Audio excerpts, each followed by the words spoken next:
push the levels up, take them to the way beyond. All endeavors never settle when the play is on. Turning measures from a little to a major one. Boom. Activated like lacking patience, decision made it. Gymnasticated so innovative can't be debated. Flow aquatic, don't know a challenge, it been amazing. Fact of the matter, got the pattern to be the greatest.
We the future that you run from, and we're only getting louder, hitting harder than a bass drum. Now we're only getting louder. She is powerful, she got everything she needs. See her flick her hair, see her be her own queen. Never underestimate the strength you have within. You can take the win, you can take the win.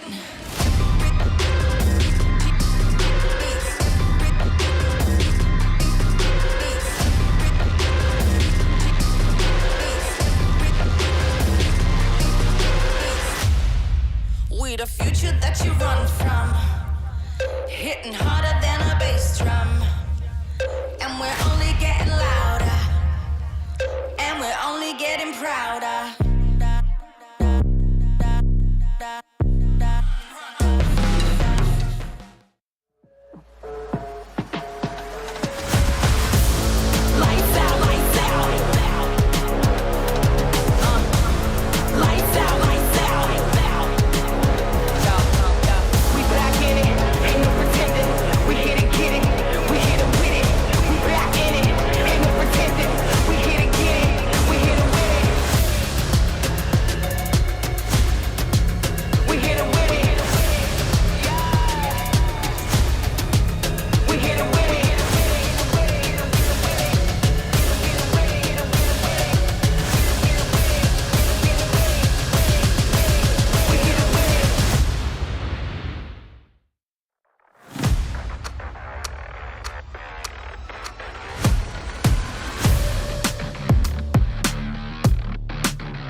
levels up, take them to the way beyond. All endeavors never settle when the play is on.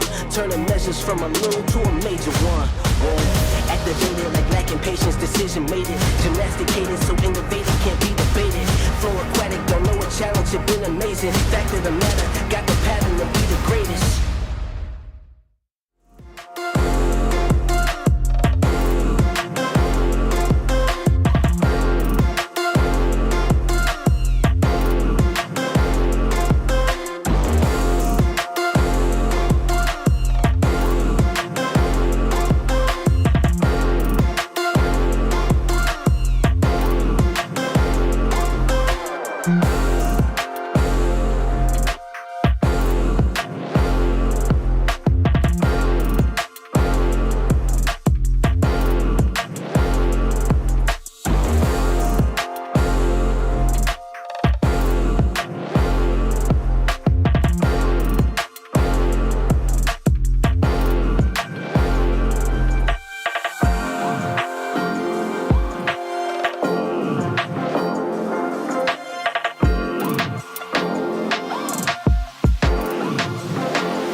We the future that you run from, and we're only getting louder, hitting harder than a bass drum. Now we're only getting louder. She is powerful, she got everything she needs. See her flick her hair, see her be her own queen. Never underestimate the strength you have within. You can take the win, you can take the win.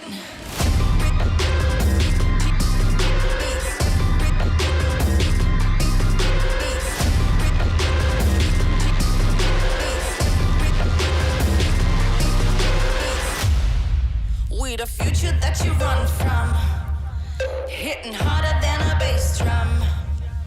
And we're only getting louder, and we're only getting prouder.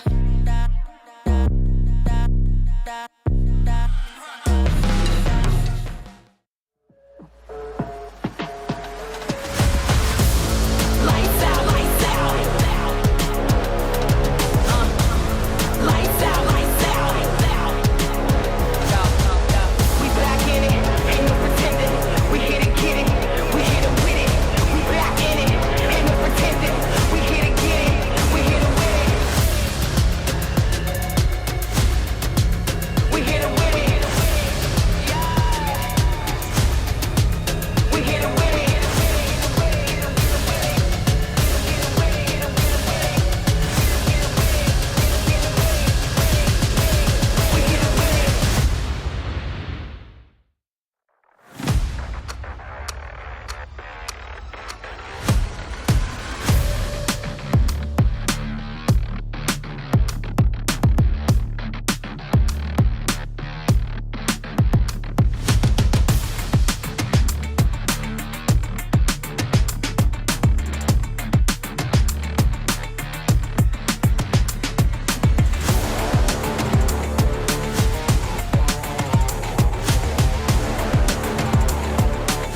your levels up, take them to the way beyond. All endeavors never settle when the play is on. Turning measures from a little to a major one.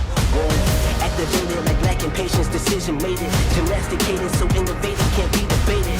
Flow aquatic, don't know a challenge, it been amazing. Fact of the matter, got the pattern to be the greatest.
We the future that you run from, and we're only getting louder, hitting harder than a bass drum.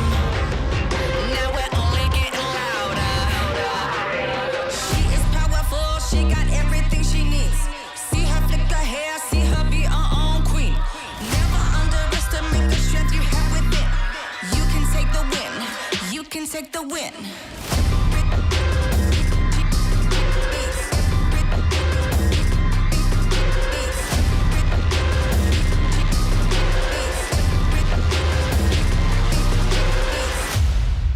We the future that you run from, hitting harder than a bass drum. And we're only getting louder, and we're only getting prouder.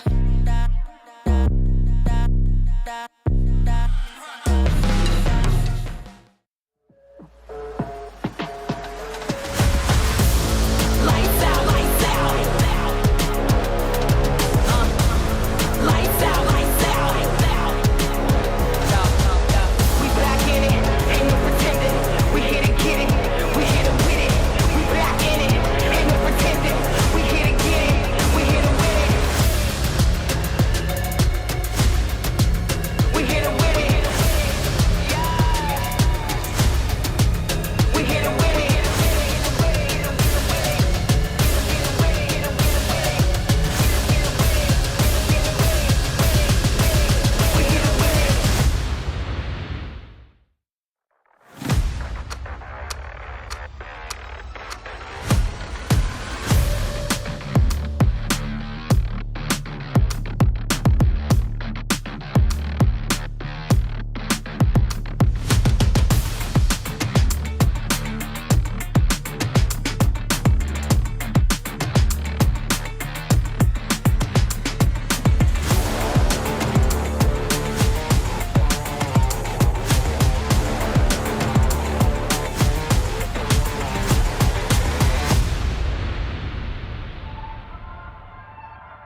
levels up, take them to the way beyond.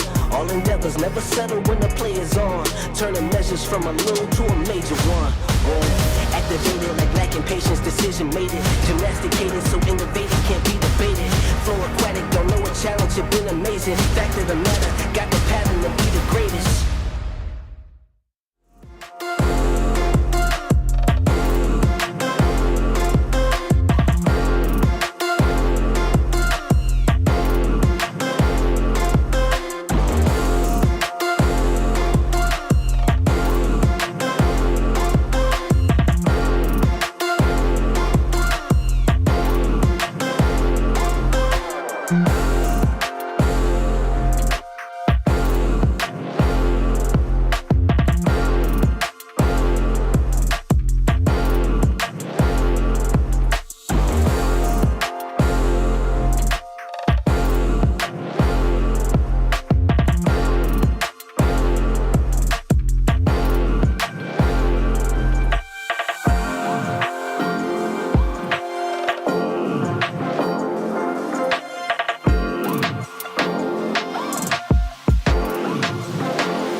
We the future that you run from, and we're only getting louder, hitting harder than a bass drum.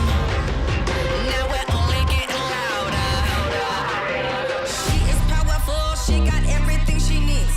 See her flick her hair, see her be her own queen. Never underestimate the strength you have within. You can take the win, you can take the win.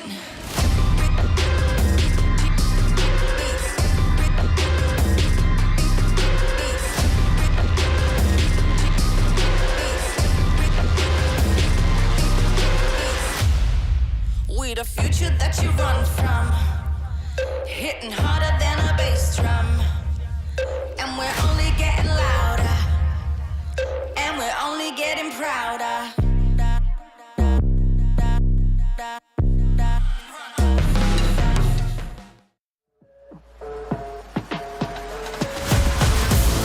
Lights out, lights out. Lights out, lights out. We back in it, ain't no pretending. We hit it, get it, we hit it with it. We back in it, ain't no pretending. We hit it, get it, we hit it with it.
raise the bar, push the levels up, take them to the way beyond. All endeavors never settle when the play is on. Turning measures from a little to a major one. Whoa, activated like lacking patience, decision made it. Gymnasticated so innovative can't be debated. Flow aquatic, don't know a challenge, it been amazing. Fact of the matter, got the pattern to be the greatest.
We the future that you run from, and we're only getting louder, hitting harder than a bass drum. Now we're only getting louder. She is powerful, she got everything she needs. See her flick her hair, see her be her own queen. Never underestimate the strength you have within. You can take the win, you can take the win.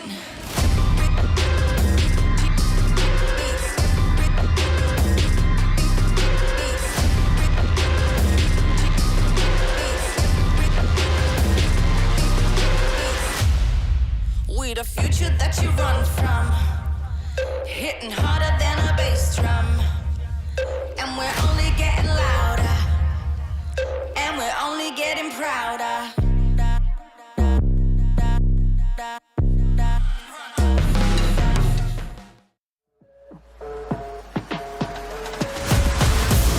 Lights out, lights out. Lights out, lights out. We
push the levels up, take them to the way beyond.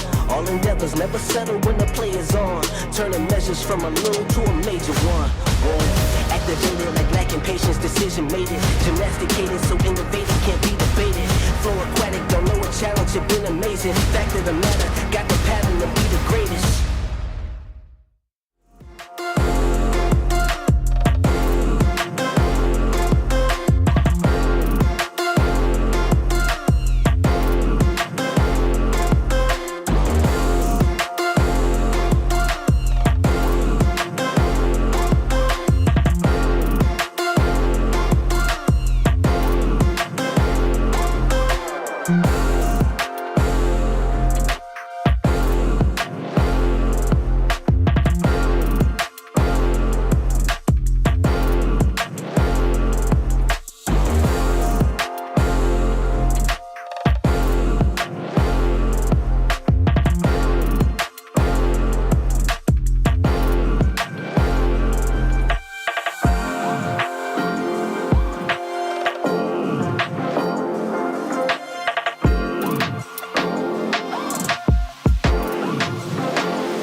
We the future that you run from, and we're only getting louder, hitting harder than a bass drum. Now we're only getting louder. She is powerful, she got everything she needs. See her flick her hair, see her be her own queen. Never underestimate the strength you have within. You can take the win, you can take the win.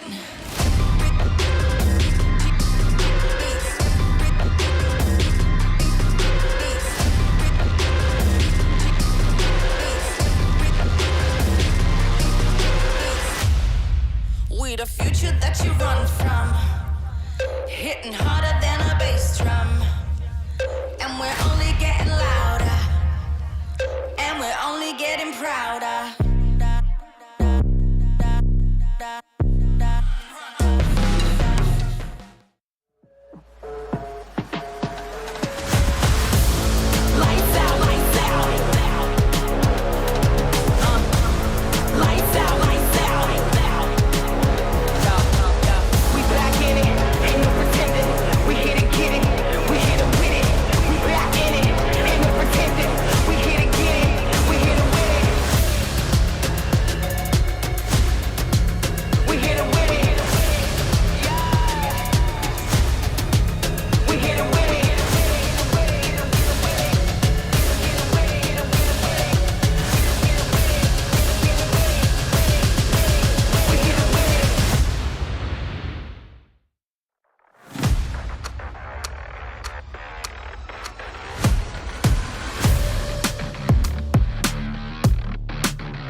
levels up, take them to the way beyond. All endeavors never settle when the play is on.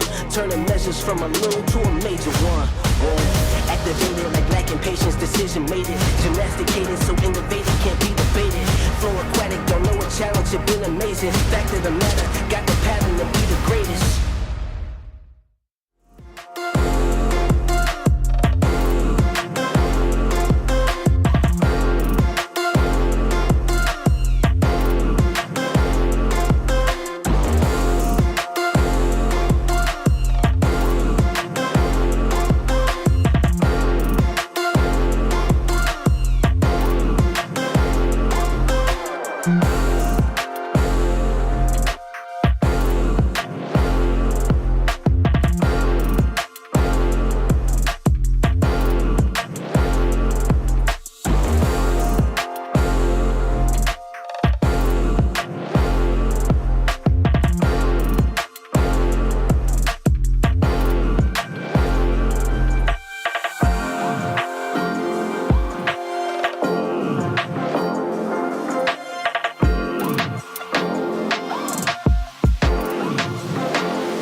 We the future that you run from, and we're only getting louder, hitting harder than a bass drum. Now we're only getting louder. She is powerful, she got everything she needs. See her flick her hair, see her be her own queen. Never underestimate the strength you have within. You can take the win, you can take the win.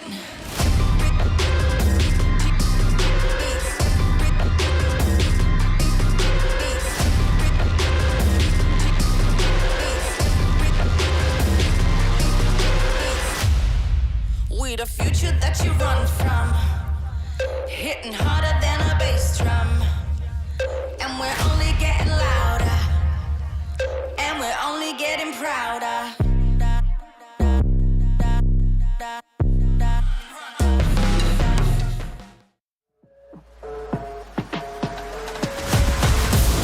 Lights out, lights out. Lights out, lights out. We back in it, ain't no pretending. After every finish line, another challenge awaits. How can we continue to push innovation in a sport at the forefront of technology? This is how.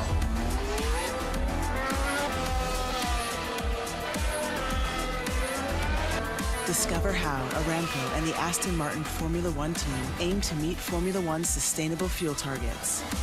Aramco, powered by How.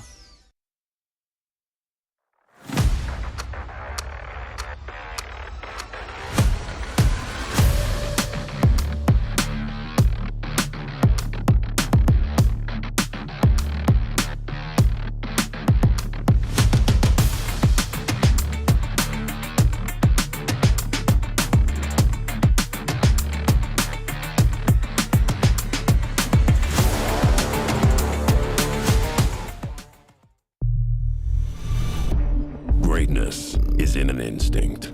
A mind sharpened with attuned senses. Awakened by what we're known for. But legacies are meant to be left behind. Why play to your limits when you can break them? Hear only victory. Forget what you know. Unleash what's next.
Gotta raise the bar. Like bodybuilders, gotta raise the bar. Push the levels up, take them to the way beyond. All endeavors never settle when the play is on. Turning measures from a little to a major one. Activated like lacking patience, decision made it. Gymnasticated so innovative can't be debated. Flowing.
Hello and welcome to Gamers8 and welcome to our fifth and final title of our event, PUBG Mobile. My name is Banks and I am your host and I am joined on the main stage by my co-host, Fancy.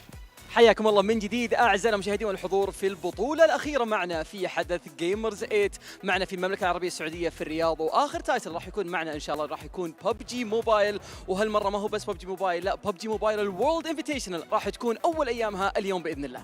Yes, the PUBG Mobile World Invitational will be held across the next 2 weeks.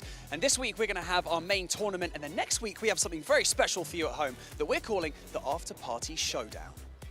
راح نشوف إن شاء الله هاليوم أول أيام PUBG موبايل وورلد انفيتيشنال راح تستمر معنا خلال الثلاث أيام القادمة، لكن الأسبوع القادم بإذن الله راح يكون عندنا شيء مميز وشيء مختلف عن PUBG موبايل وورلد انفيتيشنال، وراح يكون الأفتر بارتي شو داون بنشهده مع بعض إن شاء الله هنا في نفس المسرح.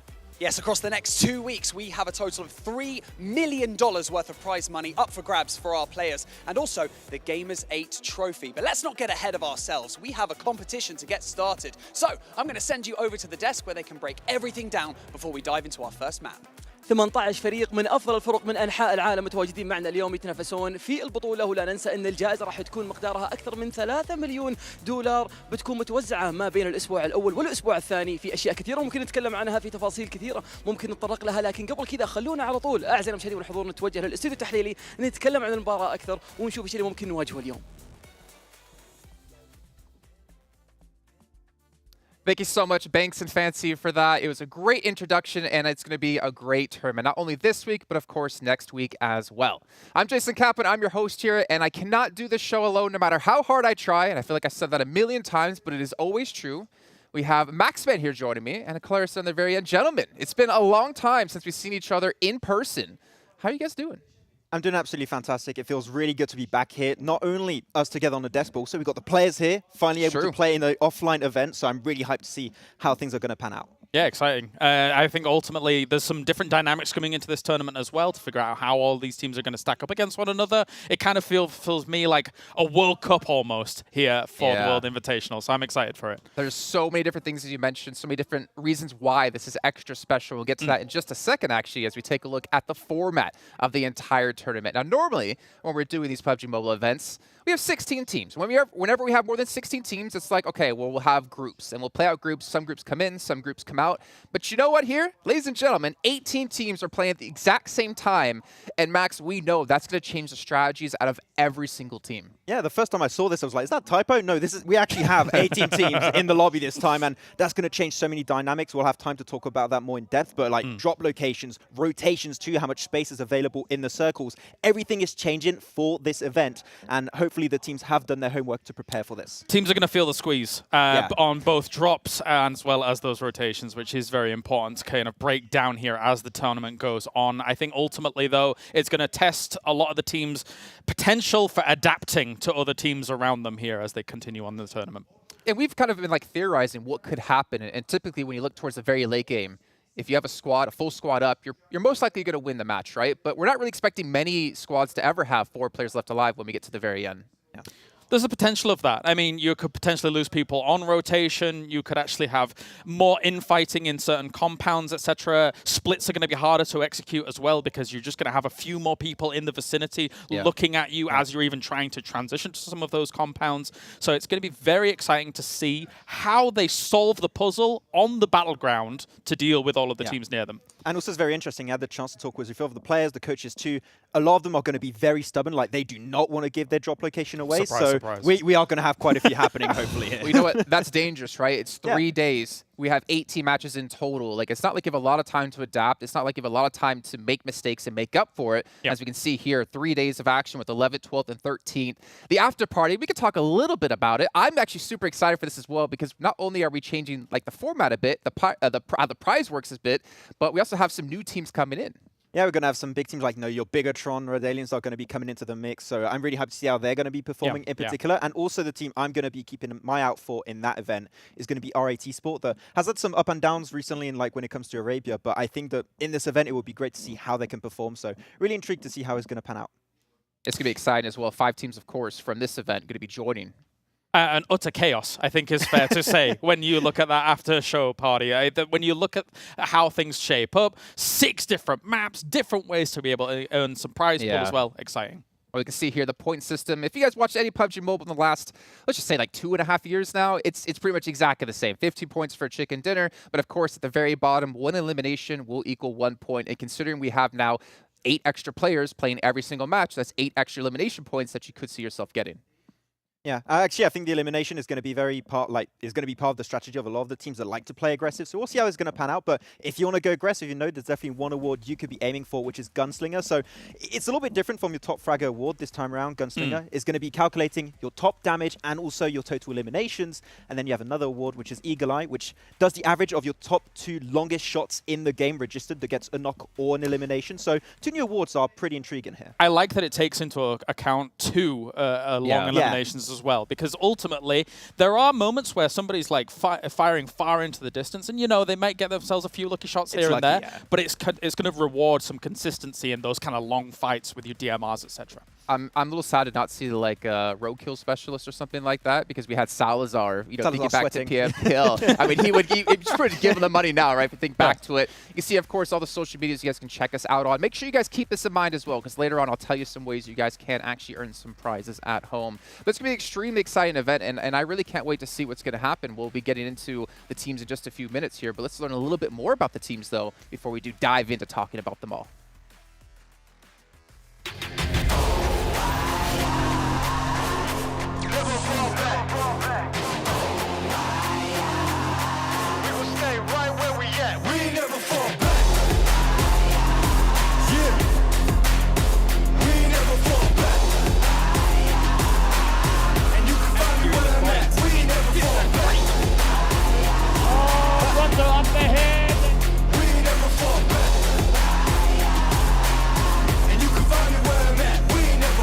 Give it your everything, it ain't no holding back. Time to be the one, best squad, that's a fact. Nobody can stop me when I get in my zone. Take it higher, go from unknown to world known. On another level, competition is in trouble. Putting numbers on the board and it's about to double. We can never fold, we can never break. To be the greatest, we will do whatever it takes.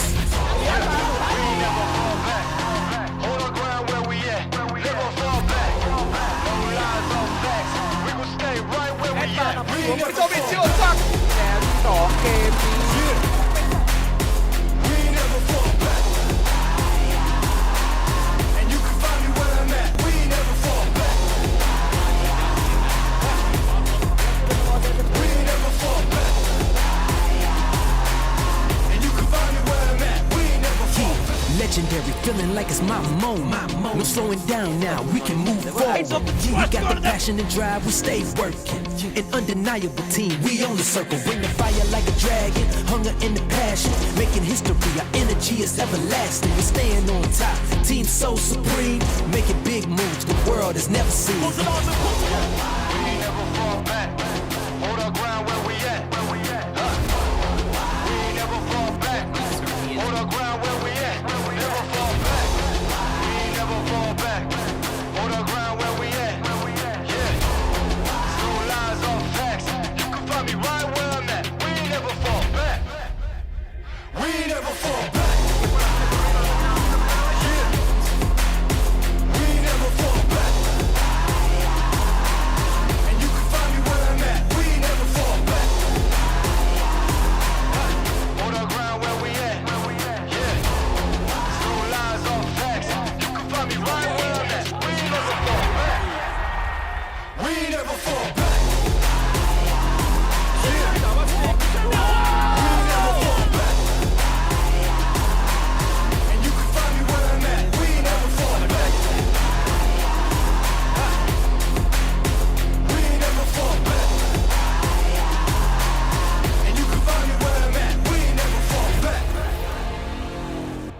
Man, if this doesn't get you guys hyped for what's going to be coming up in these next 2 weeks, I don't know what will. Fantastic song, and as well as some fantastic teams going to be participating here in these 2 weeks. But guys, let's take a look at our schedule, right? Let's get an idea of what's going to be happening today, what maps we'll be going to, and of course, in what order. And man, I'm happy to not see us ending up on Sanhok. Yeah. I'm just going to say it before anyone else does. Just had to get rid of it right away. I'm sad we're not seeing Vikendi at all. But hey, the after party, you'll get a little bit. We'll get a little snippet of it, but you know it's going to be interesting. 3 Erangels are going to be also having your 2 Miramars, 1 Sanhok. Unfortunately for Nigma Galaxy and TJB, not as much love they can do, but they can try and get a few points here. I like that Erangel's the full focus. All right, we're going to head over to James Yang, the director of PUBG Mobile Esports, here on the stage. I would like to say personally how incredible it is to talk to you all in person. It's too far long, as we all know. I'm here today to share the... They're getting a lot of wins, but they're not necessarily high elim games coming in. And I think if you're able to kind of control the circles, even flex out and push people out of circles as well and hold them as a barrier, I think that's a good style to come into this kind of tournament in, where you have to be assessing more threats than usual, given the 16 to 18 team lobby that we're going to see here. Okay, well, I mean, a team I want to bring up that I'm surprised you guys haven't mentioned yet. I'm not sure which one of you chose. Nigma Galaxy representing Arabia. This team, 3rd place at PMGC. Really surprised us. They were so consistent. They've been really consistent this year, I think, having the most chicken dinners in a PMPL across the world. This team is amazing, and they should be looked at as one of the favorites. Yeah, and in a very similar grain to Stalwart, they are a team that has stuck together for, I think, almost 700 days now. The roster has stuck together, never changed, which is very impressive to see. And also, they're playing locally, right? They are a local team. They won PMP Arabia in the spring season. A little bit too close on the fall season, unfortunately. But having fans present for this offline event, it doesn't happen too often for PUBG Mobile. We'll see if the offline buff is going to really work out for them. The region has strong teams, for sure. Nigma Galaxy has to be one of them. I think one thing that goes against them a little bit is that we only have one Sanhok per day. They are decent there. They're playing the averages, is fair to say, when it comes to a battleground like Sanhok. But beyond that as well, we've seen good compound control from them when we've been kind of covering them. They've continued that throughout the months. So impressive stuff from them to continue on into this tournament. So I want to bring up a question to you guys. I know you have more teams you want to talk about, but I feel like a general consensus I've seen from a lot of these teams going into this event was they did either really, really bad in the league stage, and then they did well in the finals. They did well in the league stage, and they did well in the finals. They carried it over. But a lot of the teams struggled when it came to those regional playoffs, right? Those regional championships. A lot of teams just weren't really able to live up to what they did in their own region. And when you're playing at an international event at a global scale like this, I'm kind of worried for those teams. Yeah, and I think that's the lack of international experience that a lot of these teams have, unfortunately, heading into this. So this first day is going to be rough for some of these squads, right? They're going to have to deal with it the hard way.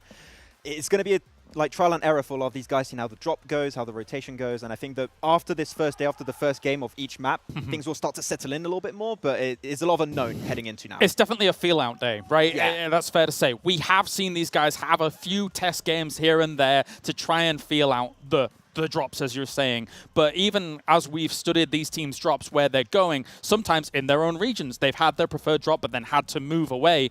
Here, we're going to see some of that again. We're going to see teams like, I mean, REGAN.S, I can't even do it. Gaming. I can't hear myself. Yeah, exactly. Unfortunately, we can. Apparently, yeah.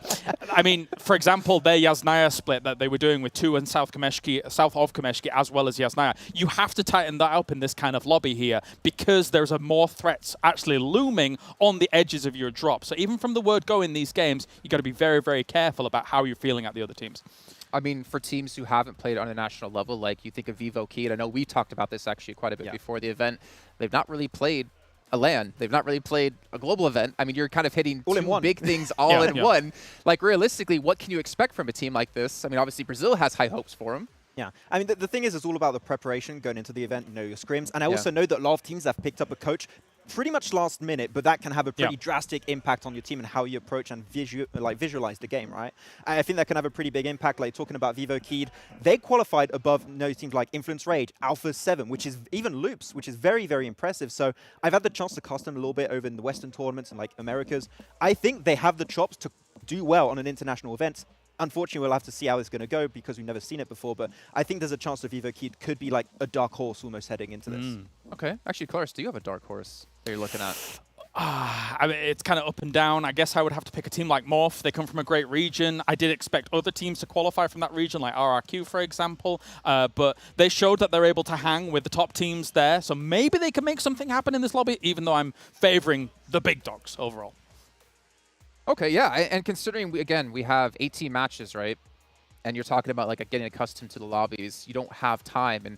And we have actually seen, like you mentioned before, a lot of coaches come in, a lot of really well-known coaches, some maybe on Nova X Quest F, the ones who have been able to take home PMGC. Like, how much can a coach realistically offer you when you only had, I guess, maybe a little bit of lead up into the event, but you only have 3 days of play? It's really hard to make drastic changes to how the lobbies play out. I mean, in terms of gameplay, of course, you've got a lot of research and work that's been done in the background. I think it's mostly getting the players and the teams in the mentality, because a lot of the coaches that have been picked up by these teams have that LAN experience. They know how it works out. They know how the teams adapt to it. And I think just telling them how it's going to happen and how it's going to go down is really good for the mental state. Like, they seem more prepared heading into this. All right, well, ladies and gentlemen, we're going to be getting into our first match shortly here, but I want to give a shout out here to Sony with the Play to Win with Xperia 1 IV, created in collaboration with professional esports players, so you know it's going to be good. The Sony's Xperia is the official smartphone provider and partner here of PUBG Mobile. But as you saw before on the schedule, we do have Erangel coming up here in just a few moments to kick things off for this event. High fives going out, at least air high fives as well here. But it's time to bring in our commentators, maybe have a little chat with them before the match kicks off here. We got John, Allen, and Blank joining me here on the desk. Gentlemen, this is going to be crazy. It's going to be exciting. Maybe you have some teams you want to point out. I'll leave the floor open to you. Thank you very much, Jason. Yeah, we're going to be getting into this first game. Blank, there's a lot of teams here with a lot on the line. There is, yeah. And Jason was asking, you know, is there any other teams that maybe we're looking at? I think there's one team that maybe the guys on the desk haven't mentioned yet that I'd love to talk about, and that is actually Vampire Esports. I do think that this team currently looks extremely good as a team overall. You know, they've been through a lot of different iterations of Victim Sovers at the start of the year into Victim 365, then Aton Esports in their qualifier for the Spring 22 finals, and now finally coming through you know, now as Vampire Esports. So, oh no, they were Power Triple 8 right at the beginning. Sorry, that's Morph GGG I'm talking about. But they've gone through a lot of iterations. They have now Corpai on the team, who used to be on Power Triple 8 when they had some of their better games. He's coaching, so they're talking about coaching on the desk as well. This could be a great position for them. Yeah, absolutely. It's going to be looking pretty strong for them right now. Everyone loading up into the game. I think we got the plane path of the first game maybe loading on up here. Blank as well. You can see the players in the lobby. Look at that. They're running around. They're trying to get everything sorted. Those furtive glances over the shoulder there. Something going on. Yeah, no, just trying to get people into the match, and already we are having things kicked off here in the PMWI, this regional clash between so many different players from so many different countries here. It's great to see the representation. There's no problems either because everyone's playing here at LAN. Game number one loading on up. Erangel as we kick things off here. Players loading on, the plane path moving over as it fades into the map. Loading on up. Match number one. It all starts now. The helicopters flank the plane. Helicopters coming out of this one next to the plane here. We are having our plane path already. We did get a little quick sneak peek at this plane path at the beginning of the game, heading just under Novo up towards Gatka. Now this is a fantastic little drop spot already for Stalwart. I'd imagine they're going to be dropping out the plane here, but it's Aton jumping out almost immediately, heading up possibly towards Mill to Power. That's a drop spot that they've been loving recently. Rozok, on the other hand, quite inaccessible, and that was going to be quite the big hot drop for a lot of teams like Donuts heading up there, a few other teams on that location with Damwo and Kia just underneath them in School and Apps, but you can see that Stalwart already immediately in Novorobnoye. Sometimes they will head towards North Sosnovka, but this is their preferred drop, and this is great for an 18-man lobby, John. Yeah, and then Wildcats as well over on that military base, joining them on that South Island. Those northern crossings may be a little bit more populated, do you think, after those bridges with this plane path as south as it is. Some teams will try and migrate north, sure, but that traffic jam will certainly have an impact. Yeah, you're just trying to cover as much of the map as possible. You know, James, Max, Jason on the desk, all talking about this beforehand, saying that, you know, there is going to be a lot of space on the map that you're going to have to cover. Not so many scouting positions now can be taken for these teams, just in the early game at least, just in case you get caught off guard by a team that's in the vicinity that you maybe wouldn't think would be there before. Though we do have Vampire Esports, they are doing their usual drop down towards Ferry Pier, Quarry and Primors, really taking things wide at the beginning of this game. Yeah, a little bit of a late dropout, sure, but it was fairly close by to the plane path, right? So they will have plenty of time to be able to navigate and get things sorted for themselves moving forwards on their northerly movements that will have to come through as the circle pops. It looks like Falcon already in competition with Morph. The top of the hill currently occupied by Morph. Yeah, it's going to be quite difficult here for Morph to actually... well, it's very easy for Morph to pick up on this one because Falcon's drop is a little bit further up towards Yaz, honestly. So Morph drop out early, get the catch on Falcons. Already taken one player from alone down here. Does get res back up into the fight, though. So not quite elimination coming through just yet. But Donuts USG actually currently have 2 points already. Yeah, they're starting to pop off. I mean, Looks like they've managed to find themselves a little bit of a spot. Falcons, as we were talking about, rezzed up in a little bit of cover. Presence known, though, between those two teams on that split area. Never alone. Has his team.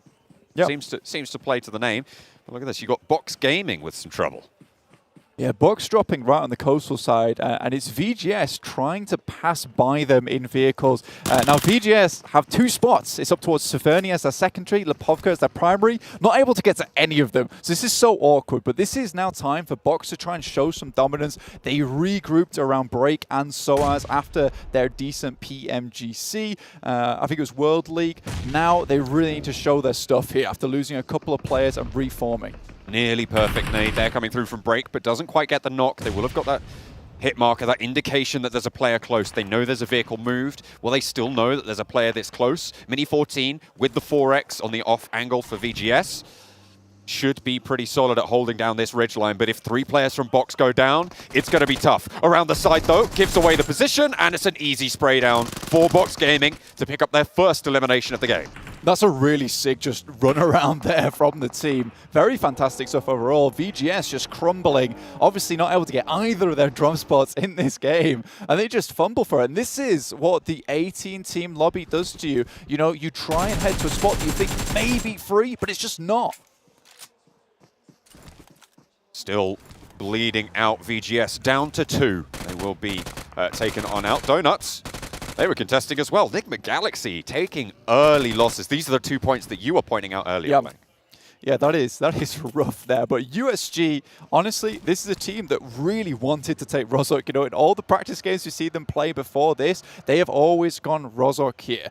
Just looking at anything on my drops in terms of statistics, you know, 4 Rivals was the other team that was going to head over here. But in fact, you know, Nigma Galaxy tried to challenge out. Usually they're the Pachinki team, so maybe they dropped just slightly short. USG had to go a little bit further. And just on the way, they picked up a couple of points.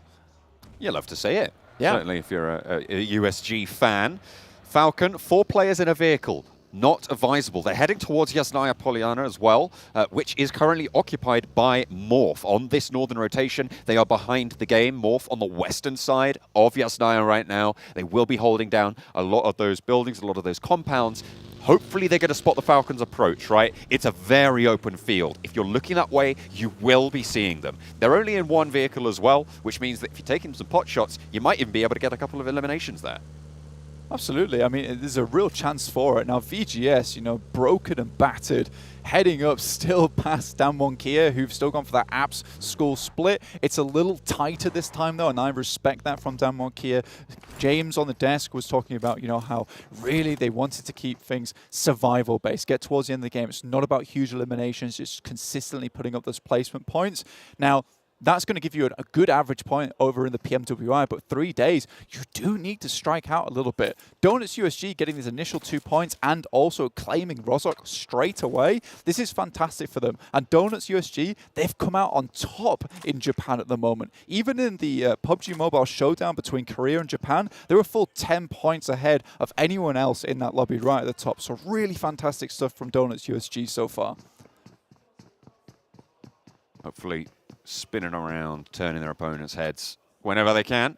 Morph, I think they have spotted Falcons. Falcons, you can see, still with a little bit of damage on board. That might have been from earlier, probably still healing that one up. Never Alone was the player who was already knocked by the enemy team. I don't know if it was Morph, actually. I have to go back and watch that again. But Falcons did get knocked. Oh, it was Morph from up the hill. That was the first engagement that they had. So they did already do a little bit of damage. It looks like they will not leave each other alone for now. VGS down to 2 players. They've spotted back-to-back on the ridgeline. It looks like, back-to-back just want to take up position. Yeah. And see whatever vantage points they can try and claim. This is fairly interesting as well because REGAN.S trying to head in the direction of Morph. These are 2 teams that drop in Yasnaya. REGAN.S with a Yasnaya South Kameshki split, but Falcons trying to take up this position as well over in Yasnaya. So a lot of contention on this eastern side of the map. I know that, you know, 52 Esports, they've tried to take Stalba and then South Yasnaya as well before, but right now they're right on the western coast at the moment. Yeah, I mean, it seems Seems like they've changed it up. I mean, to be fair, there have to be some changes, right? In this lobby, it's a new mode that these teams won't have played with 18 teams in it, right? It is seemingly a small difference, but it absolutely will have an impact, as the desk covered previously. So we'll have to see what impact that actually has, because right now, we haven't seen much more than 1 or 2 hot drops, right? Well, what I will say, you know, is that people have been very stubborn on their drop spots. And even just from the small research that I was able to do, I say small, no, modest, small research they were able to do about their drop spots beforehand in this tournament, you know, a lot of these teams have gone for these drop spots regardless of how south that playing path was. So, you know, we could have this gentleman's agreement going on from a lot of these teams. It's like, these are our spots, we can't go away from them. So secondary spots just really aren't too available anymore. And for that reason, if you get a really, really bad playing path, you could be in for a very bad game.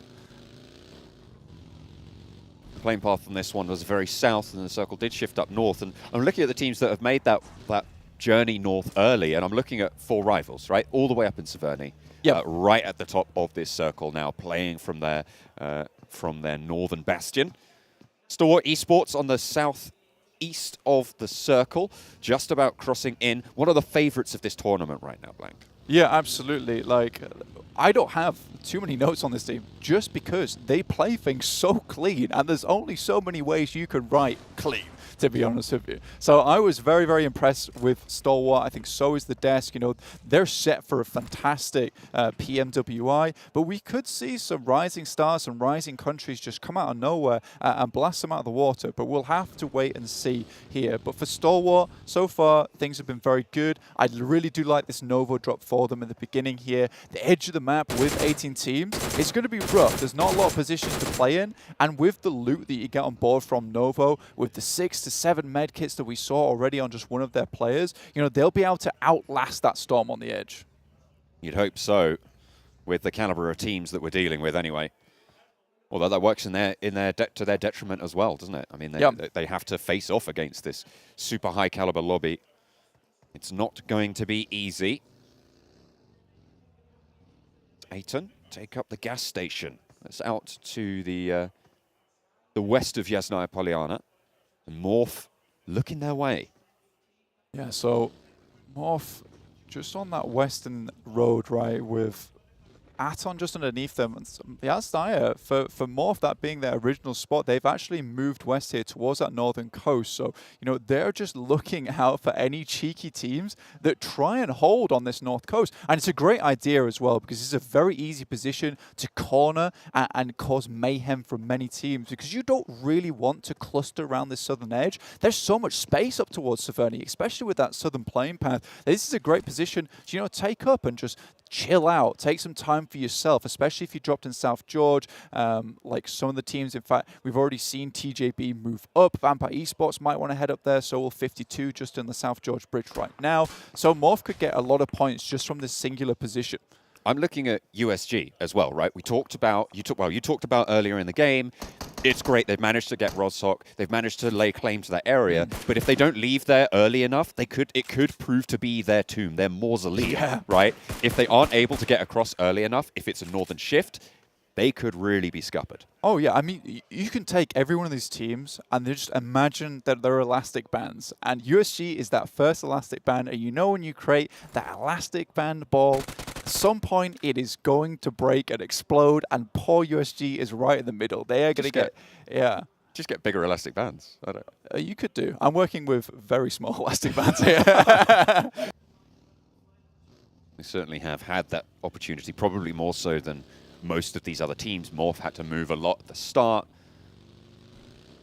I mean, Nigma Galaxy might have had that opportunity, but unfortunately they lost 2 players early. Ooh. 4 rivals jetting down from the north side. You absolutely would as well. I mean, this is a great time for them. You know, you get such an awful playing path. You head up all the way to Severny, and the circle just continues to move north and north and north. And now at this point in time, they were being quite passive, but with this shift, they are absolutely sending it down into the circle, trying to take a position as fast as they can in one of the compounds. But it's TJB that's rocking up on 4 rivals who've just come to this position. GK first leading the charge, getting first opening and doing it brilliantly. living up to the name. First elimination for the TJB squad now for Rivals. In the corner, backed up to the back building here. The height advantage in favor of TJB. Morph over the ridgeline as well. Watch out for that scout. Watch out for the third party if this fight goes on too long. The off angle is there for Rivals. You can see that in the minimap on the top right. They have got those sightlines to control, but Lin's moving forwards as well, putting pressure on Rivals, forcing them out of this compound, of this cover. They want to try and catch them. They don't quite have the off angles, not just yet, but with that nade, jumper taken low for Rivals behind the vehicle. Lin out first. Zhao soon to follow, looking to go out wide. Will they spot the player? They should have caught sight of that one, and those bullets will certainly give the game away. The gunshots ring out, but not finding the knock. Jumper now in more danger. Swings around the corner. Lin sprays, but the Scar doesn't quite land it. Half HP, and it's spotted. There is the off angle. Tingsker finds what TJB are looking for. 2 players from 4 Rivals are down. Really incredible stuff, and yeah, I'm loving to see the new Scar love coming through, the most recent buffs for the guns coming into the game. You know, Scar being almost as good as the M4 now, if not better, depending in the hands. So really, really nice to see a little bit more variation in terms of that weaponry.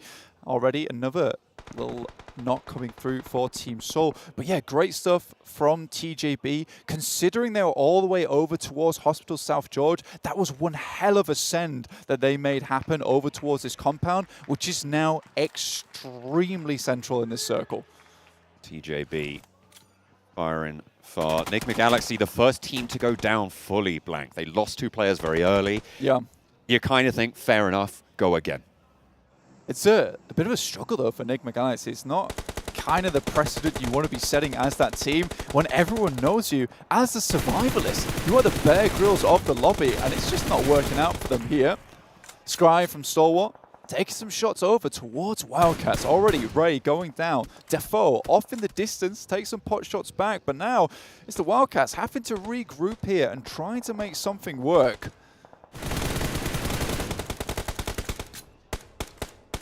A moment, Wildcats heavily under fire for Stalwart on the south side of them, but there's a traffic jam to get further into the zone as the next circle pops heavily south as well. So it will be on their shoreline, but they have a lot of treacherous ground ahead of them. Action eliminating Ray here. Of course, if you guys want to earn points, you can complete daily mission. Once enough points are accumulated, you can tap on the rewards icon in the game to claim the corresponding reward. That's if you're watching enough of this PMWI. You can participate in the event solo or team up with other players. That's absolutely fine. And you know what? Just like the players in the PMWI, teaming up could get you that reward just a little bit easier. There's Vampire. You can see, you were talking about them earlier. They're swimming in the river right now. I always think that these river finishes in the middle section near that Roshok crossing is one of the most brutal places that these circles can finish. I mean, all these teams on the northern side are going to be dragged across sandpaper, basically, trying to get into this circle. It's so unfortunate because you assume it's going north here. TJB got such a nice position, and it swings back down south. Now, I want to see USG, the Japanese team, translate this because they've been given such a good opportunity here for a chicken dinner right at the beginning of the day. Aton looking to guard them out. Currently on the eastern side of the circle, will stop that rotation north, stop that progression west. Make things difficult. Down one, ahead. You can see they're taking a couple of knocks from back to back. I think this is the circle where most of this impact to the 18-team lobby will be felt, although we are down to 62 players. 17 teams still. I did not expect this at this point in the game. Already 17 minutes in. It's absolutely nutty here. 52 Esports do knock themselves, though. That is extremely unfortunate. They're coming from that western side. But Stalwart, we mentioned them. They were taking a fight versus the Wildcats, and this is where they need to play the edge game perfectly. They've been thrown a little bit of a lifeline here on the southern edge. See if they can make anything happen with it. Stalwart taking shots really fast and strong rotation, I'd say, but Lightning does get caught there, unfortunately, for the spray down. And they are going to lose him at the wall at the top, back-to-back, have their Polo representative for the squad. As the nades start to ring out, they're not going full aggression just yet, Blank. Now, if you want to get yourself the 2022 PMWI Gunskin and outfit, you know, we have a sale period going on through from the 4th of August through to the 13th of August. We have 50% off PMWI packs, and you get a set straight away in that time frame, and 5 extra chances to draw the PMWI treasure chest. And if you miss out on that first sale period, there is a second one from the 14th of September all the way up till the 15th of the next month, where you get 16% off PMWI packs. You get 6 chances to draw PMWI treasure chests. Looking straight back at the game here. Back-to-back have actually made it quite far from there. It was quite a difficult drop spot for them on that southern edge on the coast. Wildcats still in this one with 3 players. Surprisingly, you know, they took an absolute beating from Stalwart on that southeastern edge, but the circle is starting to close in right now. Directly on top of Rozhok. Oh, USG, yes please. They're very happy about that, you're right. We talked about how it might be their mausoleum, but instead it's going to be their pedestal. Of Primos, kind of that split, and then rotate all the way north, get themselves underneath the bridge, which for some of those circles is very sock. They were able to transition from the bridge away effectively, take out people there, steal some of that kind of position from Donuts as time went on. Vampires played an absolutely spectacular game in a lobby that we had a lot of question marks around, I think is fair to say. Yeah, exactly. I mean, they really capitalized on that position. We'll talk about like what they did later on in the game a little bit more later on. But Stalwart, I'm not gonna lie, that is not bad. Okay, no, I talked about them on the pre-show. It was pretty good. I think if they were just on the front page alone, you would have been like, yeah, pretty good. As long as they weren't like in last place. As long as they're not last, I'll take it. Exactly. Yeah. So I'm pretty happy to see them actually perform this time. But hey, Team Sol, a few eliminations down there, no, definitely a decent start for them. Yeah, not too bad. But what, as you're saying about Stalwart, is also particularly impressive because of playing path, their initial drop, and they're happening to try and get to the circle, given the fact that it's difficult to transition from Novo all the way north to try and find yourself some room. The fact that they were able to survive in the south side of Rozhok for as long as they did, also fight their way in, very impressive. But we kind of all teams, we kind of expect Stalwart to be impressive, right? So. Yeah. Well, one thing we also expect to be impressive is, well, Nigma Galaxy. And unfortunately, they lost 2 players right off the bat to Donuts. And I feel like the general story of this first match was just teams playing with no respect. Why give you respect? You have to earn it. You can't make me just give it to you naturally, right? And we saw like Donuts able to contend against a team like Nigma Galaxy who has such a great track record behind them and not really care. Take 2 limbs, walk away, be happy. I think we'll say there was a lot of issues that were caused by the playing path, right? Very southern playing path. A lot of teams trying to migrate up north. You had, what was it, Box Gaming versus Virtual Gaming Squad. That really caused some issues for the African team. So, yes, you know, already we knew that the start was going to be messy. You had this playing path to the mix. It was not an easy egg to crack here. Yeah, especially for VGS, where they were. That was a difficult start for them, is fair to say. If you think about, you see a team dropping near you, kind of near those yellows, etc., to try and adapt from that. There's actually a lot of room in Ferry Pier, as well as to the east side of you when it comes to that farm split along the road that they could have potentially taken. But yeah, when we kind of approached the start of this tournament and saying that first game's going to be a bit of a feel out, based on playing path, based on that drop, that was a bit of a feel out as they just sent it towards the middle to try and salvage some points to start things off. Well, I mean, Max, for me, it brings back to the point you're talking about here of what you said earlier, right? Of teams are not going to show respect and also be stubborn and like keep dropping their same spot because they want to fight for it. They don't want to give it up so freely. Is that maybe what we saw there? I think so to some extent, but I think it is a very big risk because it is such a short-term tournament. Only 3 days, 18 games going to be happening here. If you try and fight consistently for a position and it's just not working out, your chances of a top position are pretty much down the drain, I would say. So you got to be willing to fight for your position, but give it up if it just is not going to work out for you. And from one game, we see this playing path, and this game start is atypical, right? The playing path is difficult, so some teams having to reach their initial drop spots and where they want to even be stubborn in, they don't get the opportunity to do so. One of the teams, obviously representing from China, REGAN.S, not being able to usually go up to the Yasnaya location, even though there's kind of 2 teams already orbiting around there and moving into that position. It's going to be interesting to see how they approach a plane that allows them to potentially get there. Maybe we see a fight go down, but they were in a, okay, let's consolidate and try and find a different location, considering this plane path is difficult for us to get to where we want to go. Okay, well, I want to give a big shout out before we do break out more things here to Aramco as well, helping provide this event and put it on for us. So thank you so much to these guys for making this possible. But speaking of making it possible, I mean, just to round things out, Vampire putting up 39 points. Now, you look at 39. thing is, it gives you such a nice buffer, right? It gives you such Yeah. a nice buffer for like later matches because you cannot afford to have too many bad matches in this if you want to take home the trophy and if you obviously want to move on into the after party. Yeah. And the fact you have 18 teams in this lobby, right, it does allow these games to happen a little bit more often for teams. So that comeback potential, I would say, is a lot more present for some of these guys. I'm going to say I covered some esports in Thailand recently, and the Thailand fans are going to be going absolutely wild at seeing a 39-point game coming out from them. The amount of eliminations they were able to get in this game, rolling from fight to fight, was so impressive. And the fact that they were able to win out the North Rozhok situation as well against some of these teams coming in. You've got Box lurking there trying to deal with it. You've got Stalwart coming in from that right-hand side. And then also Donuts being in the position. Yeah, very, very impressive by them. Okay, well, we can see some of our highlights here as well. If you guys want to walk through anything in particular, to be fair, I would hate to be an observer right now because of how much action was happening, especially towards like the middle stages of the game. But we can see here, I mean, TJB, again, a team that we've seen quite extensively when it comes to Western Europe, right? We saw them initially when they're known as Panda, the Unicorns of Love, and TJB, a team who does decently well when it comes to PMPL. But when they move into regionals, they seem to struggle. It was like there was a bit of a conveyor belt for TJB to get some eliminations here in this game. Given the circle and where it shifted north of that river position, TJB had that 2-2 split already in place to greet anybody coming their way. So some nice eliminations for them to start off the tournament.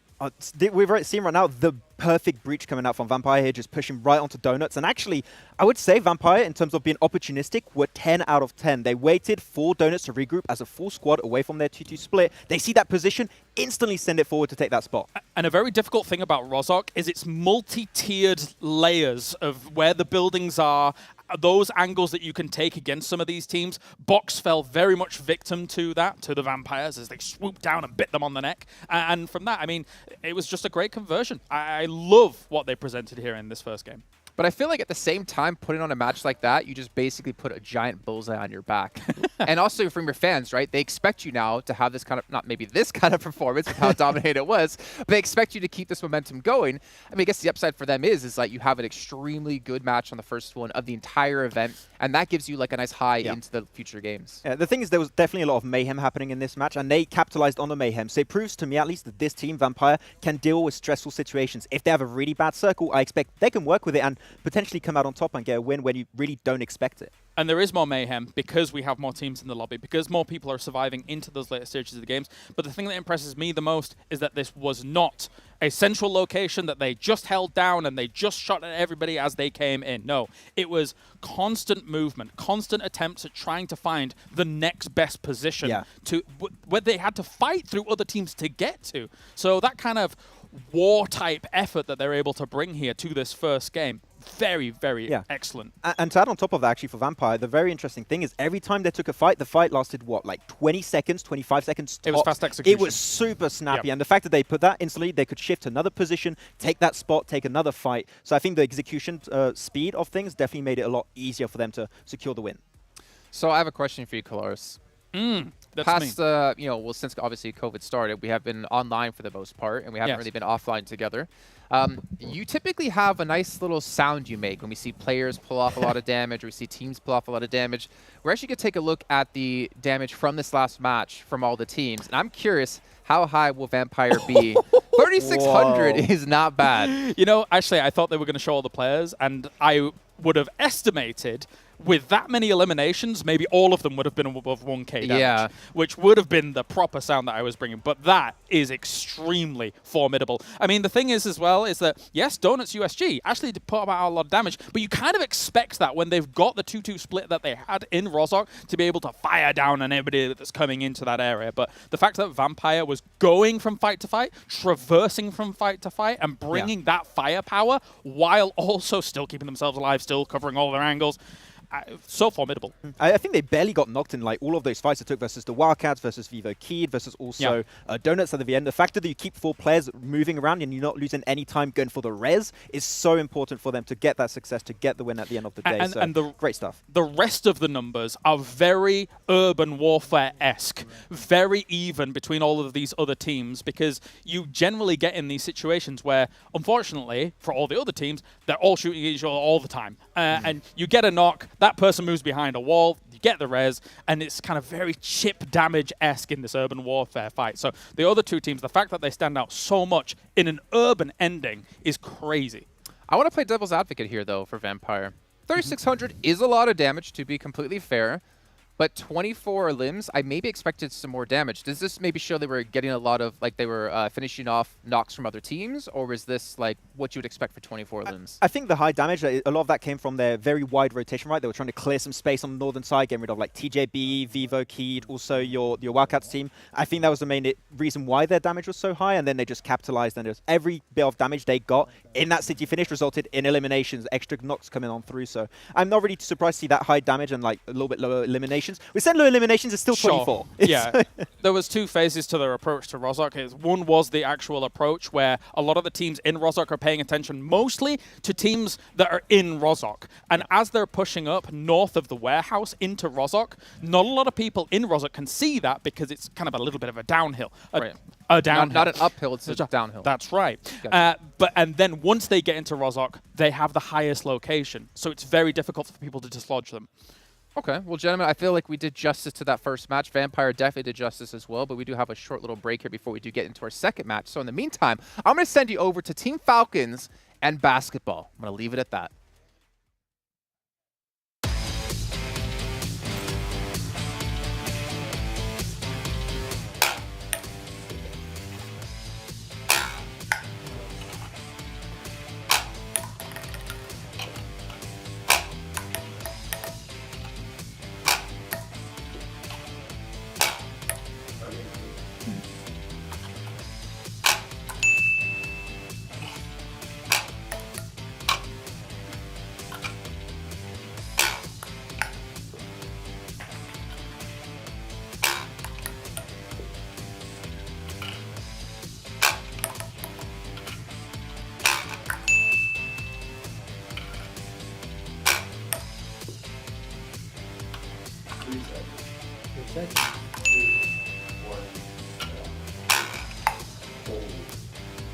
Oh, you got two. Yeah. 9 minutes so far. I don't know how they got 11.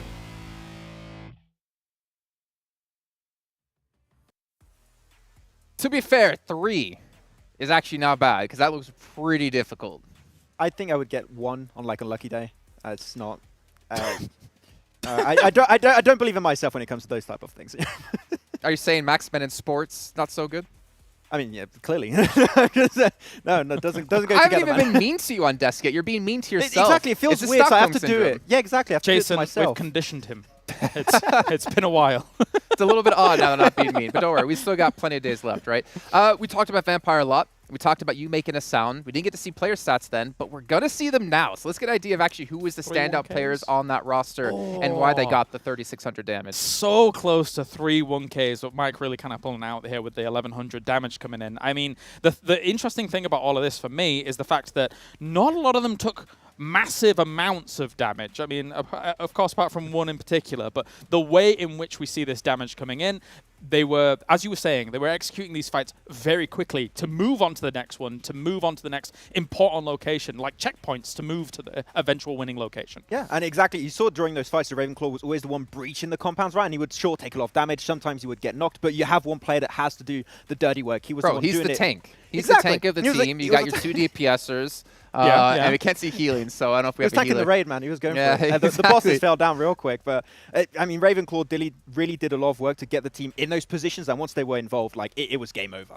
I mean, you make a really good point, right? Because if you look at damage received across the boards besides him, it is insanely low for the amount of damage they did and for the amount of eliminations they got. So it seems like their fights were extremely clean. I think there were moments of opportunistic gameplay as well here, though, at play. If you think about all of the teams that are kind of on that north coast of the riverbank here coming into Rozhok, as they come away from the bridge, a lot of those teams are kind of engaged in a few scrappy fights here and there, and there were moments where Vampire Esports did clean up some of those fights very swiftly and then move into their kind of territory. So that's partially the reason, but just, yeah, great execution. And I want to give a shout out because we talked about coaches before, right? We actually have Corpai coaching the team. You might recognize him from Power AAA KPS back 2 years ago in PMGC. I know he's here and I know he has intentions to be playing back in the competitive scene coming into this next year, but you can't really ever underestimate the value a good coach does bring to your team. Yeah, especially a player that went to PMGC, right? And it did so good when Power AAA were playing in PMGC. PMGC was like, what, 2020, I believe it was?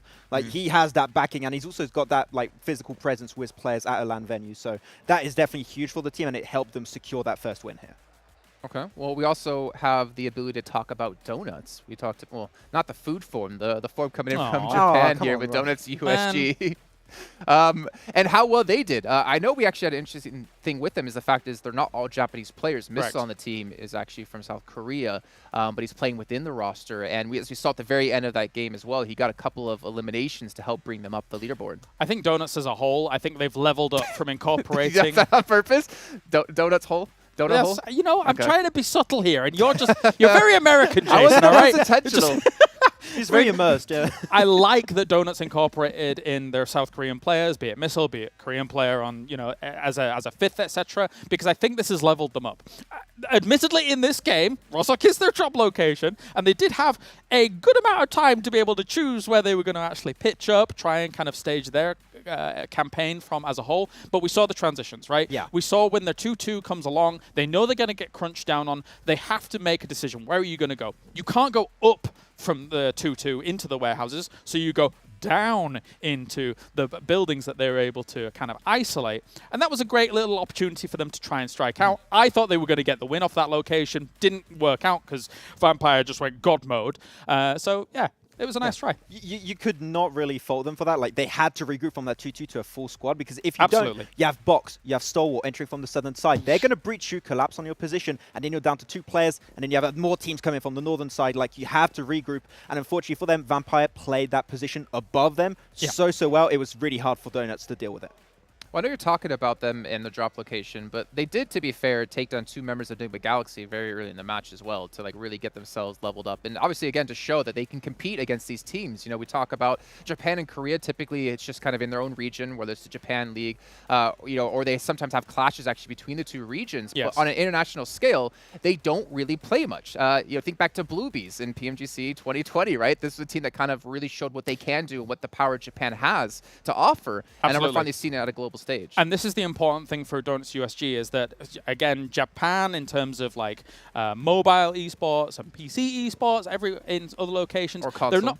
Yeah, but this is where I'm saying in console they're very powerful, but in some of these other ones not as much. But when you see those clashes come in, like you're mentioning between Japan and Korea, Donuts USG won out that against their South Korean competitors in the most recent iteration of that tournament. So that shows that they were able to incorporate a lot of kind of that survival style that we see from them. It really did kind of pay its way forward here in this game, and I'm expecting good things from them here at the tournament as a whole. Yeah, when you think about also Japan, right, their ecosystem compared to the rest of the world is like relatively new, you could say. So I think that as the time goes on, you're still going to need more and more talent, more and more of these teams making it to international and potentially performing. So I think the hopes are high for Japan in the long term, at least. Well, yeah, I mean, that's why I really enjoy events like PMWI, PMGC, getting to see these regions compete against each other.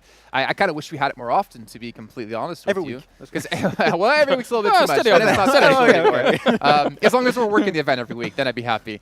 But it gives the ability for every region to get better, but also every region to show what they can do. Think back to Zeus. Think back to Stalwart. I mean, Zeus in 2020, Stalwart back in 2021. Like, we never would have seen much from these regions, and yet all of a sudden we're seeing them compete against the likes of Nova, who won 2 PMGCs. Like, they're battling against the best teams in the world and showing that we can still compete even if we haven't played you before. Yeah, it's a process. They're getting there slowly but surely. I mean, they already had a very good first game, right? Sure, no chicken dinner, but you don't really need it every time. As long as you can convert those eliminations in an 18-team lobby, you will get in a good spot. And that's why I also have high hopes for Africa in long term. Like, they've got their first PMPL this spring season. Next year, I think this first year, like, there's maybe a little bit of lack of international event experience, but in the long run, Africa could be a top contender in the future. And you bring up teams like Stalwart. I mean, they've basically put Mongolia on the map when it comes to this kind of esport. It's extremely impressive to see how they're able to play things out. And Blank was mentioning it during the cast. All of these guys are very capable of individual brilliance on the battleground. And you can't take anything away from them. The fact that they were able to come in on the south side of Rozhok and not only take some of those fights, but then also be able to transition over the road, which is normally where you lose. That's where if you're trying to come in against that circle, that's where you end your campaign. But they didn't. They continued on and continued to provide some some moments here in this game. That's impressive. Well, you're talking about individual performance, right? And individual glory and what they can do. Speaking of individual performances, if you guys haven't noticed, every, I think, LAN event we have on a global scale, we always have a certain man, the director of PUBG Mobile Esports, James Yang, to talk to us about the future of PUBG Mobile Esports. And luckily for us, we have him once again. So we'll head down the stage to take a listen in. Hello, PUBG Mobile fans in the world. I'm James Yang, the director of PUBG Mobile Global Esports.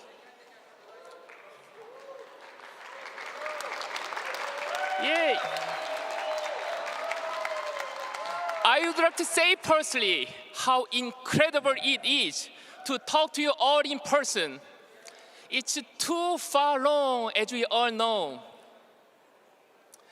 I'm here today to share the exciting details about 2022 PUBG Mobile Global Championship and more. Stay tuned until the end. Okay, firstly, I'm happy to announce that the 2022 PMGC Grand Finals will be a major offline event in Indonesia in January.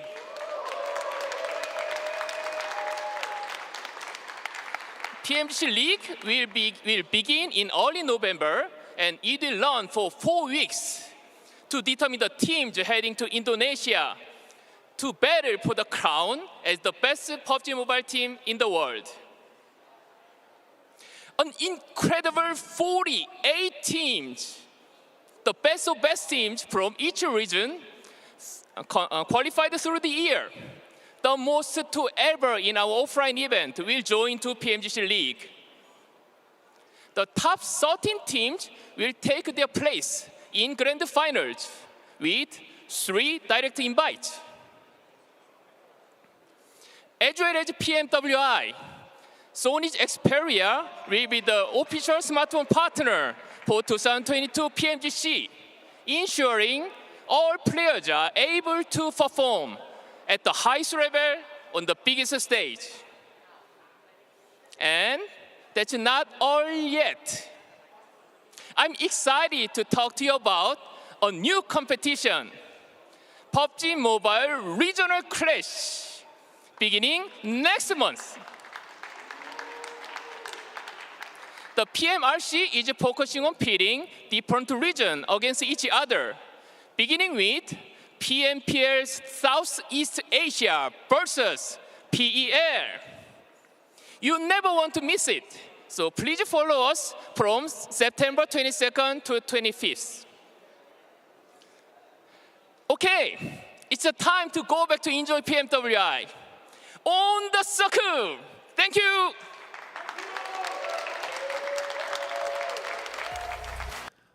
The only thing I'm disappointed in that is that he's not doing more martial arts for us, because that was always my favorite part of James Yang and having a chat with us about PUBG Mobile Esports. But fantastic to see as well. We learned about a little bit about PMGC, going to be in Indonesia here in January with the 4 weeks in November, the regional clash as well. Max, I know you had your eye on.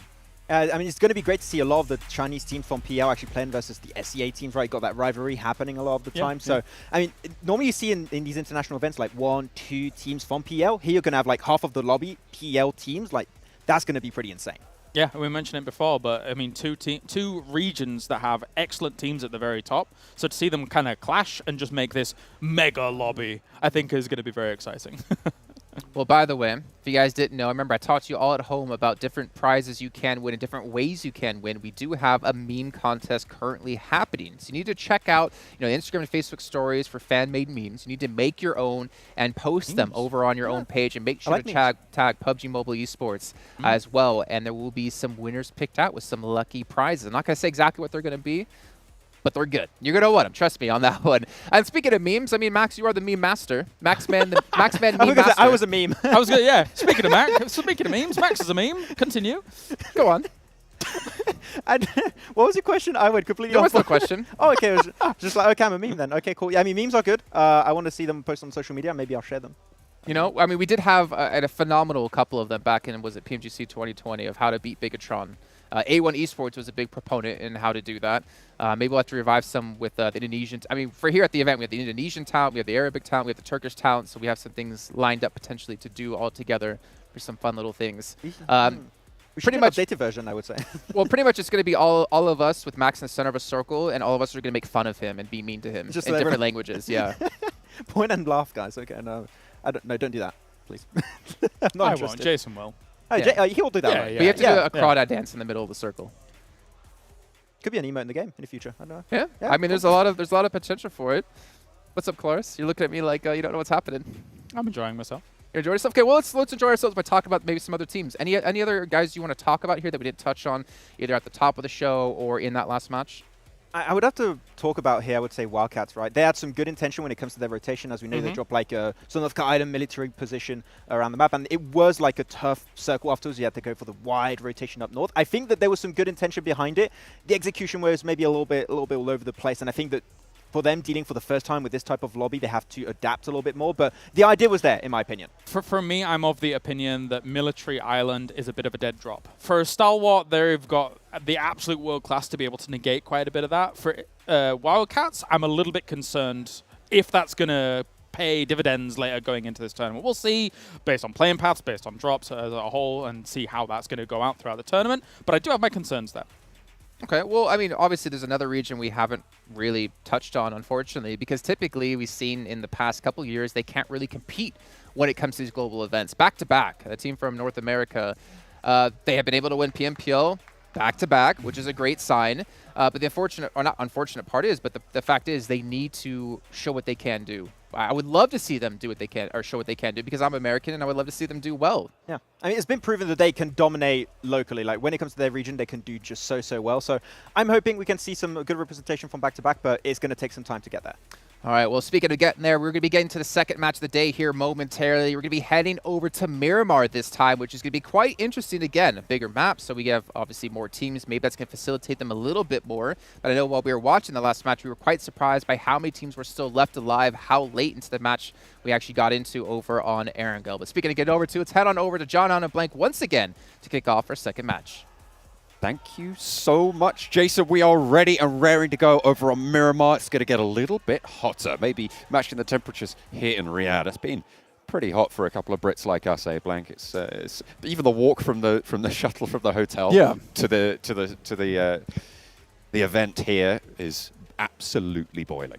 It is pretty intense, I'm not going to lie. I've stepped into the world's oven. I'm sure some people really enjoy it. I actually did enjoy it for the first. I enjoy it for the first 10 minutes each time because it's the driest heat I've ever had. So it just feels like having a very hot aircon going on just everywhere.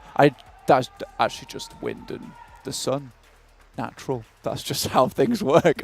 But some of these teams have been finding things very natural in games so far. Vampire looks like this is just second nature to them here in the PMWI, just taking names and taking those elimination points home for themselves. Here on Miramar, though, just looking at a couple of the drops so far, El Pozo as well as Picado are absolutely stacked in terms of teams that will be dropping here. You've got REGAN.S, Box Gaming, and Aton Esports all dropping in Picado together.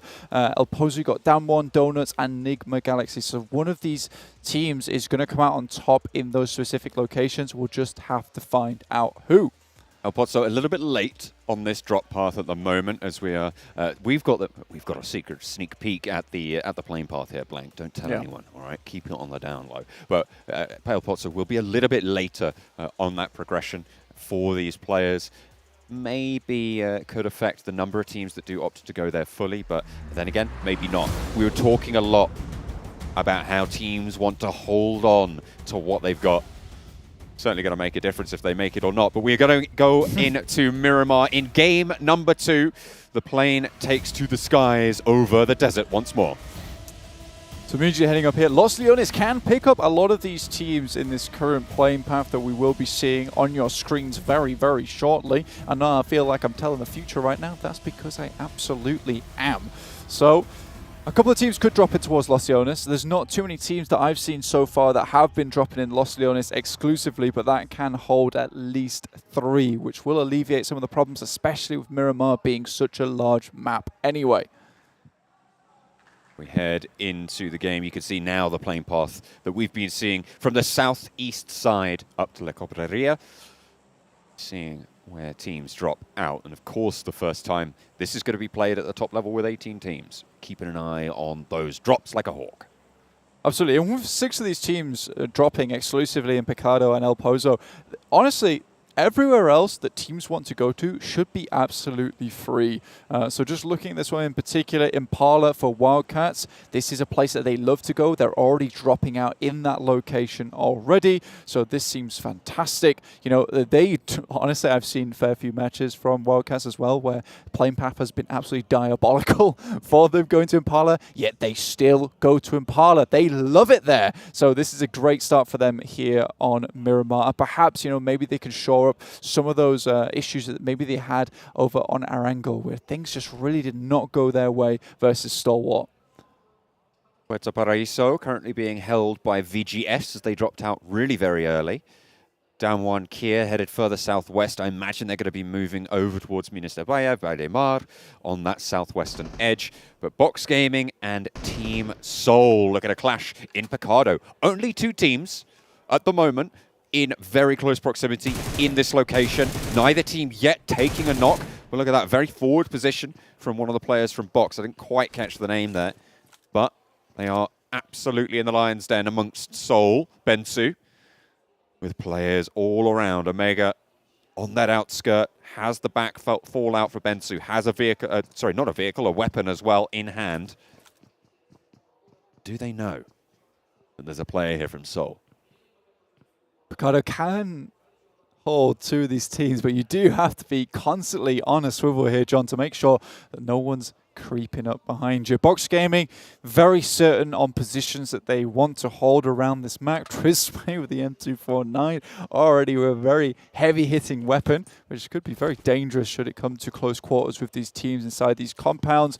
But it would look like REGAN.S as well as Aton Esports have dipped from this location. You can see REGAN.S on our screen, at least on the map feed. You got DD as well as one other player in Los Leones alongside with Aton Esports, actually.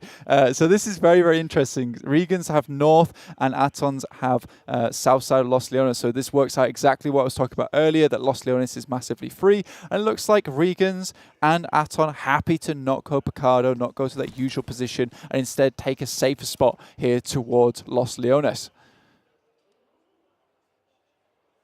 Really just a bit of a standoff for Team Seoul and Box Gaming right now in Picado. They have extricated themselves from one another, although Bensu's still pretty close by. A couple of shots have been landed as well between the 2 teams. But, of course, it's not just the teams that are going to be getting stuff done here. Of course, you have the opportunity to get the gun skin and outfit for the PMWI from the 4th to the 13th of this month. 50% off PMWI packs, and you can get a set straight away with that, as well as 5 chances to draw PMWI treasure chests. And if you can't take advantage of that, next little sale period we do have is from 14th to the 15th of September. So that's 14th this month through to 15th of September. That's 16% of PMWI packs, and you get 6 chances to draw those PMWI treasure chests. So make sure you are getting on that early to reap the rewards. But if not, there's still chances ahead of you. And of course, you can complete daily missions to earn points. And once enough points are accumulated, you tap on the rewards icon to claim the corresponding reward. If you want to participate in the event solo or team with other players, that's absolutely fine as well. But teaming up, that could give you an extra little chance and make the reward to get a little easier. So make sure you tell all your friends about it and get them on board. Goodness me, it looks like Bensu and... Actually, they're mates. I don't think so. I do not think that they will wait 1 second after seeing one another to try and make it all the worse for them. To stand off. Seoul has backup, though. If actually just waiting those are for mates. a team. Those are his mates, right? And so if he pushes in whilst he has that backup, you can trade it off, right? That's what you're really looking for. It's the value of a team. You saw Hector there on the sidelines as well with a nice vantage point to get an off angle. Watch for those players pushing around that flank side. We hop on board with Nigma Galaxy, though, as they are vibing on around in El Pozo, the only team to actually drop up there. Yeah, so this is the one that we were curious about. USG for Donuts were very, very hell-bent on taking Rozhok on Erangel here, but they have given up El Pozo. You know, they're happy to give it to another team. You know, Nigma Galaxy, they took 2 points off them last game, ruined their Erangel, so they'll throw them a coin just this one time. Instead, heading up towards El Azahar on that northeastern side, but no one else is here, so this is a very viable drop for them. Looking at down one, who are also another El Pozo team, they're down towards Valdemar, so they'll take that up on the western edge. They will have to contend with back-to-back, who do love to go for a southern rotation, but it's TJB coming in from Chumacera to ruin their day. Yeah, they take one of the players from back-to-back down. Early scouting, losing a player, not ideal on Miramar. But sadly, it's the risk you run. Team Seoul looking to put the pressure onto Box. This is a fight. The initiative is being taken by Team Seoul here, Blank. They are choosing this fight. They are making this one happen. Box Gaming looked like they were content to sit back a little bit. Maybe it's a strategy. Maybe it's aggression through passiveness, right? Allow them to move to you. Allow them to make those missteps. Well, way back in day, it was always very hard to break the box formation. That was always the very, very difficult thing to get through. And right now, Box are happy to sit in this building. Now, back-to-back, just quickly going back to that last fight there between TJB as well as back-to-back. You know, they actually really struggled with this in the finals of spring 2022, is that on our angle particularly, they would send one scout out and lose that scout very, very early on, dropping them down to 3 players. Already, this is becoming a problem here on Miramar. A lot of these other teams keeping it very, very tight, but Bensu finds one of the players trying to slip through the cracks, but that's not going to happen. The box formation is tight. It is absolutely on the ball. Really, really nice stuff there. Omega a little bit too far forwards. No backup really from Team Seoul on that angle, and a nice opening. And look, Box Gaming move forwards. They re-establish that perimeter. They reclaim this territory. There is a sideswipe potential for Team Seoul if they get that spot, but there's a backstab. Morpher here, over the hill, and it's just Frenzy for the time being, but he has reinforcements coming from the north. Break looking to put this fight into gear now as Team Seoul are on the back foot. Around the side, the reload needs to come through. A lot of damage to Bensu, but it's not enough to get the knock. Break, however, finds Goblin. Akshat now flagging for Team Seoul. 3 players alive for Box as they've lost 1. It was actually REGAN.S from the western side that took the knock onto Box. And this was the team that originally liked to play Picardo on that southern edge. And they've just taken a little bit of time in Los Leones, sweep back up here, and ready to reclaim Picardo for their own, knowing that this was going to be a hotly contested spot. Most likely 2 teams locked together. And now they're going to take advantage of this. Very good from REGAN.S. Seoul really suffering under this pressure from Box Gaming. 3 elimination points already found. Losing 1, you feel like you're going to take that for now. I feel like that might lay claim to Picardo for them in the future Miramars that we're going to see. If they're lucky, we'll see if Team Seoul want to try and vie for that again. But as you say, RSG, Morph, both moving in from both sides of Picardo. Yeah, so it's a bit of a squeeze going on here, but it does seem like China is really trying to take a nasty little split. You can see it on your screen right now, where it's just coming down from the hills in Picardo. 52 Esports have taken a knock there. They're right on the western side. I believe that is to Nigma Galaxy. So Nigma Galaxy trying to pick up some more points. Ralph, though, right on the eastern side, he's looking for a compound for the rest of the team to stay, but they're busy with 52 Esports right now. Looks like 52 Esports are just going to try and keep moving down south. You can see them all mounted up in those vehicles on that western edge. Monte Nuevo, the central focal point of this next circle, just a little bit further out east. It's good for back-to-back right now, who have a lot of that sort of area, despite them losing a player early. If TJB, with GK first moving in there now, can take position there as well on the eastern side, TJB will also be in a phenomenally strong spot. So back-to-back able to, regroup just a little bit here in there. And it's so unfortunate because we really are dropping into their original drop spot right now in Monte Nuevo. I don't think it was necessary to send one down south, but this is something they've done before. I think with 18-team lobby, it's not so wise anymore taking those ridge lines because there's going to be a lot of teams there. It's not as safe to be dangling one of your players down on the south edge of the map. VGS trying to make their way up behind teams like Damwon from Valdemar, they are just neck and neck here with TJB. You can see them on the screen. Damwon Kia trying to find a little place to call home. Damwon Kia moving up from the south side. Adriera being positioned on now. A lot of scouts, as you were talking about, getting picked off, right? It seems like so far we've seen 3 one-player losses on Box Gaming, to be fair. That was in a compound fight. So 2 scouts really being picked off right now. 52 and back-to-back, both losing one of those players. We'll see if that comes back to bite them. Both of them a little bit on that western side. I mean, you've got 52 certainly a lot heavier in there, but they're moving in on the northwestern end of Monte Nuevo. Neymar just about lives here for Falcons, but will be knocked by missile from USG. Makes it happen, looks for some more, but it is an off angle coming through from Falcons. Here on the home turf, trying to keep the rest of their team alive. Needs to choose who to display the flank to there to get the heal off, but Missile stays alive for now. Yusuf trying to get those shots in. Mikun does get behind cover, takes the spray, but doesn't land more than just the one, just a tickle, and needs to heal up as well. Yeah, Omikun just has to walk away from that one. Falcons able to send them back just a little bit.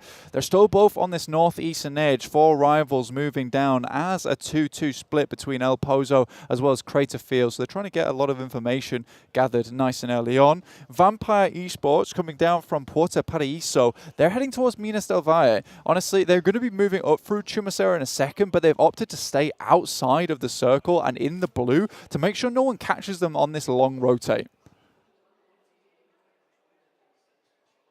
Aton on your screens right now. Holding the ridge on a line. Trying to keep their position safe. South side, it's the Vampires. They've yet to push on in, yet to start the frag fest that we saw from them last game. The question is it repeatable or is it an Erangel special? Is it an Erangel special? That is the real question here. John, Nigma Galaxy still central at the moment. They're right in the middle there, just a little bit further north, and in fact the circle does shift down a little bit further south. And they will be looking to move with that circle. Right in the middle of it, TJB. They have absolutely slap bang center circle right now. Damwon Kia, who have been waiting in the wings for their position for a while now, are going to be looking to push on in and maybe try and take control of that central area as well. Yeah, they're looking to pick up that central area at the moment. Back-to-back moving down at the moment. Nigma Galaxy taking a little while to head into this location, but we are really getting a little bit tough with all these teams crunching up towards the middle. Wildcats, though, coming from Impala on the eastern side, moving through Chumacera at the moment. Seoul with just 1 player remaining, Hector. Box still yet to break away from Picardo at the moment. It's a bit weird, but it is Stalwart actually moving down from Power Grid, just behind Keyed Esports. I mean, maybe, you know, Box Gaming, they're playing with 3 now. They're just going to try and take things a little bit slower, play that edge, potentially. I mean, it's a difficult position, right? You're playing with 3 now. You've lost that ability to really scout as effectively. With more players, more rotations becoming dangerous, you're not really willing to take those chances, potentially. But they do actually strike out. They move down southwest from their old position, leaving Hector in the dust, and they take that eastern flank of the circle. Not a bad position for them to be in at the moment for Box Gaming. Obviously down to just 3 players, but 3 elimination points. You'll take that any day of the week, especially here on Miramar. Now, what really can't happen here for a lot of these teams, you know, is Vampire Esports. They know that they're being headhunted right now. If they start to get ahead once again in this match, things become extremely difficult for a lot of these other teams to start catching up if they continue that momentum going forward. Right now, though, they are really squeezed tight on that that southern edge, just around Chumacera, with one other team in Wildcats coming in just behind them. Schweppes from Vampire Esports, though, will have the bead on Wildcats, where the rest of the team in 3 are just ahead of them towards the north, so they should get info on this nice and early. Yeah, on a 3-1 split, or maybe even a 1-2-1 split from Vampire Esports. Just taking a look at where they are sat on the map. They are yet to fully regroup. They did play a lot of that Northern Rossock at some points. They played in that 2-2 split, so they are used to playing a little bit more of that split play style. Certainly that would be the evidence from the last game anyway, and it certainly worked. Another look at the map here. It's just getting real struggle bus. And, you know, I did not expect this whatsoever, but we still have 18 teams. Vampire Esports, though, Schweppes in the back line, stays alive, but it's Wildcats who are taking shots, and this is the info that Schweppes is able to provide the rest of the team. Next circle, pops in, heads down south, so Vampire Esports still very happy. Looks though, does hit the shots onto Schweppes, will take him down, and that is Vampire Esports down to 3, but there's still more shots along the way. It's Fluketh once again. Really solid backup there. The off angles perfectly found. Heals needing to come through from the Wildcats, and they are yet again suppressed on this ridgeline. Really difficult, but Vampire Esports looking to potentially be down to 3. They've lost their Schweppes on the outside there, and they will be at 3. They had 4 in that previous game, but the circle moves to them. I mean, if they get another circle shift, though, they are in a real safe spot. Like, look how hard it is to approach these buildings. The only issue they might fall into is without those 4 players, it does become a little harder to pick up on all these angles. Again, though, Aton Esports is their difficulty going forward, and it looks like Vampire Esports know that this is a position on the map that they need to watch out for. Really good stuff from Fluketh. His shots have been on point. He's been looking all over the map at the moment, really keeping it clean here for Vampire Esports. I mean, that was one of their characteristics of the last game, right? Snappy engagements, I think Matt said on the desk. Making those clean engagements. That's exactly what you want to be looking for. Even better on Miramar. Damonkia still struggling to just find anywhere that's super concrete for them. It's on the edge of this hill at the moment. 52 Esports coming into play here. Nigma Galaxy, one of their players, I believe it was Hamodi, did go down here.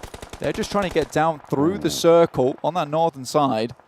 It looks like 3 of them are down. They're losing players left and right. Nigma Galaxy suffering heavily. They had not the best of starts, losing 2 players early in the last game. The first team to go down, in fact. I think it's just Freak alive for them now. At the back as well. Not really a chance to get these reses. Going down first twice in a row. Not the way you want to start your tournament. Certainly would be a disaster. Team Seoul, though, seem to be survivors. They were on 1 for the longest time in that first game. And out they go. Yet again, first team eliminated. A miserable start here for Nigma Galaxy. Really not fun. But you know what, John? There's still Sanhok ahead for them. And honestly, that is the map where they prevail the most. They know how to survive. They know how to get it done. But there's more frags on the hillsides as Donuts USG looking to move up past 4 rivals, and only Jumper can stand in their way now. 52 as well in the back line. Proving to be difficult to deal with as Jumper spotted away. That was it.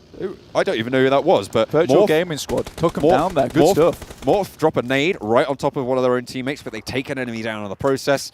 I'm not sure if that's worth it at this late stage. Damonkia, though, you see, they have just been keeping an eye out all over the place, and this ties right back into what the desk was saying at the beginning of the day. They are a survivalist team. They're going to try and see how far they can get, but 52 Esports still trying to lay claim around this area. I agree.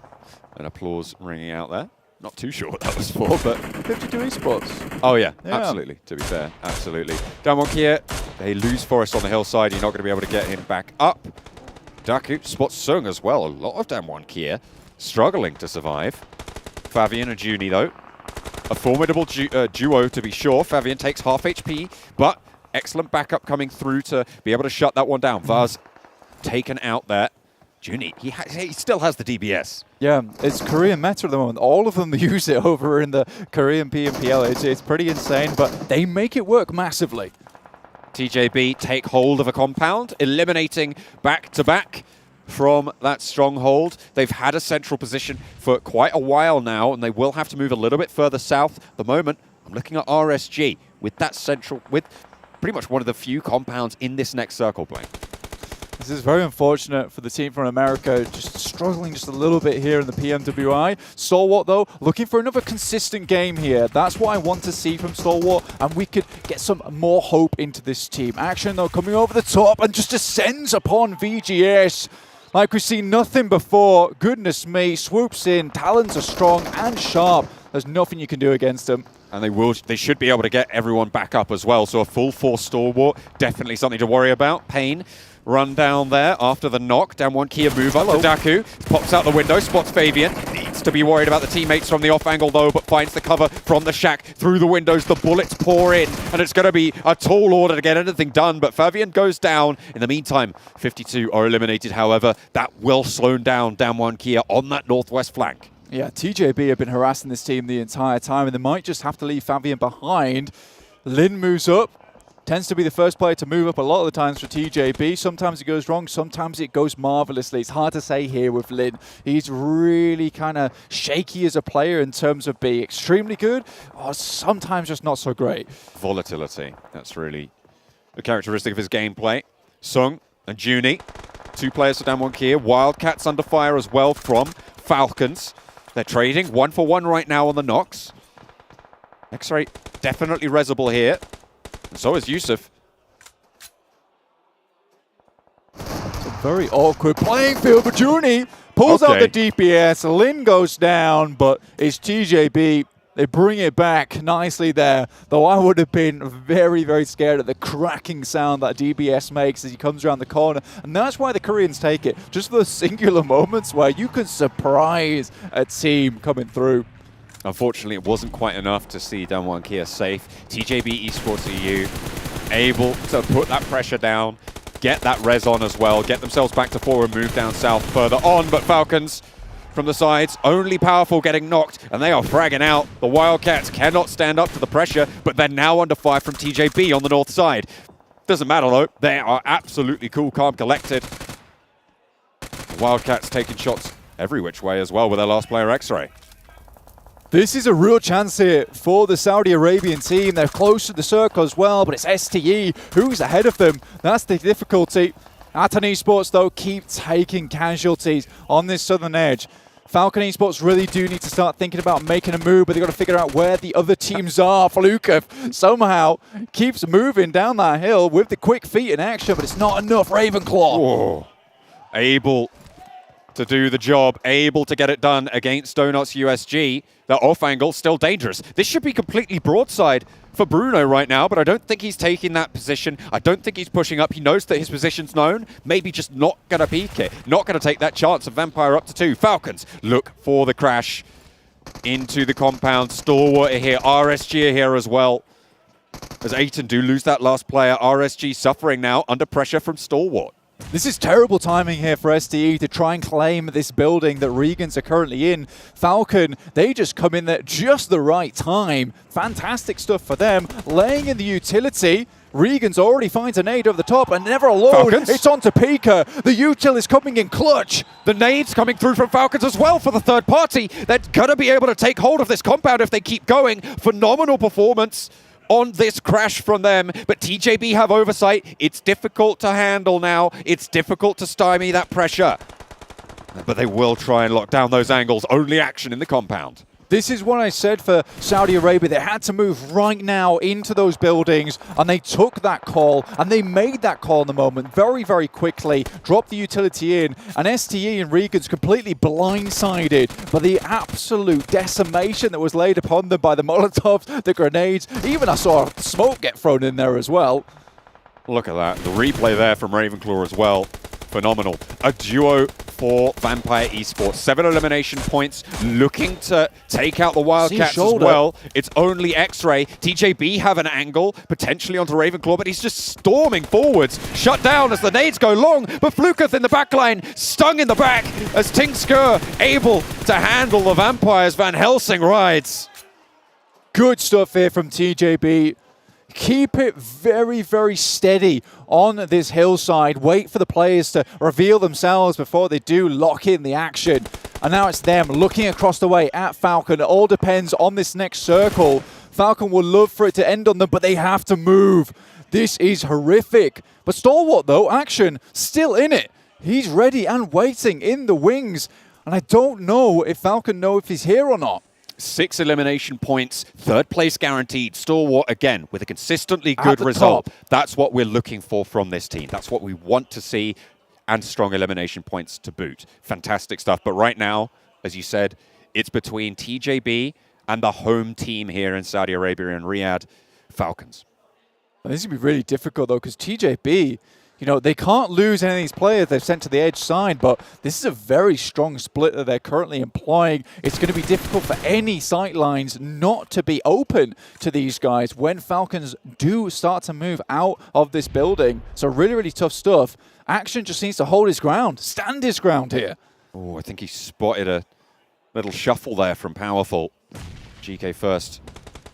Trying to suppress those angles. There's the first angle. TJB have such good vantage points, like you were saying. I know what Falcons are trying to do here. They're trying to get rid of action, but he is just throwing him for a loop. Takes so much damage and finally goes down to Never Alone. So they do secure that 2nd place. Great stuff from Falcon. Now they need to fight back. No answer towards GK first. Never Alone taking heavy tick damage from the blue. Down to 3. Damar gets res. So Yusuf and Damar, a duo in the forefront. But TJB storming down this hillside, nading through the window, putting everything under pressure, putting Falcons to the test. And 2nd place will be a good finish. They wanted first, but it was not to be. TJB moving through the building, through the window, and it is TJB with game number 2 on Miramar.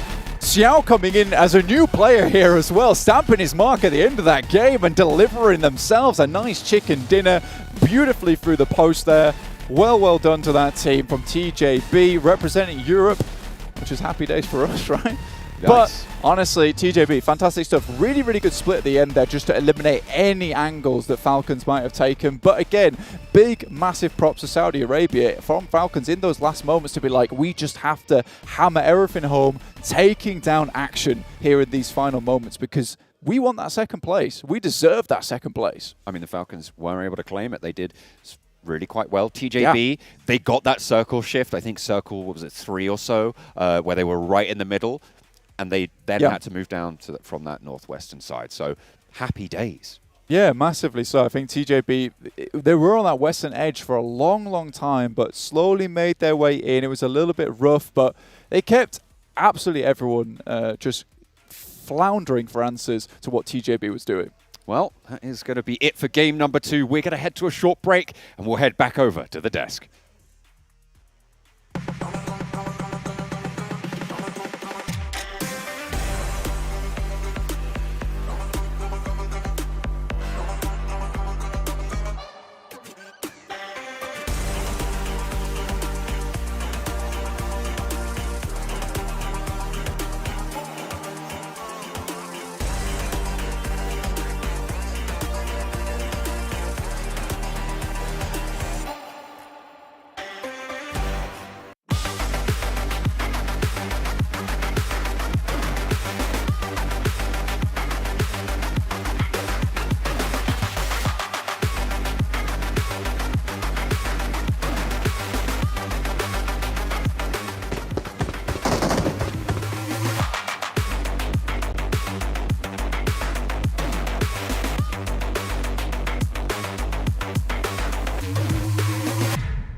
Progress is a race that has no end.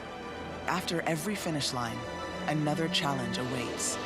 How can we continue to push innovation in a sport at the forefront of technology? This is how.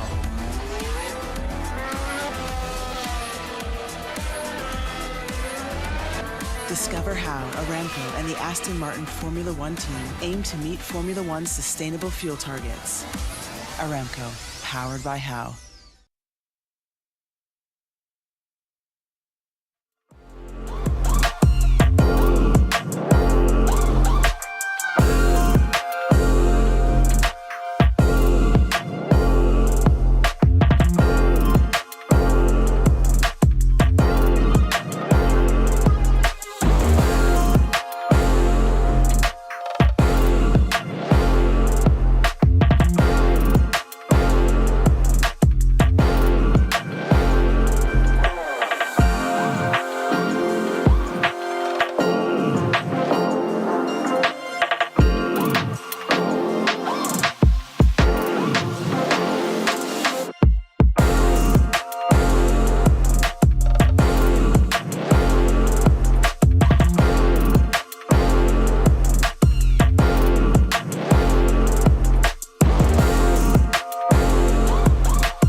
right, well, TJB taking a win here for Western Europe, and a win that Kalaris himself predicted. He saw the zone go their way, and he's like, TJB win these. And they did. And it was good. He said that as if... Anyway, we have ourselves, yes, them getting themselves a win. It was brilliant stuff to actually see them actually take this. But admittedly, it's a home circle for them, effectively, to be able to control these. That having that Chumacera split gives them a great opportunity to find themselves those nice high ground spots to be able to stage their plays from.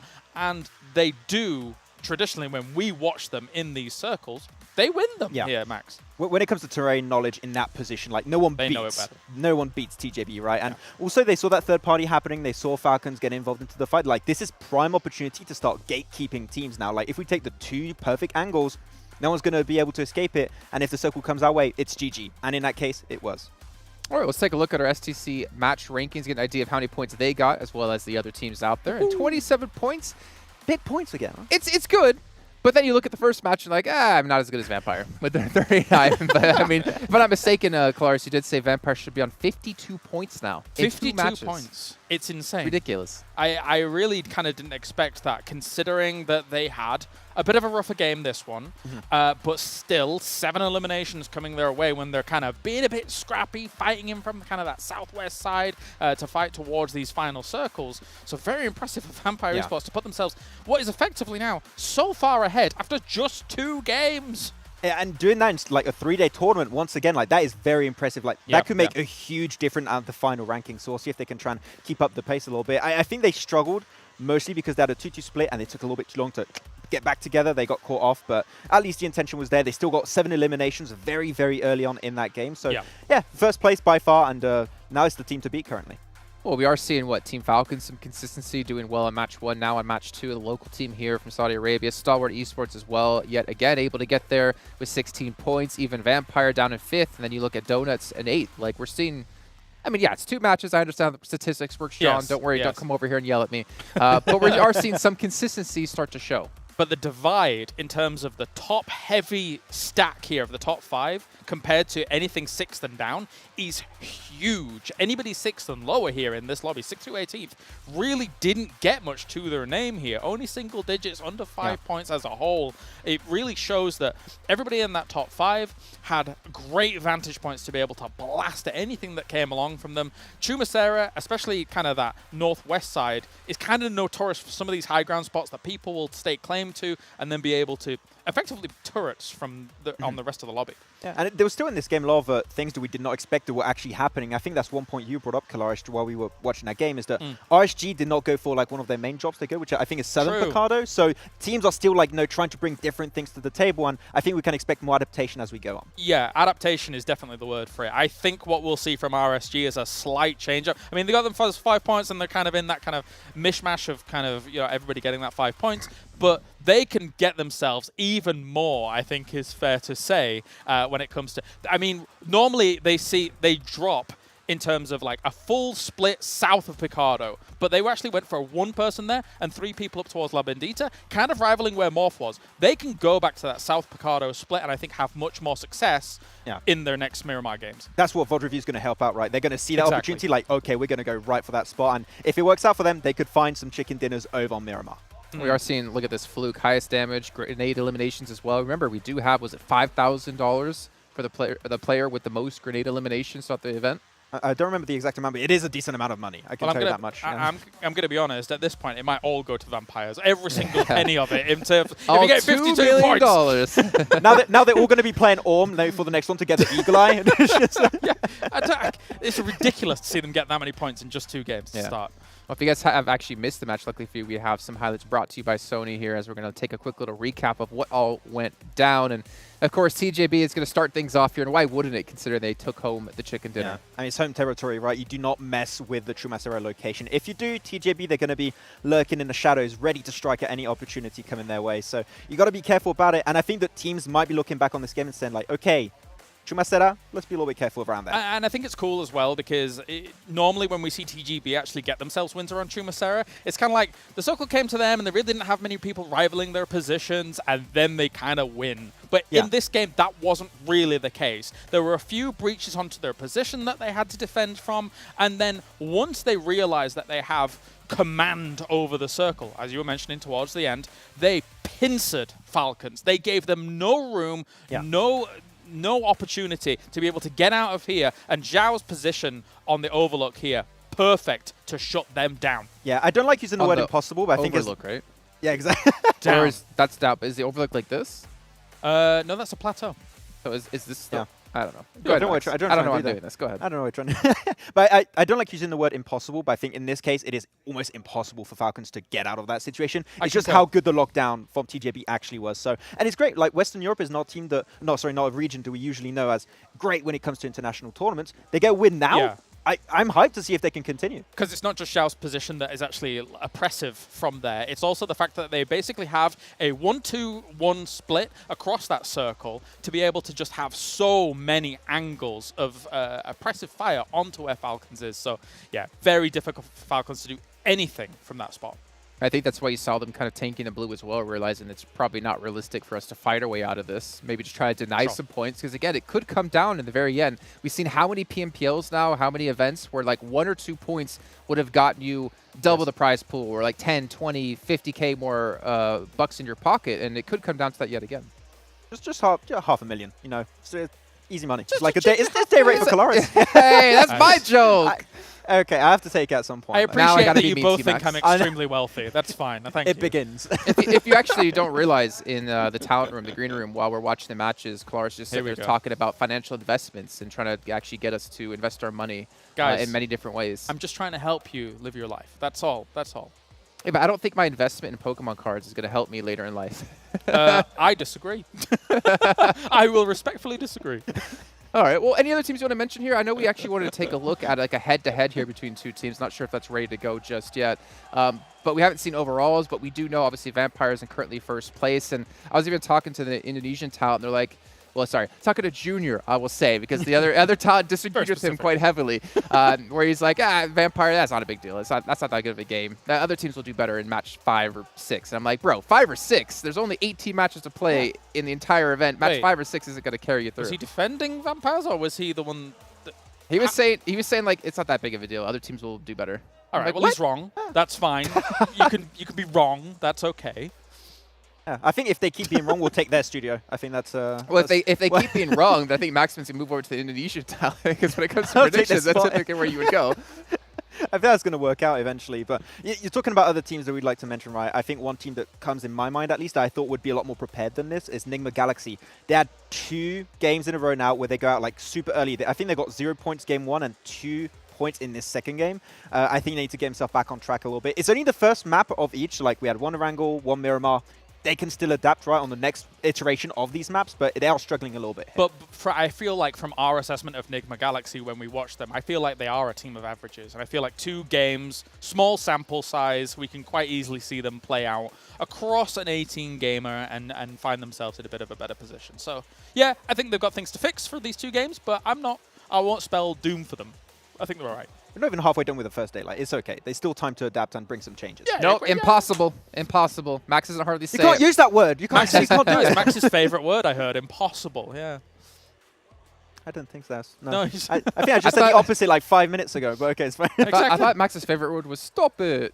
Stop it. When I'm talking to you, yes, that's in my vocabulary all the time. Let's actually jump into a quick head-to-head here between our 2 top-performing teams in the last match. Obviously, got to take a closer look at TJB here and just kind of the overalls. And again, Falcons, the position they were in, some really good damage being done. And we obviously, if you guys haven't watched any of the other titles that we've had here in G8, this team, well, not this team in particular, this organization actually in another title surprised the world with how well they've done. And I know Max has been talking very highly of Team Falcons and how they could do it yet again here in PMWI for PUBG Mobile. Yeah, and in particular, when you're looking at this tournament, right, I think there's like a stigma around invited teams, right? They're not going to perform as well. Yeah, right. Like, why are they there? They don't deserve to be here. But they won like PMPL Arabia for the full season, right? They are currently the reigning champions of Arabia, so there is that background to them. They didn't just win it. They were almost 100 points ahead of second place.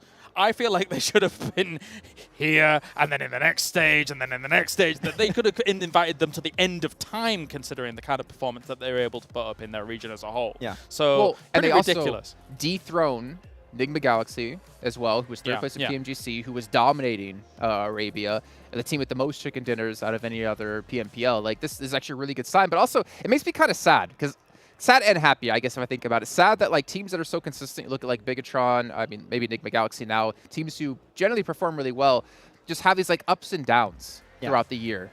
But then also I'm kind of happy because you get to see these new teams come out of nowhere, and maybe Team Falcons, maybe we'll see them in PMGC, maybe they could pull off an upset.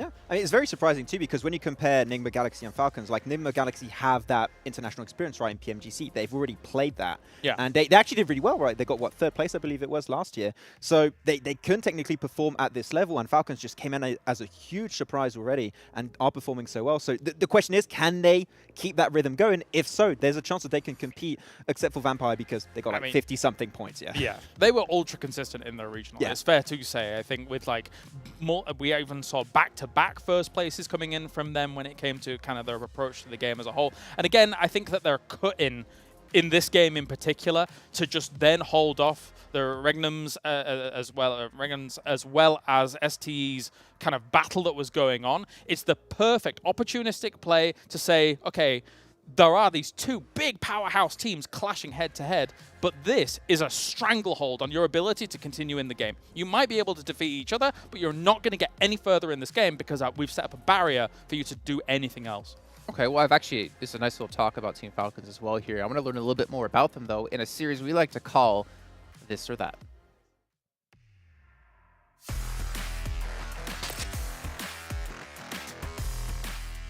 M7. It's faster. I have a skin, so I have to use it. The UMP, less recoil, and I think it's faster. Erangel. The roads are not bumpy, and your car gets stuck in Miramar, so Erangel is way better. Puchinki, yeah. Movie theater. But I like cats more. In Saudi, it's winter. Water rotation. Bucky. A 7.62. Joker is a lot cooler. I'm 2-4. I can get a lot of knocks, but with the car, like I can't do. Like, I don't know how to shoot the shot. Psychological issue with the gun.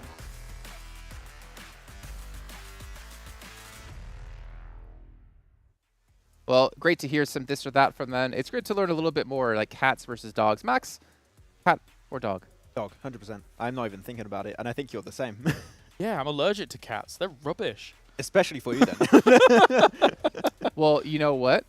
Maybe not a veterinarian, but for hospitals, Dr. Soliman Habib, obviously a big shout out to him as well for putting on this event. We're helping support this event as well here for all of us who are watching, and maybe if you're playing as well, should be pretty happy about it coming through. And actually, I heard a story, not to like promote them even more, there's actually a free hospital like right near this event where you can literally just walk in if you need anything, x-ray in 15 minutes, get bandages, anything like that really quickly. So it's actually really, really cool. I'm really happy to hear their that. thumbs, you know, on the phone. They can like, yeah, you can go. I wasn't talking about players, but I just meant in general. But really cool. Gaming Free is healthcare. intense, man. Okay, We're looking after the players, Jason. All right, that's our priority. That's true. That is true. Players are priority number one when it comes to any esport. But gentlemen, we're gonna be heading into our next map like soon-ish, right? And it's a big one. Uh-oh. You know what map it is, right? Uh-oh. It's going to be Sanhok. It's going to be Sanhok. And this is where things are going to be very interesting. If it wasn't chaotic enough when it came to 16 teams, well, we now have 18 teams going to be on this map. And Max, I know you've been talking about boot camp a lot when it comes to this. Boot camp, you got 3 teams drop in there. Like, it's going to be absolute hell. And we know as a fact that a lot of the teams are very stubborn. Like, they are not going to give that location away. And also the heal-off. Nigma Galaxy, TJB, they're also going to commit to it potentially.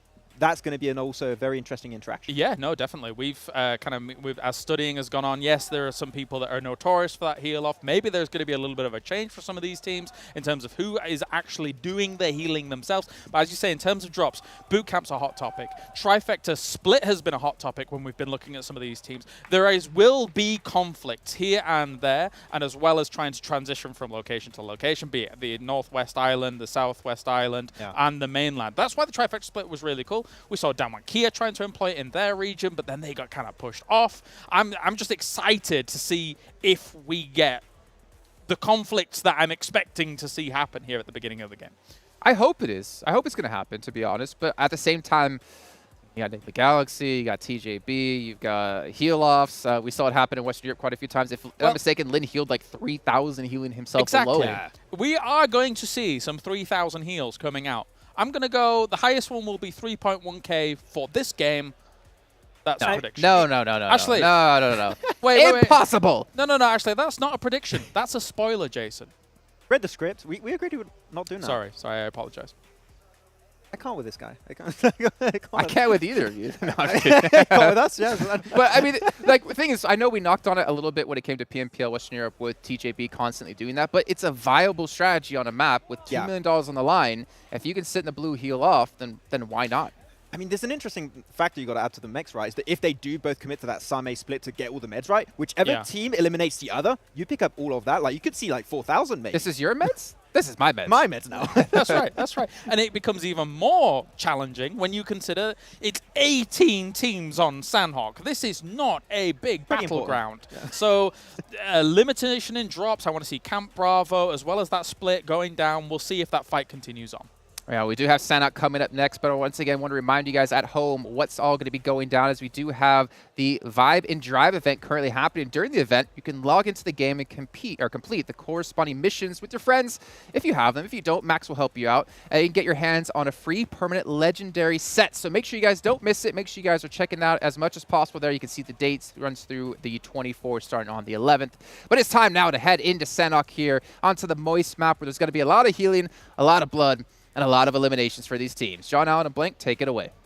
Oh, hell yeah. I'm looking forward to it. I'm looking forward to, as I was saying, the 3k plus healing that Kilaris has foretold. He read that script, and we're going to be looking out for it. 18 teams on Sanhok. Chaos. That's what we're waiting for. That's what we're looking to see. Max was excited about the bootcamp drops. I'm excited to see who decides to go elsewhere, who decides to take the L on their original drop spot and go around the way. Yeah, so actually, for Nigma Galaxy, you'll find this quite interesting. Okay. This is a little tidbit for you. I'm prepared. For their actual Spring 2022 finals, their Sanhok was their most successful map out of all of them. Oh. They had a third, then they had a second, and then they had a first. So it just got better throughout the tournament for them. And that's over all Sanhoks that they played. So that's kind of insane for Nigma Galaxy as a team. So this is where they can start to make back some of their points. Unfortunately, though, like I said earlier, Nigma Galaxy has had a bit of a miserable start, to be honest with you. And I'm not sure how I would be feeling in the situation, especially at a live event like this. I don't think I'd be feeling too good. But Sanhok, now it's time to bring those points back and see if Nigma Galaxy can do it. Again, though, it is that boot camp drop, which is going to be ridiculous. It's REGAN.S, it's Box Gaming, it's Stalwart, all potentially in one place, battling out for boot camp. That lobster is going to be real hectic in just moments' time in the middle of it. You must know, I know the lobster. It's going to be drenched in players in a second. It's going to be a big problem for bootcamp. Alternatively, everyone could leave bootcamp alone, and it's not worth it here in the 18-team lobby, especially with there being so little landmass here on Sanhok in particular. Yeah, it's going to be pretty tricky to find those places, to find that area, to call your own. And already, teams starting to drop out. I'm looking at the Wildcats heading north. They play a hot-in split normally on the Sanhok drops. We saw that in those practice games earlier. Looks like they're not going to change that. And let's look at the bootcamp teams. Down one passing over it right now. Down one Kia and Stalwart potentially looking to land. I think Down one Kia are going to head further north given their speed. Back-to-back drop a little bit short. And actually, Aton go to Painan right in the middle of that map. One team in bootcamp. Only Stalwart. Right in the middle of it, Seoul spread out in the hills to the east. I mean, to be honest with you, I wouldn't challenge Stalwart out for bootcamp either. I think they pretty much just win that every single time. I think you have to out-macro Stalwart just because they are so strong in an individual fight. TJB and Nigma Galaxy down towards Sami, though. This is quite interesting. Nigma Galaxy usually do a Jarmy split anyway, so it's TJB kind of encroaching on the territory. Now, Nigma Galaxy, the problem for them is they'd love all of Sarmi to themselves to pick up as many meds as possible, but they might be getting into a fight early that they don't want to take, and TJB, once again, from Miramar, causing problems for Nigma Galaxy. It's really not fun. But I'll tell you what would be fun. If you complete daily missions to earn points for the PMWI Watch Together, once you get enough points accumulated, tap on the rewards icon to claim the corresponding reward. Well, that's GZ going down for REGAN.S, but for that event, you can participate solo or as a team. And remember, playing solo is absolutely okay, but teaming up could get you some more rewards. Certainly would make it easier, but we're going to be getting into this game. Losing a player early for RSG, Sanhok, could be disastrous. For REGAN.S Gaming, GZ, as you said, Blank, goes down, right? Sanhok, the most important map to keep all four alive in terms of needing that firepower on your feet, right? You need to have it all up. You need to have that ready in your arsenal, but Lightning goes down as well. Team Seoul for India. Finding two so far. Goblin does get knocked in response. It's only him in that little outpost there, but there's two players for REGAN.S Gaming. They're going to be slow just a little bit, but I don't think Goblin is long for this world. Will be taken down. REGAN.S Gaming. Harried. REGAN.S obviously abandoning that bootcamp drop. Have to go somewhere else. They will have to try and find something, make something of their position. In the meantime, we see TJB and Nigma Galaxy split apart just a little bit. Neither of those teams have lost players just yet, so they didn't really want that fight. I mean, TJB, if I'm not mistaken, also kind of tried to play this southwest side, right, in the European tournaments, and try to play from that area. So that hot drop maybe could have been foreseen just a little bit. But Nigma Galaxy, for the first time, don't lose a player on that initial engagement. My God. Back to back. How? Oh, that is shameful. You'd think with a DBS, one of those would have landed. Especially when you're laid down with the DBS on the drop of a player. You hear that, like, 4 shots went out there, and he still did not go down. There was 6, wasn't there? 6 shots. So maybe he was just shooting his toes off. That wasn't quite enough to take him down. He's now running on his, basically, ankles. He's still alive, though, so it's fine. Just ankle bones, just like, I mean, it's probably quite soft earth in Sanhok, right? Yeah, he has quite speed humid now, right? Yeah, he's got traction on the hills. Yeah, he's just flying forward. 4 rifles moving up towards USG's position. Missile did go down for Donuts, trying to get up the stairs. Just about makes it, though, but that Molotov should seal the deal, but goes short, unfortunate. I think it just hit the eaves there and bounced down. The missile's not going to get rezzed here for USG Donuts. 4 rivals should be able to pick up that point lickety-split. And there it is. The nade seals it. Their fate will be run from here. 4 players, 1 elimination for 4 rifles. Back-to-back, trying to play down towards the west side of Quarry with Aton Esports as well. So Aton giving up Camp Bravo to USG. USG so far have just kind of had their drop spots to themselves. You know, they couldn't take El Pozo, but they took El Azhar to themselves. Now taking Camp Bravo. Yes, 52 Esports are coming in from Mongnai, but it's not a big deal for them, though. USG have got real pick of the litter so far on all these maps. I was just looking at some of the other drop spots because we focused a little bit on the engagements that we saw on screen, but I was looking at the Wildcats. I'm not sure if they dropped initially there, but they didn't actually opt to put a player on the eastern shoreline, right? They didn't opt to have that presence or keep that presence there, certainly. I'm not sure if they had that originally, but they have regrouped to that western shoreline near Hatin on the northwestern island. So they don't really have that strength or confidence in crossing potentially. They don't really know about the ground around Paradise Resort, which is currently being vacated by VGS. Yeah, VGS taking this position for most of their Sanhoks already. Paradise Resort is their home. Hatin being, you know, the general spot that we would see Wildcats dropping in anyway on Sanhok. Vampire Esports, though, taking shots onto Flukath here from TJB, who've really started to heat up here in this tournament. I mean, certainly a good game last time around. Taking that chicken dinner. And they're pushing in. Vampire Esports, though, not a team to push over. This team has been absolutely on fire so far, as they were talking about on the desk, topping the tables right now. Top dogs. Or cats, if you prefer. I do prefer, actually. Vampire Esports, so they did get that really nice ruin split at the beginning of the game, and now they're really trying to get out of this difficult situation. They've had so much time to set up here in Ruins, and TJB completely taking them by surprise on the coast. Excellent crossfire established there by TJB. 2 players going down. There is no chance you get them back up. Ravenclaw and Flukuth now left. 2 players alive. The Vampire Esports maybe looking for a nade, some damage over Tingsker, but Xiao rezzed. Back up for TJB. Ravenclaw would love to find at least one more knock here. Nade over the top, but as time goes down, but it's Flukuth, who have been really strong throughout all these games, finds Lin. And that is a little bit of pressure taken off from him. He was right in the midst of all these players from Vampire Esports. So far, Stoned as well as Schweppes have yet to be eliminated. There is still chance for recovery here for Vampire Esports, but with Virtual Gaming Squad on the northern side, just coming down from Camp Alpha, this could be a third party.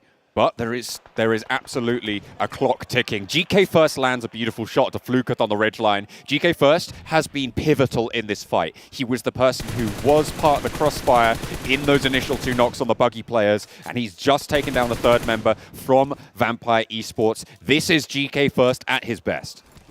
It is very unlikely that Vampire Esports walk away with this one from any more than just one player. Now Ravenclaw is on the run, and TJB, they are hunting down this final player quickly behind him. Very good stuff so far. 1 player alive, yeah. You just got to get out of that. Try and keep yourself alive. This is where the heal strat could come in. Right, for Vampire Esports, they could potentially try and just send Ravenclaw up to get as many first aids as you can. You're playing on that southwest side near Tambang. You can try and just loot up these compounds, grab as many meds as possible. 4 boosters total, 2 first aids. You've got 10 bandages to see you through as well. Ravenclaw could potentially use that time. It's still early circles. Get loot, get first aids, and play for a survival game. Yeah, as a single player, there is a lot you can do as a single player. So by no means is this over. Realistically, I think the person that won out the most between this engagement is Nigma Galaxy. The fact that TJB disengaged from Sami means that Nigma Galaxy had time with this new circle to head down towards Bantai, potentially up to Camp Charlie, and keep looting up some more of those meds. Ralph used to be the big healer for the team, but more recently it's been Lord doing a lot of it, so we will see who exactly decides to go for that one. But this next circle favoring Falcons once again, so another time to really put up those points, put up those numbers for Falcons themselves. But we will see what happens with Morph GGG still trying to make it happen here in this tournament. A particularly alliterative Quarry Camp, Cave, Kampong finish is potentially on the cards here. As the southeast circle shifts in. More from the south coast like you were mentioning there, Blank. 52. Potentially getting spotted out by Donuts USG here. It's over towards the north side of Lakawi, on the north end of the circle. 52 trying to move down the coast. This is a horrific spot to play from 52 Esports. I mean, I've dropped here before, and if you get a team or some players on this ridgeline looking down towards you, it is very hard to leave, even with just the 3 players that Donuts has. 2 versus 4 that they're on this ridgeline with, but it's not going to matter. Immediate knocks coming through, and 52 are torn apart, decimated. 5.2 now, Blank. They just completely break down. It is very, very unfortunate. You're right. These guys got divided up with a couple of quick slashes coming through from the Japanese team. And now it's Pain running away. And you can tell this team is absolutely in pain.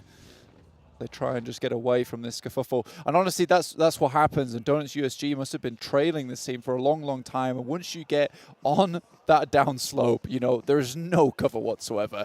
Great angle taken by Omikun to really open up that engagement, especially having the confidence to do that 3v4 as well. They knew that they had the angles to make it happen. And those are the kind of points that you just need in this tournament to keep bumping up your leaderboard.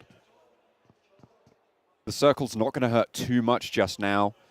So teams like Wildcats, who are very far north at the moment, leaving a player even as far back as Tap Mock, just passing Paradise Resort now that we saw Virtua Gaming Squad leave earlier. They are going to be okay for the time being, and they will have had plenty of time to loot up those meds, play for potentially that one out there. TJB as well, in the meantime, all the way out near Narcam, sorry, and Sami still has the last player from Vampire Esports. And this is the difference between Nigma Galaxy, who dominates on a map like Sanhok, and TJB, who tries to go for a heal strat here on Sanhok. They're out in the blue so long. Nigma Galaxy tries to push in as far as they can into these circles before they start going for the heal strat. They already took the boat down from Bantai, headed over towards dockside. Now they're going to move up, cause as much chaos as possible in these final circles with potentially 3 or 4 members. Then drop one guy behind. He's not had to use any medical supplies all this time until he goes into blue, and that's what gives them the edge on any of these other healing teams. But they have such confidence, such good ideas of how all the other teams rotate to stay out of the way for as long as possible to make that happen. Damwon Kia have taken a couple of knocks on that north side with 52 trying to move past. The next circle just about to shift on in. All right, Vampires. That's okay. I mean, what can you do? What can you do? All right, Vampires. Okay, all right. Okay. A lot of this is, well, it's not, obviously it's not just Sanhok stats. This is the first Sanhok we played so far this tournament. They are going to be looking pretty healthy, especially after that first game. What was it, 26 elims, 24 elims? 24, in the first game coming through. That's really just going to pump those stats. It's going to be a while before we don't see a Vampire up there.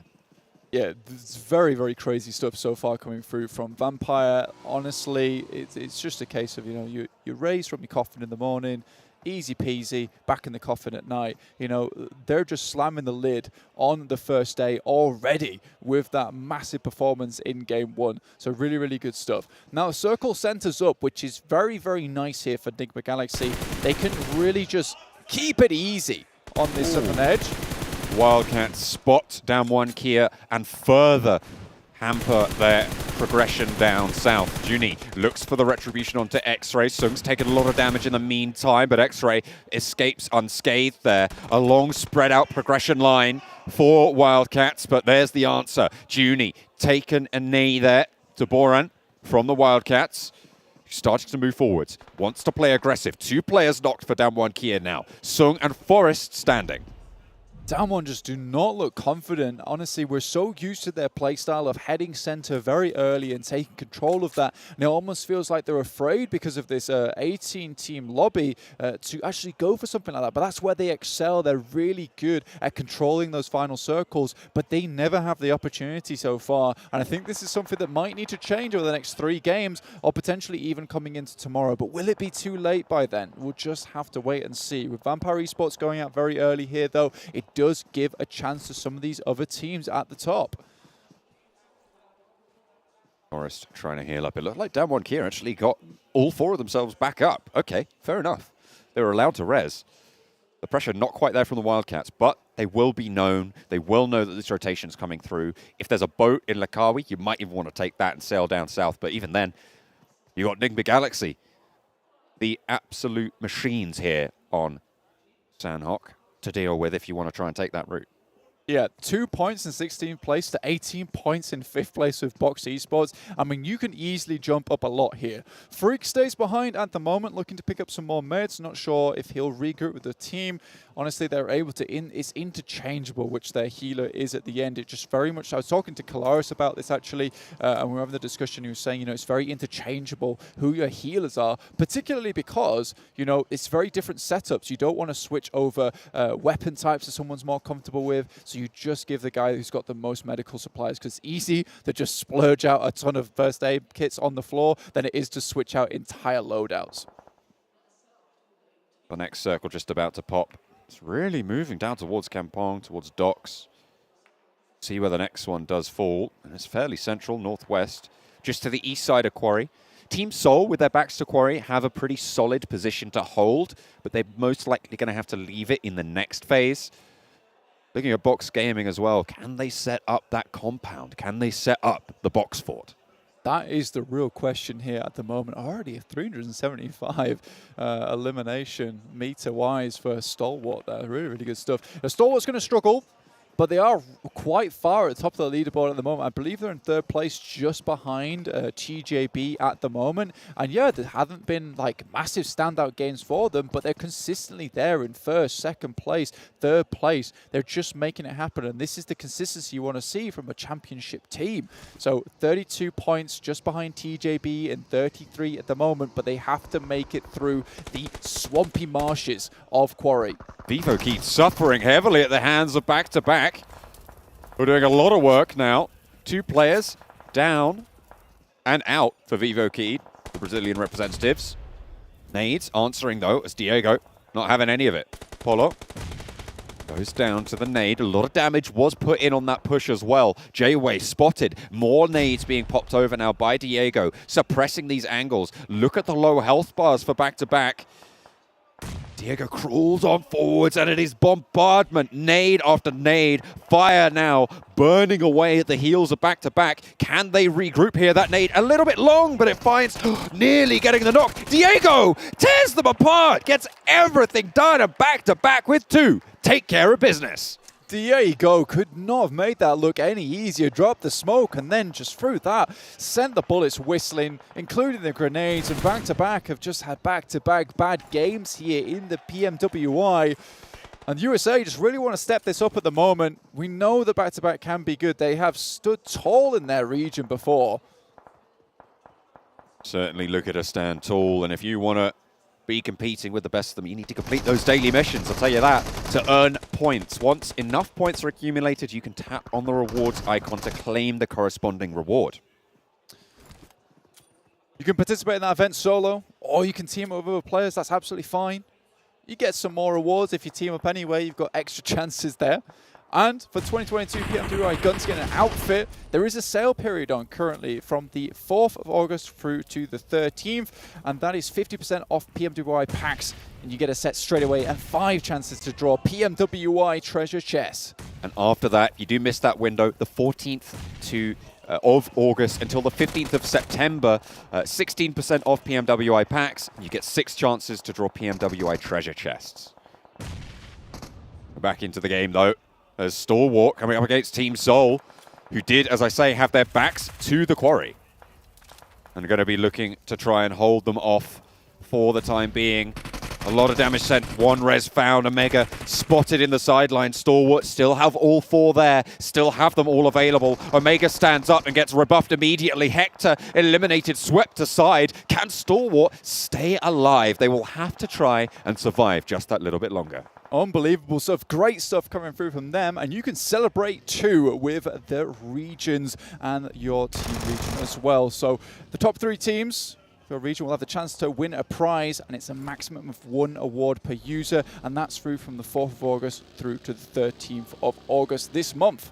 And if you're watching as well, you're contributing to the potential peak concurrent watch viewers of this stream. If we reach 100 million live watching, then everyone could get items in the 2022 PMWI Lucky Crate with a maximum of 1 award per user.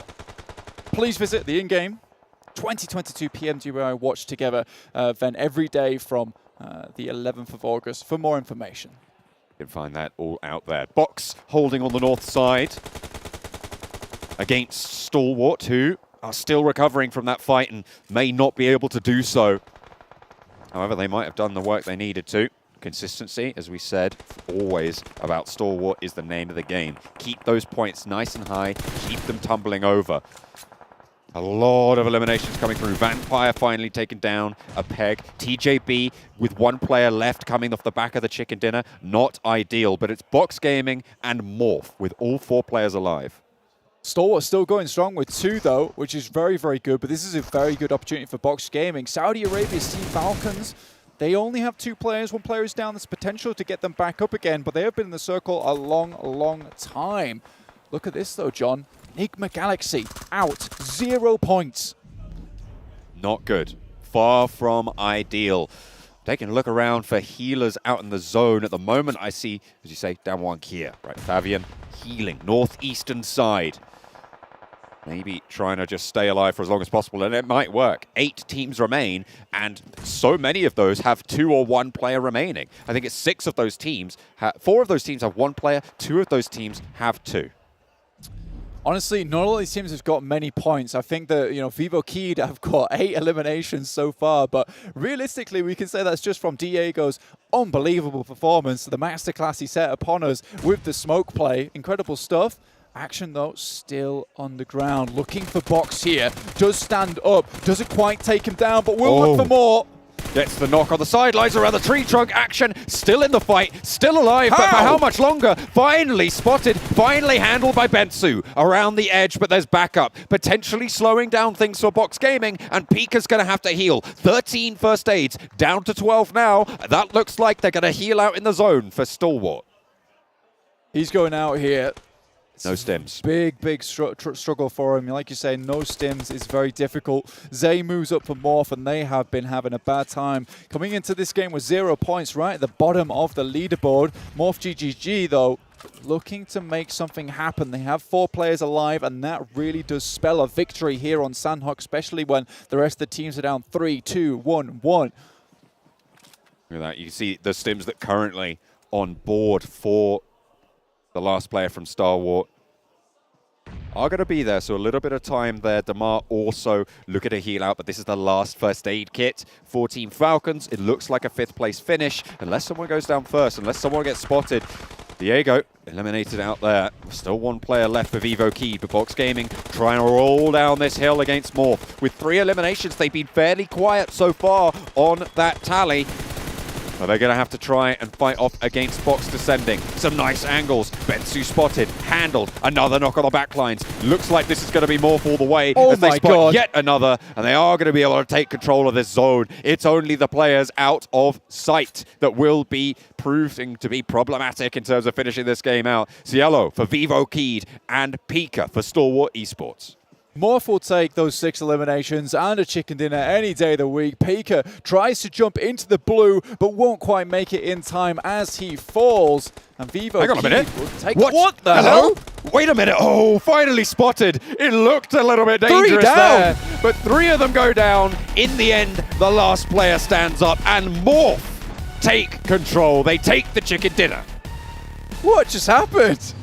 I'm not, honestly, that just does not happen. I was not prepared for it. Well done, Vivo Key. That came out of nowhere for that team, but Morph will take 20 points, which should send them pretty far up the leaderboard from 18th place. But that was a win that they desperately needed. I think if any team wanted it, it was 18th place, and that'll put them in good stead for the future. The rest of the teams, though, is still Stalwart, putting up those consistent points throughout the entirety of this tournament so far. No flashy wins, but those can still come later on. And good news for the teams trying to chase down the vampires, right? Yeah. They did not have the greatest performance in this game. They didn't have the sort of performance that we've come to expect from them in these first 2 games. I mean, sure, right? It's only 2 games that we've seen from them, but that first game was so spectacular. I'm sure everyone's still thinking about it. This one, not so much. Sanhok, maybe not their strong suit. No, not at all. I mean, I think my biggest sadness was the fact that Nigma Galaxy goes out with 0 points. This was meant to be your map, guys. And honestly, it just does not come to fruition here. There is a fair few teams that are starting to really solidify their place towards the top. Obviously, we have 2 extra days. Tune in for them. They're going to be very, very exciting regardless. But that is where things really do start to take root. It's where you have those consistent matches. And I think that keeping yourself in range to the top side is very, very important. And Box and Stalwart currently doing that. Absolutely. We'll be looking for more of that action, more progression, more solidarity from the rest of the teams. We're going to go to a short break. Back to the desk after.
مع التحديث الجديد لستي سي بلاي تجربة جديدة للكل. لو جوك دايم تحديات نافس وانضم للبطولات، استكشف الشات والتايم لاين وتسوق من متجر التطبيق. الليدر بورد على تفاعلك بالتطبيق، والجوائز الأسبوعية والشهرية على نظام النقاط تنتظرك. ستي سي بلاي، مهما كان جوك هذا محلك. Lights out, lights out, lights out. We back in it, ain't no pretending. We hit it, get it, we hit it with it. We back in it, ain't no pretending. We hit it, get it, we hit it with it. We hit it with it. We hit it with it.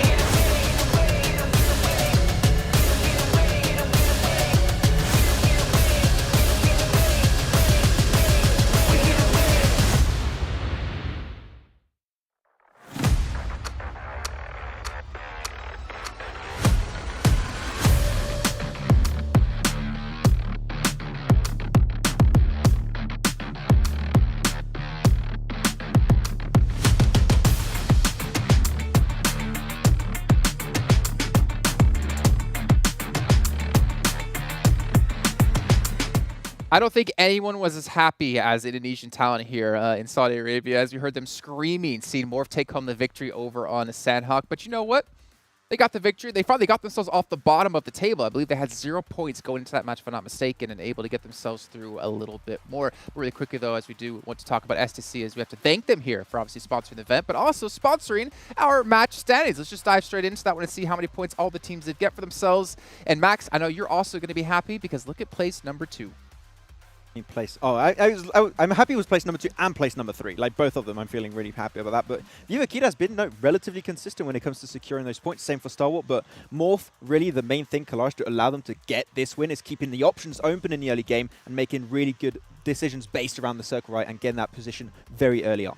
Yeah, I like their split across Camp Charlie as well as the other 2 locations they have south of that and north of that to just act as anchor points for them to transition into the next stages. Obviously, they regrouped on Rocky that you kind of identified whilst that was going on. It's a great spot because it's just south of Cave. You don't have to worry about anybody south of you because there's water there. And west and east, you've got a nice high ground position to be able to scout from. So already you're giving yourself a great launching point into the next stages of this game when it can be kind of difficult to get scouting information on Sanhok. So this gave them a lot.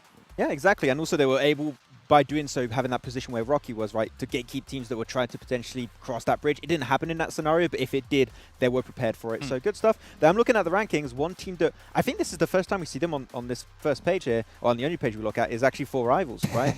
they've been going out very early in both first games. So like we're actually seeing a little bit more step up from the Malaysian side. So good to see. Well, I am looking through this list here, and I know, Claris, you brought this up in the last match. We are seeing, I believe it's Claris, maybe Max Man. I'm always seeming to be really bad with giving credit to people when they say good Claris, things. you know? If it's a good point, it's me. Okay. Max Man, you pointed this out extremely well in the last game. There's a big divide here between like 4th and 5th place when it comes to points, right? We're seeing 13 down to 7. That's, almost half the points allotted right there.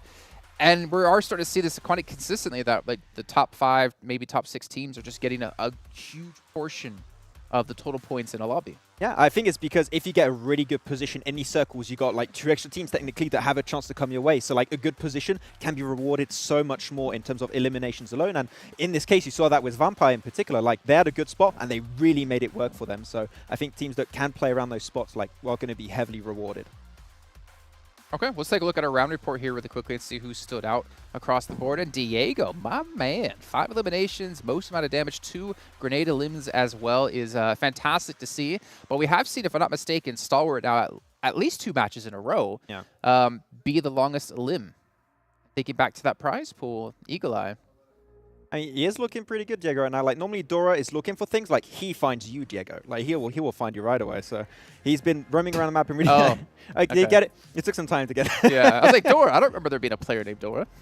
As you were saying with Eagle Eye, longest elim for a top. The fact that he already, before this, had the longest elim at 395 meters and now has Yeah, another one on the bottom. I mean, it's Sanhok, so it's not going to really compete with the Erangel or Miramar eliminations and stuff like that, but he's constantly showing that he's great at range, even on Sanhok, a map that is renowned for the close quarters battles that you see ensue. Hence, we keep hearing DBSs everywhere. I'm so happy we keep hearing DBSs everywhere, by the way. Oh, I remember from every PMPL. Every time we saw it come out. But to be fair, for VIVO, and to talk about them here in particular about Keed, is that this is like their first LAN, first international event as well.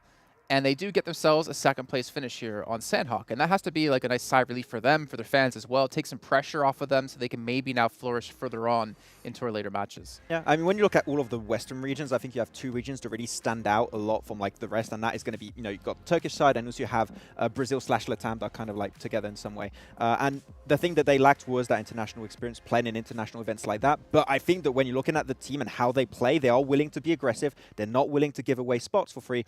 I think that type of mentality, if it works right, can work on this stage. And I think that so far they have been rewarded to some extent, and intrigued to see if that can keep on going as the event goes on. Taking a look at our Sony highlights here, we're starting things off with Omega for Team Seoul, and again, we haven't really been able to talk too much about them, and it's kind of unfortunate thinking back to PMGC where we had Godlike playing, and they only had one good match, which was the very last match of the entire event where they got a chicken dinner. But to be honest, it looked like Nova just kind of gave it to them, to be fair. At least in this situation as well, though, going up against RSG, you know, seeing Seoul getting a few eliminations here and there, it's nice against them. To look at the flip side of that battle, I just think RSG is having a bit of a harder time adapting to this lobby because they have the most extreme shift in playstyle and lobby size, etc. In format, yeah, that's the best way to describe it. Coming into this tournament. Obviously in China, 15-team lobbies. You've got yourself extra elimination points early on, which can play nicely to their playstyle. Now it's very different here for them. Not a great start for them. They need to adapt faster than we're seeing them at the moment. Especially when like PL is happening like right before this event and right after it's going to continue, right? So you don't. They need to adapt specifically for this event in such a narrow window of time, and then go back to their old playstyle. Like it is very complicated to deal with. It's a big change. Yeah, exactly. It's a big change, but at least for them, right, thinking ahead towards maybe PMGC, this is their first little chance to dip their toes into the water of what global PUBG Mobile is about. And we're obviously going to find out when we get to PMGC if they do qualify, first of all. But to be honest, only Nova out of the Chinese teams out of PEL has been able to really impress us. I mean, we did see 4 Angry Men, to be fair, but they didn't really... Now, 4 Mini Men's a different team. 4 Angry Men. 4 Angry Men. But they didn't really make it count where it mattered in the finals. I think Nova does a good job of adapting over a long-form tournament in internationals. Every time we've seen kind of Nova... Well, the majority of times we've seen Nova on internationals, you get long-form, a few weeks here and there. Sometimes they have a bit of a harder time. Yeah, sometimes they have that little vacation, you know, doing what they can, but then later on they come out blasting after accumulating as much information as possible. You can't do that here. It's not going to be possible. You're going to have to go back, just have 2 nights worth of review from day to day. That's not long. They need to be very quick to adapt. And if I'm not mistaken, there wasn't a ton of scrims as well to like learn about what your opponents can do here going into this event. But you know what? We haven't been able to take a look at this all day, but luckily we're going to have the chance now. Let's actually dive into our overall standings to see where all of our teams currently do sit. Vampire, I'm expecting to be first place, but not by much.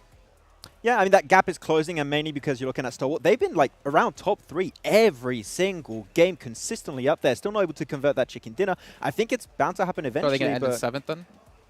Hopefully not. I don't want to jinx on the 7th position again, but Stalwart are still clearly in race, and they're heating up to the lobby here. It's a huge reason why we have been looking at this team as one of the big favorites to win it, right? 30 placement points over 3 games where they've not been able to get themselves a chicken dinner is extremely, extremely impressive here already. And we know that they have the fragging capabilities to be able to push in those eliminations as well. Yes, Vampire started off with a big one, but now they just got 1 point off the back of this after losing out an early fight against a previous chicken dinner winner. So, yeah, my eyes are still on Stalwart. And actually, all things considered as well, with no actual chicken dinner yet, Box Gaming, I feel like as the tournament's going to go on, if they can hold down some positions, I think they'll be able to convert some big points too. Well, I mean, that's the hope, right, coming in from is that they don't have a lot of elims, and that kind of worries me. I know we talk a lot about that sweet marriage of elims to placements. Which is actually surprising when you think about it. The Stalwart are in second with like twice as many placement points than eliminations. Know that this tournament with 18 teams per lobby would be a lot more elimination like focused, right? So it is impressive that they've been able to make it work out. Though heading on over to the second page, we see some teams that have been a little bit topsy-turvy here. And for Rivals, we're able to catch up a little bit. I mean, all of these teams, right, it's only 3 games. One good game, you're on the first page. Anyone can still make it. Yeah, 10 elims for 4 Rivals. It's a slight outlier here compared to the rest in some of this page as it does stand. But again, I think you've still... In PUBG Mobile, you've got to be hyper-aware of both scenarios. You need those placement points. You need those elims. And some teams ain't getting much. Like Nigma. You got 52 Esports coming from Pakistan. They didn't get a single chicken dinner, actually, to get here today. We've seen Nigma Galaxy, though, have rough times in the past and then bounce back. So, again, not too worried just yet, but again, short form tournament, sometimes it's very different to the long form. Exactly, like in a PMPL, like you have one bad day, it's like, oh, it's fine, you got 18 show days in total. Like, look in here, that's 1/3 of your potential points, like down the drain instantly. You can't afford to have this day continue. We need to see Nigma Galaxy, like, I would say, bounce back right now. Yeah. What about a virtual gaming squad? I mean, we don't really know what to expect out of them. And of course, the region for Africa, but we got to see a couple of glimpses, but they haven't been able to, like, strand that together into a good run yet. So I had the chance to talk to Alpha Luigi actually, and the way they're taking this tournament is a big learning curve. Like, they want to learn as much as they can, and they're just very excited to be here, which I can understand. I don't think their team just like, we're going for first place. Which, of course, I think that should be the mentality for every team, but they just want to take as much information, prepare for the next season. Plus, if you want to talk game specific, Erangel's the biggest portion of our battlegrounds that we got on here, and their first Erangel started off catastrophically. Now, if we get themselves a different playing path, maybe we can see them actually convert a few more points here or there and allow that playing path to even just give them the drop spot they want, because we've only had one Erangel so far. Here's a quick question for you two, completely off topic. Max, are you good at basketball? No, I'm actually absolutely horrible. Chorus, are you good at basketball?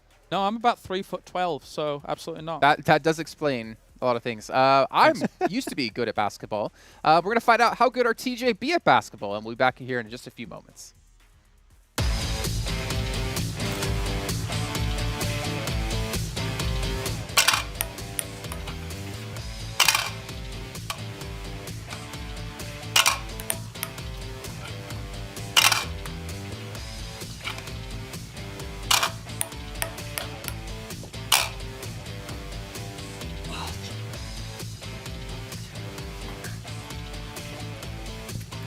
Okay, that's not fair. He had to chase the ball and lost time.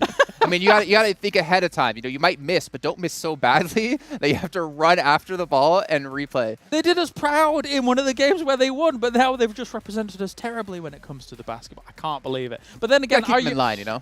Are European teams that renowned for basketball? It's mostly the Americans that are pretty good at this, no? Yes. Come on, as an honorary American, I mean, tell us. I haven't been in America and lived in America in over 10 years. You're tall. You're supposed to be good at basketball because you're. Is that how? Those are the rules. Yeah. Those are the rules. If you're above like like 6 foot, like you're supposed to be good. Yeah. I don't like these stereotypes. 6 foot's not that tall for basketball. Are you kidding me? Tall. Do you know the current like height of basketball players is like 6'7"? Okay. You're taller than 6 foot. Not finding excuses. I'm not 6'7". And that 6'7" is like a short player. But anyways, let's talk about these teams here. We did get to see our overalls a little bit, and you're talking about how Nigma, they need to step up. I was wondering, like, obviously this is kind of their home region, right? Obviously, I think they're from Iraq, so not necessarily from Saudi Arabia, but this is a lot of pressure for them to perform when it's like their home turf. And I wonder if that might be getting to them. I think that can be, right? You got the offline event buff, and you also got the nerf from the offline events, right? That could be happening. Is the pressure can be getting to them. Like, you know that over there, you can have a lot of Falcons fans, you can have a lot of Nigma Galaxy fans. You don't want to disappoint, but when you start like having a bad roll of games, it can just snowball into a really negative effect. So hopefully they can pick themselves back up, and they don't have a lot of time to do so. So we need to see results like very soon. I also just saw the playing path. I don't know if that's actually the one we're sticking with.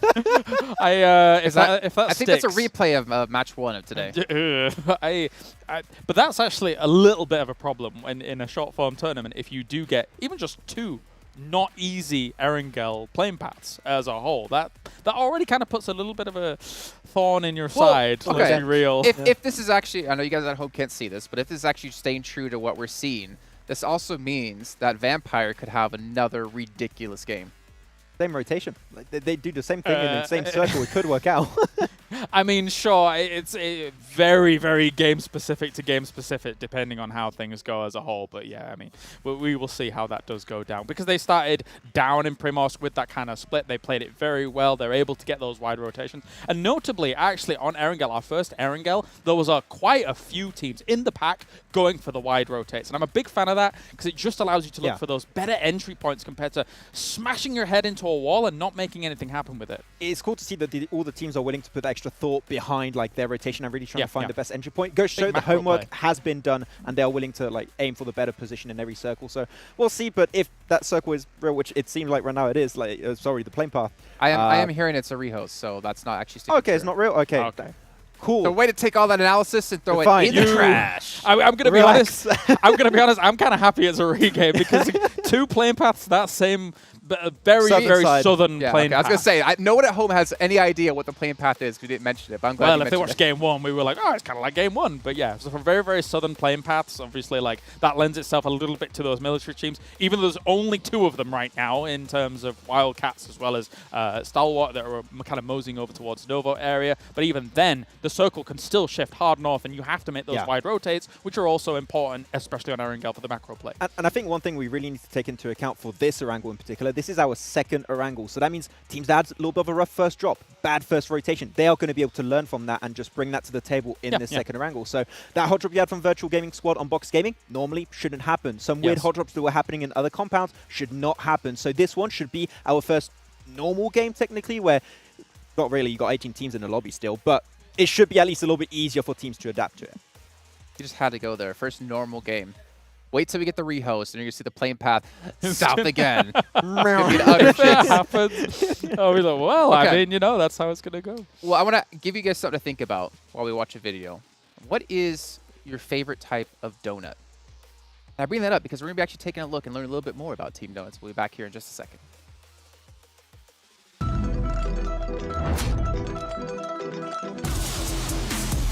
そうですね、自分たちのチームの特徴としては、チーム内日本の中でもやっぱりファイト力だったりがやっぱり他のチームよりは優れています。チームの中で一番強い選手ですかね。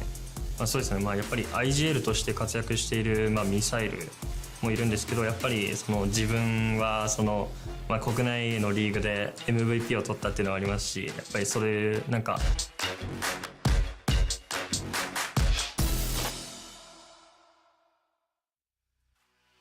Well, I hope you guys have been brushing up on your Japanese, watching your animes. Max, can you translate everything? Because I know you're quite a connoisseur of anime. I think you said One Piece is the best anime, and that's pretty cool. Okay, anyways, Clores. Don't ask me about donuts. Or What's your favorite type of donut? I got 2 favorite types of donuts, actually. I get a nice salted caramel donut, and I also get a bacon-flavored donut in Krakow. Wait, say that again. Maple bacon or bacon? Just bacon. Just bacon? It's fantastic. Was there bacon in it? Was it like infused? I'm going to give them a free plug. Nuts in Krakow. Go visit it. Let's go play. Oh, yes. You know what? After this day's done, I'm heading over there. I'm going to go pick one up. I've actually seen like fly over there. I've seen maple donuts with bacon on it because maple syrup and bacon goes well together. No, they just literally do bacon. It's amazing. Okay. Yeah. Well, you know what's also fantastic? Spotify, who's actually one of our sponsors here. If you guys haven't, you can check it out and download it. You know what? I use it all the time, traveling, at home, at the gym, because clearly I look like I go to the gym. I listen to them nonstop. So, Max, your favorite donut? I'm going to be very boring and say he's just like a croissant. Can you qualify as I mean, it's a no, it's not a donut. It's a failed donut. Okay? Kind of no shape. I love a baguette. Okay, it's pretty good. just stretch it. That's weird. I'll have a BLT. That's my favorite donut. So what is it? Sprinkles? Really, yeah, just like sprinkle donut with just like sugar on top of it. It's just okay. What kind of sugar are we talking about? Favorite donut? Yes, I'm a simple man. To be fair, like simple tastes. In Europe, you don't really have like a great assortment of donuts. My personal favorite is actually the plain donut because it's like slightly sweet. You just said the same as him. Like the sugar is plain donut. No. Wait. Plain donut has no sugar on it. Has nothing on it. It's just the donut. Why would you do that to yourself? It is delicious. You know what?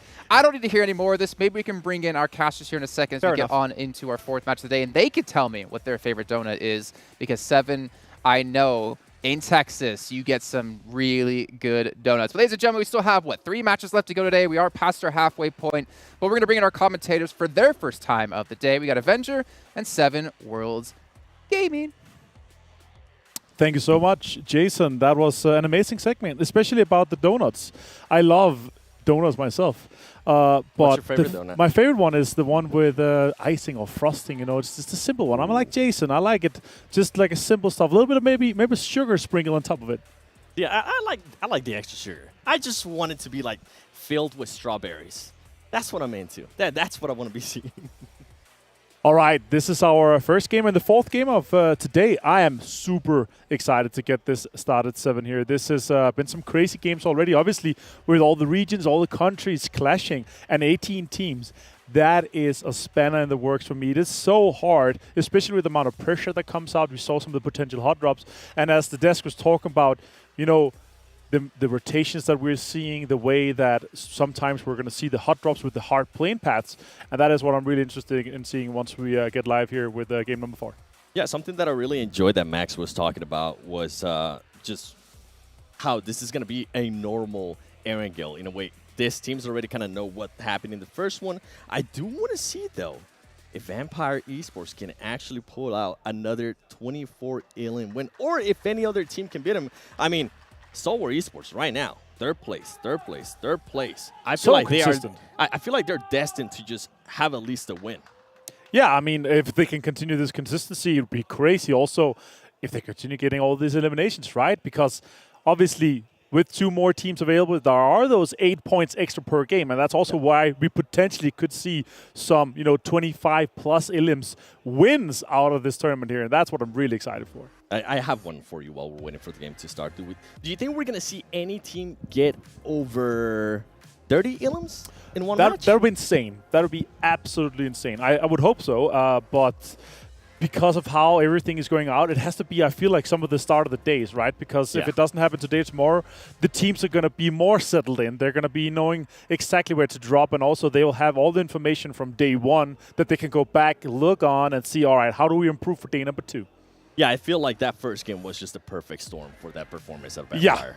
Yeah, it was. And also how everything ended up being, how the rotations came in. Also, it's just, it is so wild to have these semi-urban endings where some of the teams, they're coming out from the bridges or from the north side. They have to cross water and get against all these obstacles here, and they're just able to do so. But 7, we are ready with the second Erangel of the day and the 4th game. So we're basically halfway through now. We're going to have 3 more total games, and this is going to be a fun one. Also, a pretty good plane path here. We're starting over Georgia Pole, and we're going to go down towards the southeast over Military Island. Yeah, I'm pretty sure the desk is going to be happy seeing this plane path.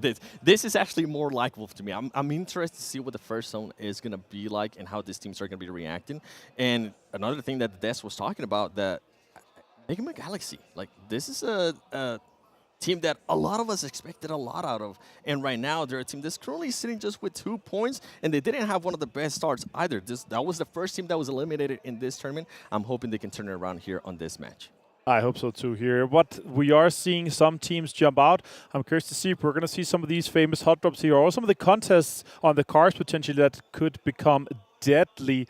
And let's see how many teams also end up going over to the Military Island, to back-to-back, obviously going toward Farm and Milta. They're going to be pretty good on the eastern side. The question is also, are we going to have the circle? No, it's not going to be fine. We have a little bit of a chance here, 7. A little 20-25% chance that it could go south and be a real rough circle for these teams. And this is when my toxic trait comes out. This is when I want to see that excitement. Well, the worst possible. Yes. I want that circle to go just in between. I want to see some water, okay? I want to have some of the military base, and I want to have some of the mainland as well. So we are getting some of the fights here. Aton Esports being able to get the knock there on 52 Pharaoh. This is a great start for Aton Esports, actually, because and something to point out, they have Cinetexa. They have a player from Brazil that has been added for this tournament. So I think it's time that we actually start seeing a good performance out of Aton Esports here on a global event. Yeah, I would really love to, though. Let's see what they can do. They get another one down. Pain goes down. That's a lot of pain for him straight there. Here fighting in the God compound just west of the Godka area. And that's going to be a great start for Aton. Let's see what Daco can do here, though, 7. Is he going to be able to get down 1? No, just a quick peek. Yeah, I think they're just going to be waiting patiently. You can see Senatexla right now is just flipping the buggy in the background. If this is going to be a time right now, Fran has to push that. Daku's going to just back off a little bit. They're going to be looking to reset. I think they has given enough time for Senatexla to actually push up into them. There you go. Oh, the backup. He gets in. Daku goes down. Senatexla, fantastic backup coming in this situation here. A little bit of fire. Vaz, what is he able to do here for 52? The good thing right now is that, I mean, Aton has everything going for them, right? They 100%. have one of the 52 esports players just pretty much against the wall. Yeah. What's going to happen here and how they're going to be able to approach this? You can see them, Choco trying to get that different angle, and how are they actually going to be able to push that? We have seen teams throw, in a way, this kind of pushes when it's just one player. Oh, Vass, they are searching him though. Look at this, nice backup coming in, and they're just going to take him down. That is pretty damn amazing. Well played here by Aton, 52 out in first place. Yeah, talking about a great start, this is what I want to see out of Aton. I mean, they ended up with 5 elims in the first match, 3, and then in the past match, they only had 1 elim. 4 right off the bat. This is what you want to see. All right, also here, Virtual Gaming Squad. Maybe have some information that there might be one of the players here from Vampire Esports. I don't think so, though. They're not really looking for him to just go away. The Glass House compound here is a really good one, but they have to rotate further, obviously, when the circle is further east. Yeah, Vampire just playing it patient. Saying, you know what? We're just going to be waiting and see what happens. Let's let them do their thing, and that's exactly what's going on. And I mean, if you don't have to get into a fight this early on, just don't do it. Yeah, exactly. But it feels like they have an idea, right? Because obviously he could have dropped close to it and then obviously been looting. But no, they are not going to find him. He's going to be fine here. Fluke. The circle is going to start closing in, though. I want to see what 4 rivals is going to be doing. I mean, they're currently towards the north. Bernie. With Vampire Esports, I think he's just going to continue to stay down. He's going to be super, super patient. All right, let's see what the situation is going to be with the rotations. It is a pretty good circle. I want to see either a really rough one, we're talking military base, 50-50, something like that, or a good center one. Because on the Potato Hill, there is a lot of good areas to be fighting around. These farms with the snake compounds, there's a lot of compounds that could be taken. And there's really basically just a lot of real estate that is available for these teams. So we could potentially see a lot of teams sending it in towards the center rather than what we've seen so far in the tournament. A lot of edge-heavy play, especially on Miramar. That's very, very edge-heavy. And obviously because also how this circle ended up being. Morph in Yasnaya. And I mean, for the last game, Morph, what a performance, right? And we're talking about them. We're saying how that was a team that went from 0 points to hero points, being able to collect those 20, I think it was 22 points for them. That's what you want to see out of the Indonesian teams. I'm pretty sure a lot of people right now on YouTube are going to be doing Indo Pride. And next week, I mean, on the after-party event, they're going to be also having Bigatron. So if Morph can actually make it there, I want to see that. I want to see those giants just battle each other. Virtual Gaming Squad also fighting right now. Let's see how that's going to turn out as well. If it's just going to be one. Seoul did lose 1 player, Omega. And now the other guys from Team Seoul are leaving.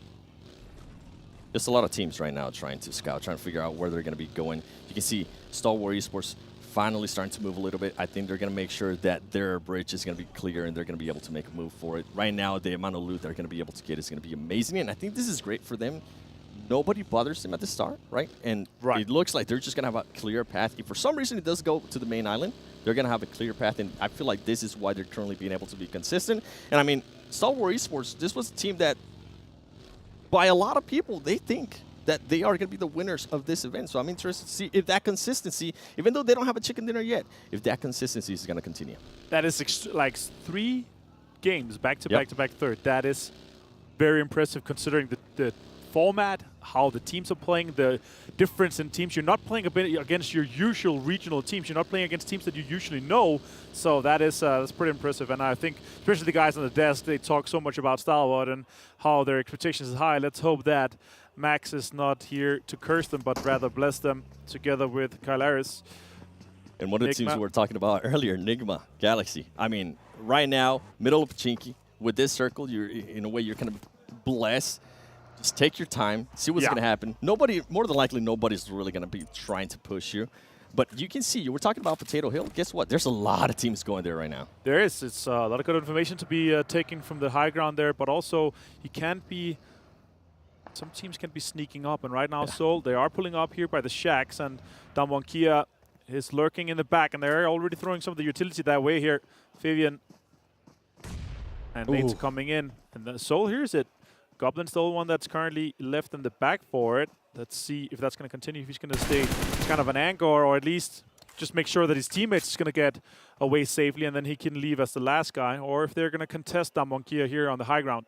I think they were just scouting. Those two players on the card were trying to figure out, you know what, are we going to be able to use that advantage with Goblin being able to just kind of keep them focused there? It didn't happen. They decided to go back. Overall, Team Seoul not being too aggressive, making sure they know where they want to go, and that's what you want to see at this stage. Especially here, once we see the second circle pop, then they can decide, are we going to fight for it? Are we going to leave? Are we going to have to make a big rotation? And soon, 7, we are going to see the next circle here. And this is a big decider. We're going to see if the teams are going to have to stay or if they're going to be moving. A lot of teams still moving in. They're basically on the edge or just outside the circle. And then they're going to have to either continue for a very long time if it's a hot shift against them, or if it's going to be a center circle. Right now, most of the teams would love a center shift. Yeah, and with TJB, I mean, you see TJB now starting to move down to the south. They're like, okay, you know what? We have plenty of time to loot up. Let's actually move along. And something that I enjoyed there from Stalwart Esports, they were just waiting patiently. They made sure that they sent only one player across that bridge. They made sure nobody was waiting for them. And they were like, okay, it's clear. You know what? Just come our way. More than likely, it's not going to go to military base, even though, never mind. You summoned it. I'll take it. I was saying I wanted to bring out my toxic trait of it being in the middle. I mean, it's looking promising right now. Yeah, it's also hard because the amount of water that is in play right now is making the vast majority of the center of the circle not playable unless you want to be in the water. But we're going to see a lot of teams come to this southern hill of the Pochinki. There's a big dip. There's some good trees to be played, but mainly 2 compounds. The pack compound and the double barn compound are going to be the main ones that are going to be fought for, and obviously some of the compounds west of farm. Let's see how some of the teams are deciding to do here. One of the teams I'm currently looking at is Vampire Esports. I mean, they're just taking way too long with time right there for me. What I would like to see, and you can see back-to-back, Killswitch, one of the main players actually getting eliminated. Oh man, that's going to hurt them big time. And this is, I got to bring up my NA trait now. I was hoping back-to-back would have good performances here. So far, after 3 matches, they had 7 points, not what you expect to see out of that team. Oh, that's unfortunate for them. Hopefully they're able to step it up and especially learn towards. Now that you're casting them, maybe they're stepping up. No, REGAN still taking some shots towards Stalwart. Pika goes out. It's going to be going down as well. That's 1 elimination saved for REGAN's again. Good performance for them, 2. And then you have J-Way just passing by. Oh, no. J7, please keep going. Go away. No. That is so unfortunate. And a strong defense here for REGAN's.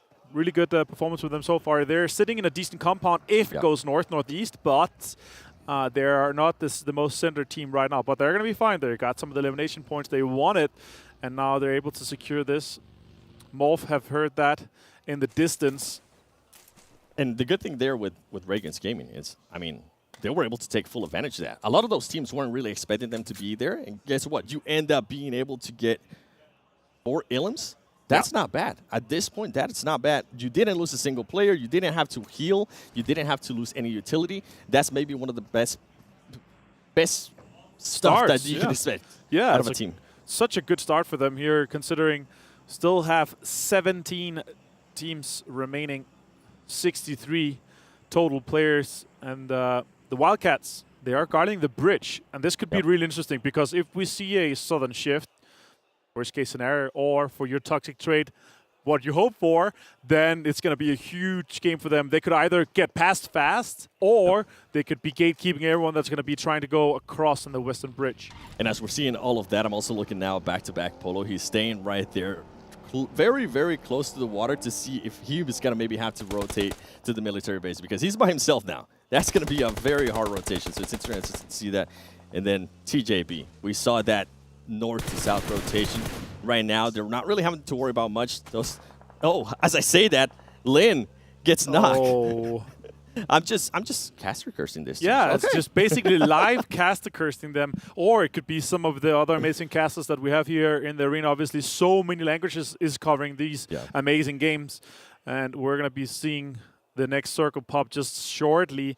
Please, and then madness. You're hoping for chaos. Yes. For anarchy. And that would be the southern shift. Let's see if it happens.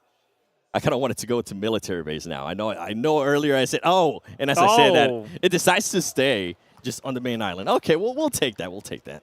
That's fine. And it's also pretty damn good for the majority of the teams because it is kind of center in the northern side. So the vast majority of the teams, they are already in a damn good spot. Seoul, one of them, 4 rivals, also sitting pretty good. And as we're talking about Nigma Galaxy, they need to have a good game now. They need to have this ball starting to roll for them. Otherwise, they're going to have a really rough day one, and it's going to be hard to catch up. Yeah, with Nigma Galaxy, I mean, we're talking earlier about how they were in Pachinki, how they had everything going for them. And right now, I'm not able to even spot them. They're nowhere near to be found there. 4 rivals has actually taken over Pachinki, which is a great, great spot. And look at them. They're going to be able to catch people. If they're rotating, they're going to be able to cause some damage and at least back them up. Let's see what Donuts is going to be able to get out of this one here. They're also sitting pretty in this situation. Obviously on the northern side of it, but still, they are holding on to quite a lot of real estate in this situation. And if we do end up getting, for some reason, the circle just to end up a little bit towards the east-north, right, of Pachinki, where we have all those fields, I hope all these teams are just currently saving those utilities. What I love the most about Donuts' position right there is that they're able to become the last team to leave the barns and then run up onto the hill and then basically clear the whole Pachinki east side hill. But Vampire is on the move. Let's see what they're able to do. They have VIVO Keat Stars in the distance. Let's see what the Brazilian guys are able to do. Obviously had the pressure of covering the PMWI Brazil, so I know what these guys are capable of, and they are huge fraggers. Would you say VIVO Keat is your favorite team to win this? Not favorite team to win it, but I definitely root a little bit for them because I know these guys are really, really good. But Adrian's going to be taken down, and I basically just counter what I just said. Unfortunately for Adrian. We're talking about Caster Kirsten. We're seeing it here live, ladies and gentlemen. It is happening. VIVO Keat, after they watch that, they're just going to be absolutely hating us. But for Vampire Esports, they took their time. They waited to make sure they were going to get a clear shot. They actually had 3 players aiming down, and they were able to make sure they got that knock and finish that illim, which is it's something you want to see because if we go back, Vampire Esports, on the first Erangel, they were stealing a lot of illims. Yeah, they were. They had only a few knockdowns, but secured a lot of eliminations and a lot of points through the steals there. Cielo is going to be moving towards Ravenclaw. And they're going to be having a rotation through the fields. Try to maybe sneak in, get in under the skin of them, and maybe take a fight to them. Let's see what happens. He's just getting hit from every single side. And Ravenclaw is going to be able to take down Cielo and confirm the elimination here. Yeah, that's just unlucky for Cielo. You can see the tire got popped, and then all of a sudden he just didn't know what to do. He tried to just switch seats. Maybe he could just snap on somebody. It was not going to happen. Vampire Esports right now is looking good. It might not be the 24 illims, right? But something might be happening for them. Yeah, and the next circle here did shift slightly north, but still it maintained the vast majority of the land in play right now. So we're going to see a lot of teams fight for this next terrain coming up forward. TJB most likely going to be able to get the revive off here. Kist in a good situation. We see VGS as well. Virtual Gaming Squad fighting the Wildcats. Let's see what they're able to do right now. Ooh, utility being used. Playing it slow. He's going to be able to be found. He is getting knocked. Where's his other teams trying to get the flank? And they're going to be able to. Can they knock him? He's still staying alive somehow. Avenger. That is wild. Virtual Gaming Squad with a lot of pressure on from the side as well. Boron, half HP, one more. No, he gets countered. Oh my god. That is insane. Super well played by the Wildcats here. We can hear our Turkish colleagues going absolutely crazy next to us. And one shot is down to a 1 versus 1 right now with Boron. Let's see who's going to be able to take it home for them. Wildcats. I mean, Boron, with that kind of angle, that saved their team. You could see what Virtual Gaming Squad was doing. They were trying to get different angles. They were trying to rotate around them. But Boron said, you know what? I can actually see you. Doesn't matter what you're trying to do. It's not going to work. And he ended up working out wonders for them. Hopefully, he can pick up his squad right now and secure those elimination points. Oh, he's actually going to go off. The blue nope. zone is pushing them. Nope. Boron's going to try to maybe secure the points. The zone is coming in. Garavi taking some shots, but no. And this means Wildcat's going to lose a few players. Boron is going to try to get into a situation where he can play as a solo, but it's going to be hard. A lot of the terrain ahead of him here, 7 is taken already. And with Virtual Gaming Squad, I mean, they do decide to wait and actually revive those players. I wonder if that's going to hurt them long term. We'll see what happens with them. And we do have Team Falcons here going up against Morph. the winners of the last game. Can Morph continue on this trend? Team Falcons, I mean, a surprising start out of that team too. They ended up in second place in Miramar. Was not expecting that, but I love to see it. Yeah, back-to-back out in 17th. And of course, the Wildcats out in 16th, and now Stalwart out in 15th place. And we came in and we say, all right, it's so impressive to see them back-to-back third place, but now they are going to have their bad game of the day. Maybe we'll see the next few games they're going to be having a combat. Let's see what Falcon is going to be able to do in this situation here, 7. They're putting a lot of pressure onto Damwon Kia. Yeah, and with Damwon Kia, I'm intrigued. I mean, you also have Box Gaming that's currently of the horizon. I wonder if they're going to be able to push up on that. Falcon, it is currently spread out a good bit. It will be interesting to see if they are going to be willing to take this fight onto Damwon Kia with Falcon Yusuf just, 47 bullets in a Dream. I'm pretty sure he might be able to catch somebody off rotating. They just have to be careful, make sure that nobody sneaks up on them. And here we go, getting some shots, putting out his position. And is he going to be able to secure? Oh, he's not. And then we have TJB Esports EU getting eliminated as well. What's going on? It's a wild game already.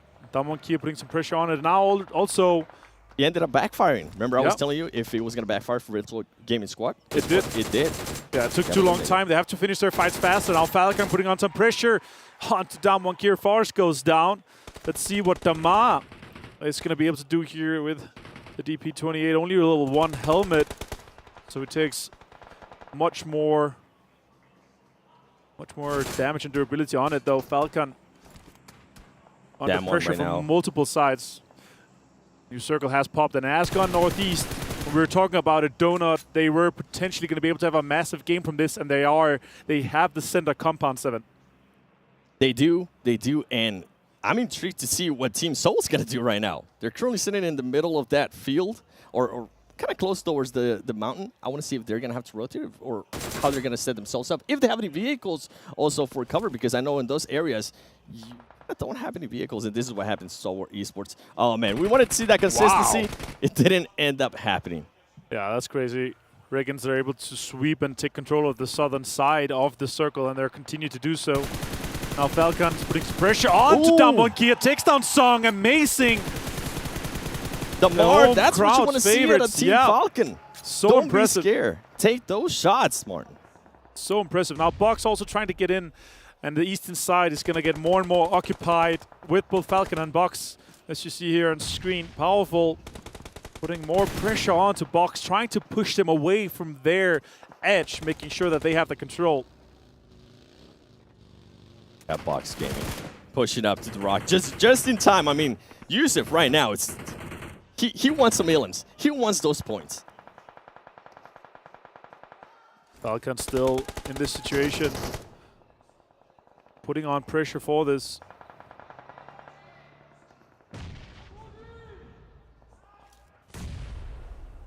Yusuf, I mean, Team Falcon, they went from probably ended up getting some great amount of limbs to now just backing off a little bit, playing it safe, and kind of like to see it. And then when they see the opportunity, they go for it. This is what you want to see at a Team Falcon. I mean, Yusuf being able to get those knocks. Can they confirm that Ilum? That's going to be the big question mark. You can see them trying to rotate. Box Gaming now is starting to get pushed from behind by RSG. I'm not sure, Avenger here, who is going to come out on top. I mean, Box Gaming, I'm actually surprised that they're still alive. Yeah, they are under so much pressure from Falcon right now, and they continue to survive. On REGAN.S also continuing into that. And it's kind of helping that they're in this dip here, because now that means that REGAN.S is also putting pressure onto Falcons. They want all of it. REGAN.S really taking control on the eastern side from the south. And guess what? It's helping out Team Falcon right now, because they're going to have to, at some point, they're going to have to just give up this fight. You're going to have a disadvantage too. And there's so much more stuff going on right now with other teams that they need to be careful. You don't want to focus too much right now on RSG. If you can somehow rotate and get actually inside the circle, you have to do it. But wow, those shots, I mean, as I'm saying that, Team Falcon just keeps proving me wrong. They're able to get those shots, they're able to get those ilms, and it's currently working for them. Yeah, all right, let's see what Falcons could do here. They are moving a bit around. They're trying to get out of this, but REGAN.S just putting on some pressure on them, but they're losing out as well. Means that REGAN.S is probably going to go out soon. VIVO keyed out in 8th place here with just 1 elimination. Falcon able to survive this is a mystery to me, 7. Yeah, I mean, it worked out wonders for them, right? They were able to hit those shots. That's pretty much what it came down to, and they were able to become aggressive when they needed to be. They saw some knocks, they went for it, but this is, I feel like this is maybe when they needed to just try to move on from that fight, try to see what's going on over that hill, and try to locate themselves. Where are you going to go after this, right? What is your next move? Exactly. They want to make sure of REGAN.S are getting out here. Vampire take control of this shack here, super important for them. We have 4 rivals in the distance there, moving across the field. Shots are coming onto them. That's a knock as well. Super well played by Schweppes. Nice shots coming in. And also, without us seeing, Nigma Galaxy being able to take some of the bunkers area. That is just so important for them. Now, Freak putting on some pressure onto the Vampire Esports guys. And at this point, if you do have any grenades, Nigma Galaxy, please start throwing them. You know exactly where he's going to be at. You know he can't move out of there. Vampire Esports is a team that you don't want lingering behind you because they're just going to come and strike. And this is what I'm talking about. Let those grenades roll and the shots too. Super well played by Freak and Nigma Galaxy. This rotation, this is a macro call to get into the bunker. They saw potentially open. All they did a blind rotate. Then they got in and took control of it. 4 guys alive, and they're now trying to make sure that they can close this game out after a rough day 1 here. But game 4 is looking really good for them. Vampire Esports is able to pick up that player. They are able to recover a little bit. Are they going to be able to get those seals? And then as I was mentioning, Nigma Galaxy still needs to be careful with them. That is a very strong team, as you can see right now. Even though they might be pinned, Vampire Esports players are trying to get those ilms so they can move forward. Ralph has an idea that Ravenclaw is there. Oh, nice! This is crazy good utility usage here for 4 rivals. Let's see if they're able to close some of it out. A lot of damage is being put out. Another one is found. Oh, it's actually finished off. Lappy is being ticked up on stone though now, and he's being finished off too with another elimination for Vampire Esports. USG coming out of the barns. They're putting on pressure from the north side. Falcons still alive on the east.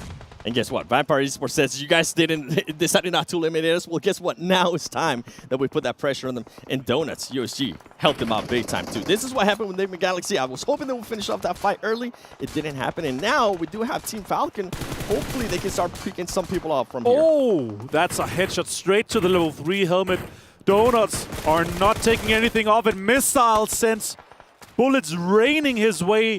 And that's going to be a really rough situation for Falcons, trying to get the revive off, but the pressure from multiple sides are coming off. REGAN still trying to sneak in, but the circle shifted north 7 straight onto Donuts and Nigma Galaxy. And with all these teams distracted by Team Falcon, this is actually going to work wonders for REGAN's game. And you can see them just little by little crawling, but hey, it's going to work out for you. And right now, you're going to see, I mean, 3 players from Vampire Esports. You do have 1 player from 4 rivals just laying down and playing patiently. This is going to be absolute madness. And as I say that, REGAN's, no, RSG player gets eliminated. He was spotted. Yeah, that's REGAN's out in 9th. Or 6th, and with 9 eliminations, that's great for them. But Donuts, only team with 4 alive. They're probably going to be able to put a lot of pressure on the rest, and then they'll see if Vampire and Nigma, they're able to withstand this pressure, or what's going to happen here. Falcons, 10 eliminations in 5th place here. Such an honorable placement for them with the amount of points they're going to be able to get out of this one. Yeah, I would say that was actually a great game for them, with considering how many fights they got on. And also the terrain they came from. Yes, and they did have to end up rotating a little bit left. I mean, a little bit late here on this final circle, which kind of hindered them. But for them to be able to get at least those 10 kills is going to be wonders. And then we have Donuts. I think this might actually work out wonders for Donuts. I think that might be my favorite. Oh, but Vampire. 5 rivals as well coming in. Stone takes down Amodia. That's actually Nigma Galaxy out. They were in the middle. They got sandwiched completely in this situation. And this is such a good thing for Donuts now. Missile gone down. Oh, no. Rivals gone out too.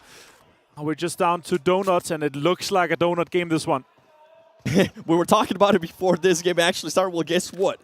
It's bound to happen. Vampires, though. I mean, Vampire Esports, I am so impressed with the way they have been able to work out this final circle, the way they were able to put some extra pressure on Nigma Galaxy, even when they had some of their players down. This is great stuff, and if they can get another chicken dinner on Erangel, oh, man, that's going to secure a big spot for them at the top. All right, they're trading revives in this situation. Want to get everyone up top again. And the question is, how is it going to end up? Looking violently out. The circle actually went away from both teams here in 7 this situation. Donuts has to come in from the northern side, try to use some of the utilities, use some of the smokes to try to get in. Vampire has a little bit more of the terrain, but Naoto has some cover. Let's see how much they have to work with. There's also a crate inside the circle, so that could be worked as hard cover instead of the soft cover that smokes provide. It will be, and even though they are throwing up those smokes, right? They're setting up the smoke line. I do like Naoto. It's currently going to have a little bit of a higher ground advantage over some of these players, so he might be able to spot something if he just jumps and sees them rotating. And as we say that, Ravenclaw being able to get the knock. I mean, if you're going to push, this is the time, and he is going to do that. He's going to try to just get cover behind that crate that you were mentioning, and now it comes down to who is snaking on their path and who's going to be able to get the next knock. Vampire, though, so aggressive. Look at them. They're not wasting any time. They know they currently have the advantage in regards to one of the players was knocked, but then it backfires. One of the Molotovs from Naoto, one of the players I was telling you, being able to get the angle. What's going on here, Vampire? You guys had it going for you. Yeah, the opening knock was important, but they're putting a lot of pressure onto them and just making sure they stay back there. Oh, it's going to be good for Donuts. They're going to go in and they're going to get it. It's a game for Donuts USG. What a great one. But Vampire able to get another great game here on Erangel 7. Yeah. They didn't get the win, but that sends a statement to me. That sends a statement in regards to being able to keep their composure. And for Donuts, too, they did get the chicken dinner, and the composure that they were able to hold off there at the end. I think Naoto being able to get that top angle, being able to have the height advantage, I felt like that was a big-time play for that player. Yeah, and Donuts being able to get out of the compound. They're playing like they are planning to. They want to stay 4 guys alive. They want to get into the circle slowly and obviously close it out. And you can see here, that 4-player advantage versus being only versus 3 players, that's huge. That is what won them the game. Vampire had the upper hand, but Donuts is able to close it out.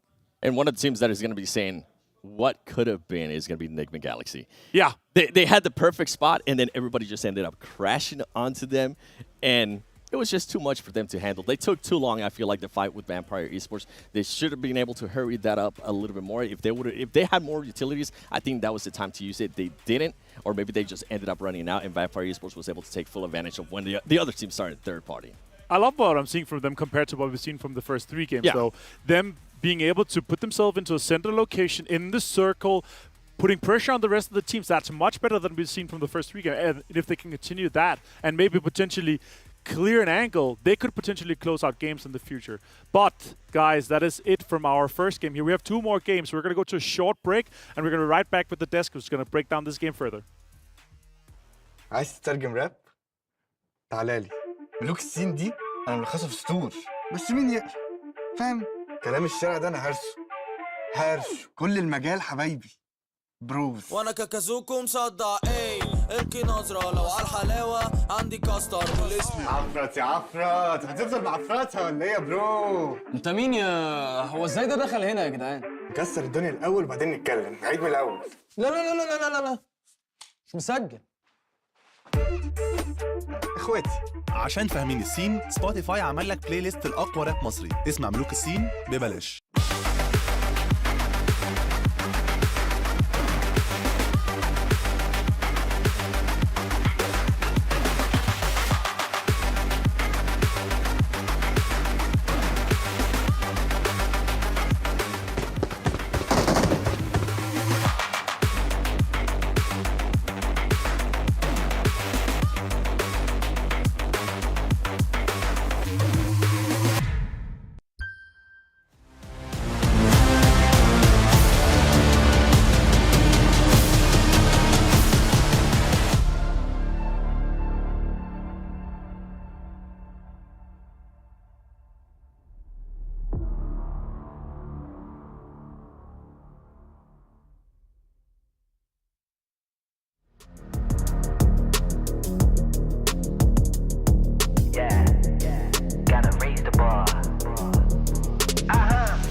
Well, Donuts USG take home the victory, but what impresses us the most is Vampire, the team that we had questions about after the first match of, was that just a one-off and done, or is this Thailand here to play? And well, we got our answer here in match, or well, the second Erangel, I should say. I'm just Kaplan, still your host, haven't been kicked off just yet. Maybe we'll switch things around. Maybe Maxman here, who to my left, might be hosting here at some point. Nah, I don't.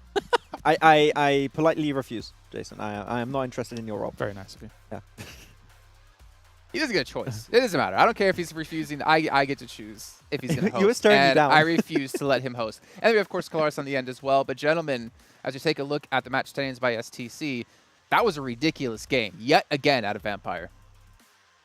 I mean, Vampire, the thing is, right, they get himself, sure, that first good game, a little bit of invisibility. They're coming back up really strong once again. And their rotation, especially, like, we talked about their rotation around the northern side of that hill where Team Seoul stayed for the longest time. Like, the timing on that was key for them to get in those trenches. And then the way they just spread out against Donuts, I did not expect that to happen, but it was just spectacular. You're talking about Pachinki South Road, right? Between the two kind of hill ranges that kind of create that little valley, right? And normally, that little valley that they entered into that area from and then moved into the west side of those fields, normally that is a death sentence almost. Like, it's very difficult to actually make that happen, but it's like hiding in plain sight. They knew a lot of the teams on those hills, not above them, were preoccupied with other teams that were on the hills as well. So have a little cheeky sneak on through there, get in those fields, use some smokes to move up to the dips that are all important. We'll talk about those dips in a moment because I thought that guaranteed the teams were there were going to be able to take the victory.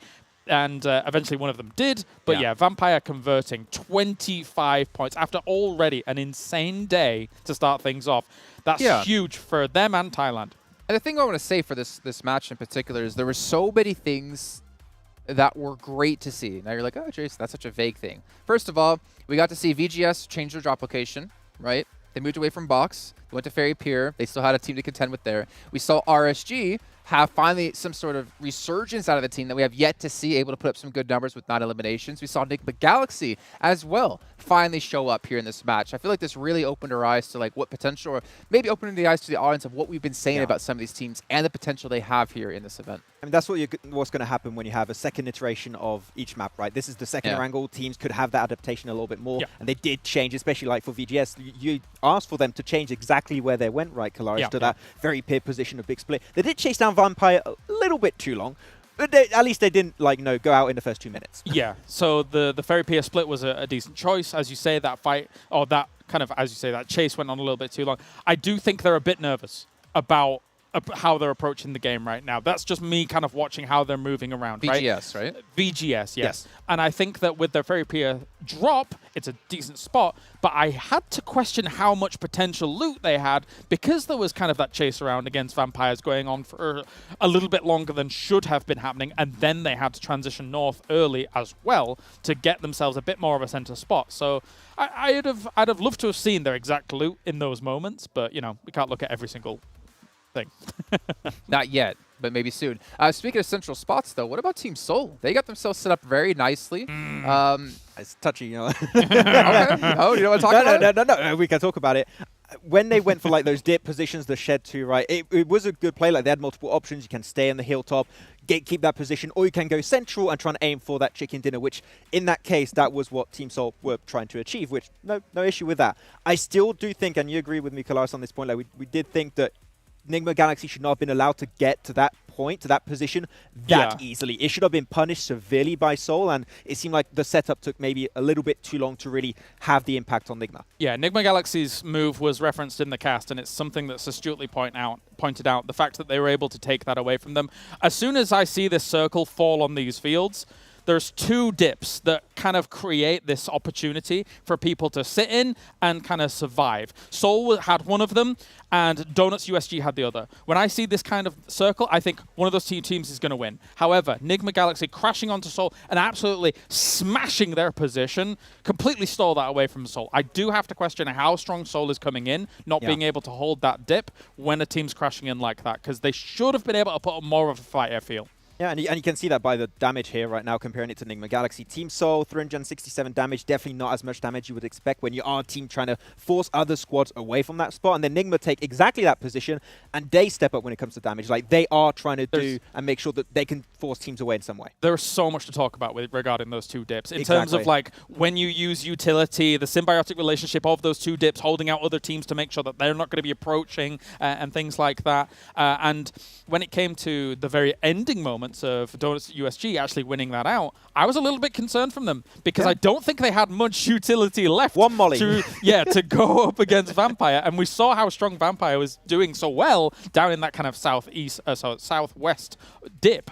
compared to them. So, but they did win it out. Good for them, but I was concerned. And you see how impactful, like, the threat of a potential, a nade or molly is actually at the end game there, because really, when you look at Vampire, they were all pinched in that small little position around the circle, and Donuts had the advantage. The fact that there were no nades, Vampire, like, no nades are coming, we're just going to spread. You have those angles, and you're looking at Ravenclaw in particular. That could have been a complete 180, and it could have been Ravenclaw's win for the team. And I'm sorry, Jason, I really love talking about these dips. The thing is as well is when you're Donuts USG, when you're looking down, no. When you're them and you're using utility in the late game, but not the late game, and actually displacing one of the teams, and you've used all your grenades and your mollies to try and get rid of them, you can't then crest the dip and go over to actually go and get your opponent's utility, because if you do that, you're going to be shot at by other teams. So you have to be very careful about when you use your grenades and your mollies to displace the opposite team on the other side, because you're not going to have any more to work with. You can't go and loot those loot boxes. So I have a question for you, Kalaris. When are you going to get into coaching? I like talking too much, and I would probably talk their ears off, and they'd be like, can you get out of the room, please? Yeah, but then you could do the media days. I don't want to do the media days. What are you talking about? He can play the basketball. He can do the media days. I'm rubbish at basketball. I told you I'm like 3 foot tall. Yeah, but that's why you got a little loop. That's why. No way. Stop talking to me. We found one hoop that you can dunk on, okay? Let's take a look at the round report, though, from our 4th match of the day. Remember, we still have 2 yet to come, though, and see, again, who was our top damage dealer was. It's just going to be all Mike. Mike. Mike Wazowski. I don't know. I don't know why I went with that. That is definitely the PG version. I thought of something different. Oh, no, not at all. No, but you know what? I'm impressed. Like, this is not a team that I had on my radar when it comes to the PMWI. And really, the first game already, as you said earlier in the green room, right, Kalaris, this potentially was the biggest opening game we have seen in PUBG Mobile in, like, maybe forever. We'll have to check that. And they can keep the momentum a little bit to some extent, getting themselves almost a second chicken dinner in 4 games alone. That is, like, so far almost never seen in, like, this level of play. And if they can keep it up, like, it's going to be really hard to close that gap, even for teams like Stalwart or Falcons that are relatively consistent here. No, indeed. I mean, actually, when you look at Mike, for astute watchers as well, he's actually not playing under that name in-game. He's playing under the name Stoned E with an I at the end of it. But the thing is that, yeah, the performance that he's actually putting up in these games is a little bit unheard of, actually, in a first day on an international tournament quite like this. I did not expect them to come in blasting like they are, but they're really controlling their areas very well. They're transitioning very well, playing as a cohort very well. I'm excited to see them play out more games. I really am. I mean, you think back, right? He's there. Yeah, exactly. You think back to Power AAA KPS, we ended up seeing that team like qualify on the final day quite consistently when it came to PMGC, but we know how strong Thailand can be. And I just wanted to show actually our top damages when it came to this match. And I want to point out one team in particular yet again, besides Vampire, which we talked about a ton, besides RSG, Falcon again. Yeah. Falcons are playing so well, and I can actually hear from our green room the audience just cheering and shouting whenever they're getting more and more eliminations. They are really putting themselves on the map here. We were talking about this so much with Kalaris in the green room. Like, their edge play on the East is so good. Like, any team would get remotely close, you're dead. You're done. There's no way you're going to be escaping that situation. So Falcons, if there's a fight coming their way, they capitalize on it, and the fights are just like we saw from Vampire. They're really quick. Like, they're very snappy, and they don't lose players, and that's why you see them get that amount of eliminations in the mid game super quickly. Yeah, between, I would say, Falcons and Stalwart in terms of edge play right now as they're approaching circles and holding other teams out, they're up there. They are very much so showing some great quality on those edge plays. And the thing is right now is that actually some of these circles are very edge heavy. Not a lot of people are wanting to go into the middle of these fields. If you don't have those 2 dips in the middle, where else do you go? The edge is the only place you can play. And if you're taking the eliminations there, it's very, very profitable. Okay. Well, you know what, ladies and gentlemen, we are actually, you can see, about 2 minutes away until we are going to be getting underway with our next match of the day, which, of course, will be on Miramar. We're going to actually bring in our new commentators in just a second. And by new, I mean, well, it's the same commentators before, but they're just so good. They're so new. We can once again mention really quickly a big shout out here to MasterCard and Razer here, helping support this event, making sure PMWI and G8 do happen. And, of course, with Miramar to come up next, we got to see some some consistency out of some teams when it came to Erangel #1 and Erangel #2. Now I'm hoping to see some consistency when it comes out of TJB on Miramar, considering we saw them take their victory as well. But once again, for you guys at home, all the things you can do to win some prizes. Make sure you update your profile pictures, whether it's on Instagram, Facebook, whatever, to the team that you're supporting. And make sure you guys are leaving comments on the official platforms to get a chance to win some sweet rewards and use that hashtag PMWI. All right, well, ladies and gentlemen, it's time to take you underway here with our fifth match of the day. We got Avenger. I'm just going to get out of here and 7 Worlds Gaming. It's okay. I call him that before, too. Okay, we were literally just having that conversation. But, man, what a match that we just had. And we saw Vampire Esports perform well back-to-back now in Erangels. And now going into this Miramar, right, I want to see, as Jason was saying, TJB. Can you also perform well back-to-back on 2 maps? Yeah, that would be crazy to see. I would love to see it. Obviously, the consistency on maps usually follows. We saw it with Stalwart that they were able to obviously have across all maps so far. But obviously, we want to see, is this their home map or was this a one-time thing? Obviously, their circle was perfect. We saw the overlook compound that they're able to push out of. And also, in general, in the Ladrilla area, it's having the high ground is just so damn strong. And obviously getting started soon. I love this arena, though, I gotta say, 7. It is amazing. Also, our augmented reality team flying us in here on over the Miramar. Actually, my favorite map, because this is where, this is where the teams that have their macro on point, that's where they shine. They know how to get to the high ground positions. They know how to scout. They know how to get into these fantastic situations where they can get a lot of eliminations.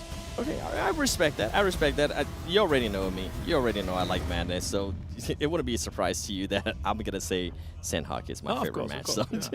But what I am going to be looking at here is what's going to happen in Picado. I mean, in the first Miramar that we got a chance to play, it was Team Seoul lost 3 players in Picado to Box Gaming. I want to see if they're going to be able to adjust to that. We saw what Team Seoul was able to do in that previous match in Erangel. They were able to get a lot of the just major center stuff, but how are they going to start? For sure. I want to see what this plane path gives us, though. We are going all the way south of Los Lunes, all the way up to the north side, close to La Carroria. And this opens up so many things. The vast majority of our teams here, they're going to be able to get into their usual drops or at least get a car and move in there. So let's see if we're going to see any hot drops, if we're going to see any contests, or potentially any gatekeeps. And obviously, the first circle, where do we go? Already early, Damonkey out. They're going to maintain a lot of control on the southwest side. Let's see how much they're going to be having.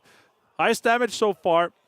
Not a surprise considering that they have had such a good performance in the first couple of games here. Vampire, quite impressive. Longest elimination here. That's where the change of the talk happens here. 375 meters and 373 meters. That is really damn close. And 2 players on top of the knockouts as well. Ravenclaw and Wave, of course, looking really sharp there. And the nade limbs, that's all Vampire here, 7. Yeah, I'm not surprised to see that. I mean, with currently the way they're performing, as we're seeing the map right there, doesn't look to me like Team Seoul wanted to go Picado again with Box Gaming. And that's a smart thing, okay? You want to be able to get all those points. For everybody currently watching at home, let's watch PMWI together. Complete daily missions to earn points. Once enough points are accumulated, tap on the rewards icon to claim the corresponding rewards. Yeah, and participate in the event solo or team up with other players, both is okay. Team up could get the reward more easy if you're able to win some of those games here. But let's take a look at this game here and how the circle is going to play out. I want to point out, though, Box is obviously, they're not going to get contested again. Yep. Because in the Picado arena, there's a boxing arena, and Box is obviously the best at boxing. So let's be completely obvious about that. It's a northeastern circle, 7, though, and that's a really interesting one because we have a lot of open areas. We have a lot of high ground areas. So I'm really curious to see how these teams, they're going to make their way. And there's a lot of teams outside the circle on our western side, south and north. So a lot of teams and a lot of pressure is going to be happening coming in from the southwest side of the circle here. So if the clever teams, and this is where I really love it, if the clever teams are really clever, they're going to take their long rotations on the southeast side or on the northeastern side and try to get in on the northeastern side of the circle here because the vast majority of the teams are on the southwest side of this current circle. And talking about clever teams, I want to see what kind of rotation Dan1 Kia is going to end up doing here. As they are currently looting in Valley del Mar, they're going to have so many options, right? And something that they got to keep in mind, if we go back to the first Miramar that we saw, a lot of these teams were playing that edge circle. And it was, I mean, it wasn't even close. Everybody was pretty much on the edge. So if you wait too long to try to get into that circle, that rotation is going to be super, super hard to get in. Yeah, exactly. And that's the really interesting one here. That's why I love Miramar, because we're going to be seeing that. Here, back-to-back, your hometown boys looting in Montenegro by themselves, not inside the circle currently, but they're going to have a really easy way in. They could go all the way to San Martin, my hometown, if they want to get an easy way in. The question is, does Stalwart stay? Does Falcons stay? Or do they try to take some of these more prevalent good compounds that we know that is close to the Hacienda area? You say easy rotation for back-to-back, and I know the viewers currently can't see this, but if for some reason they take a little bit too long, Nigma Galaxy could kind of cut him off, and then it goes from that easy rotation to absolute madness, because they're also going to have to worry about the other team that's currently below that with Adrian and Vampire. I mean, that's a team that right now, with the way they're performing, I don't want to run into them. I'm pretty sure back-to-back definitely doesn't want to run into them. And I think that's definitely something we're going to be seeing further into the tournament, is we're going to see, once we've done with day number 1 here, the teams are going to go back. They're going to look at all these rotations. They're going to look at all these plays. They're going to be like, all right, these teams are actually making the same rotations. So we could potentially gatekeep them or camp their rotations. Yeah, and you were talking about all the area that's up in that's just open on the top east. Yeah. 4 rivals right now taking full advantage of that, and now we're finally getting into a fight here. RSG against Morph a team that didn't really perform that well in the first 2 matches. Miramar being one of them, and they end up losing Frenzy with their teammates nowhere to be seen. That's a good pickup right there for RSG. Yeah, REGAN.S again with these early fights here. They're really taking advantage of that. Lightning fast in that situation, and they're being able to close this one out. They are not inside the circle currently. They are just south of the circle in the southern side, close to Los Leones, or inside Los Leones. Now TJB, let's see what they're able to do. If they're able to have a crazy one for this situation. Obviously the high-ground compound was fantastic for them, but right now they're far away. Box also in a rotation, currently going closer. They are quite center already, and potentially going to be able to take some compounds. And the crazy thing is, to me, is that obviously there's a lot of compounds available, but we are playing 18 Team 7. And throughout the games we've seen so far today, we're not seeing as many splits. We're not seeing as many greedy splits, these 2-2 splits and all these 1-1-2 splits, where all the teams are getting really greedy, because there are just this more amount of players, more amount of teams that are going to contest your compounds. So we see a lot more teams play closely knitted together, making sure that they stay 4 guys alive towards the late game, because as we've seen in the vast majority of the game so far, the teams with 1 extra guy just continues to win these fights, because obviously if you're in a 2 versus 1, 3 versus 2, 4 versus 3, you have the upper hand by default.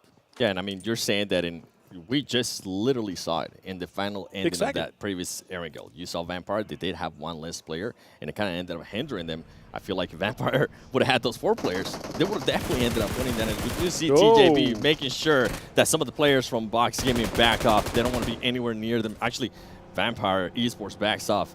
Don't come near us. That's what they're trying to say right now. And you were talking about earlier of all the open area that's on the top east. I mean, 4 rivals was able to take big advantage of Cruz del Valle. And then you have USG as well, El Hazar, just looting slowly, not having to worry about anything. And something that we're seeing completely different from the first Miramar is nobody's wanting to play this edge, okay? Everybody's wanting to go straight to the middle. Yeah, exactly. We see Box, we see CJB right now. Some of the really high priority compounds here with the concrete building and the warehouse in the intersection. They're close southeast of Hacienda del Patron. And Aton and Wildcats are in a fight. See what they're able to do. We've seen what Boren can do, but now he's gonna have to be careful, because it looks like Bruno from Aton Esports is wanting to take this fight. He is gonna have Ray 77 with him to back him up. Can Bruno release the screen and at least get some damage and knock him? He is able to get that knock. Bruno commit a big int. He's going to be able to confirm that too. He's got to watch out for the other player. And guess what? Some of the other players from the other team are also going to be able to push up. Wildcats being able to try to get that angle. You can see Lux right there. And it is going to backfire. This is just going south right now for Aton Esports. Lux pushing in, super aggressive, trying to get more control of this, trying to deny the rest, and it's happening. It's so well played by Wildcats. And Aton is out in 18th place. They do get 1 with them, 1 elimination and 1 point secured for them here. You can see that Aton Esports ended up getting that knock. And then they were like, okay, we got the Ilum. they got a little bit too complacent. You got to be able to finish that, and you got to be ready because you know that team is going to be coming. They don't want to lose. Nobody wants to lose players right now at this stage. And just go back and watch that battle. Okay, Aton Esports, you got to be able to learn all. Marv, Rocky right now trying to be sneaky. He knows that there's going to be a buggy right there. Oh, this is going to be an interesting fight between these two players. He has information. Question is, can he hit it? Oh my god, that is on point. A lot of damage done. Now, let's see what they decide to do. REGAN.S, he's going to, oh my god, that is so clever. Repositions the car, gets out. Morph could completely disengage from this fight. That's a good another nade. Let's see the next circle pop. It's coming up slowly here. This could be a huge one. We still have teams that are trying to get in from literally everywhere where we saw them drop. And then you have Damwon Kia. I mean, I think they're still thinking of that previous Miramar. Everybody was just playing Edge. They're playing it super, super slow. I don't blame them. Oh. And this is going to work out wonders for them. That is going to work great. Obviously, they don't know this, but they have so much space to rotate into. I'm hoping they don't decide to do one of those rotations you were talking about earlier. And guess what? RSG against Morph. Morph should have at least an angle towards the east of RSG, but those smoke grenades are just going to be able to favor them. I think Morph is going to end up losing Rocky. That's unfortunate. They're going to go down one player more. They're going to be just two now. So they're going to be in a salvage mission to see if they can get more out of this game. RSG is going to get healed up fully. They're going to be completely fine as well. And they're going to be moving in for that too. Vampire could potentially hear Morph rotating. I love this circle here. We are going to go on the western side. We're closing up Cinder and Hacienda, and we've had some fantastic endings around that area because it becomes very urban once we get closer to San Martin and Hacienda. The question is, do we stay on the open field side on the east, or do we go urban on the west side here and maintain some of the high ground that we have south of the San Martin too? Now, Team Falcons have had a really good performance. The home turf heroes here, and let's see if they're going to be able to continue that. Yeah, they definitely want to be able to continue on that energy that we're able to put out earlier. So we are going to be looking at a replay here from RSG. What happened? Rocky was able to get a knock, but I mean, DD being able to just back him up, he's going to end up getting the knock. And you see, Fajar, I thought he was going to maybe get the off angle, but nope. See, it seems like it ended up backfiring for him throwing that smoke. Oh, that's a good amount of shots coming into Yusuf, and you can hear the crowd go wild. Amazing. Super well played by Team Falcons and Yusuf in this situation. They are able to close this one out. They're close to the water treatment, so they are also in a very, very good position and on the terrain. Now, Fall Rivals, Labby here on the high ground. Now, Damar's going to try to finish off, get the elimination points and secure that. And you can hear the crowd go wild, cheering for them. That is great. The first grenade elimination, Yusuf is able to close that one off. Yeah, Team Falcons able to step it up. What a surprise, honestly. I did not expect that. I didn't really think this team was going to be doing that well, and I'm so happy that they are, as we do see Team Soul being able to get that player. Lappy, I think it was, from 4 Rivals. There you go. He was trying to get that angle. Guess what? He ended up backfiring. Team Soul was able to sneak up on him, and right now Team Soul with 1 Elim. You love to see it, and I want to see what Team Soul is going to end up doing.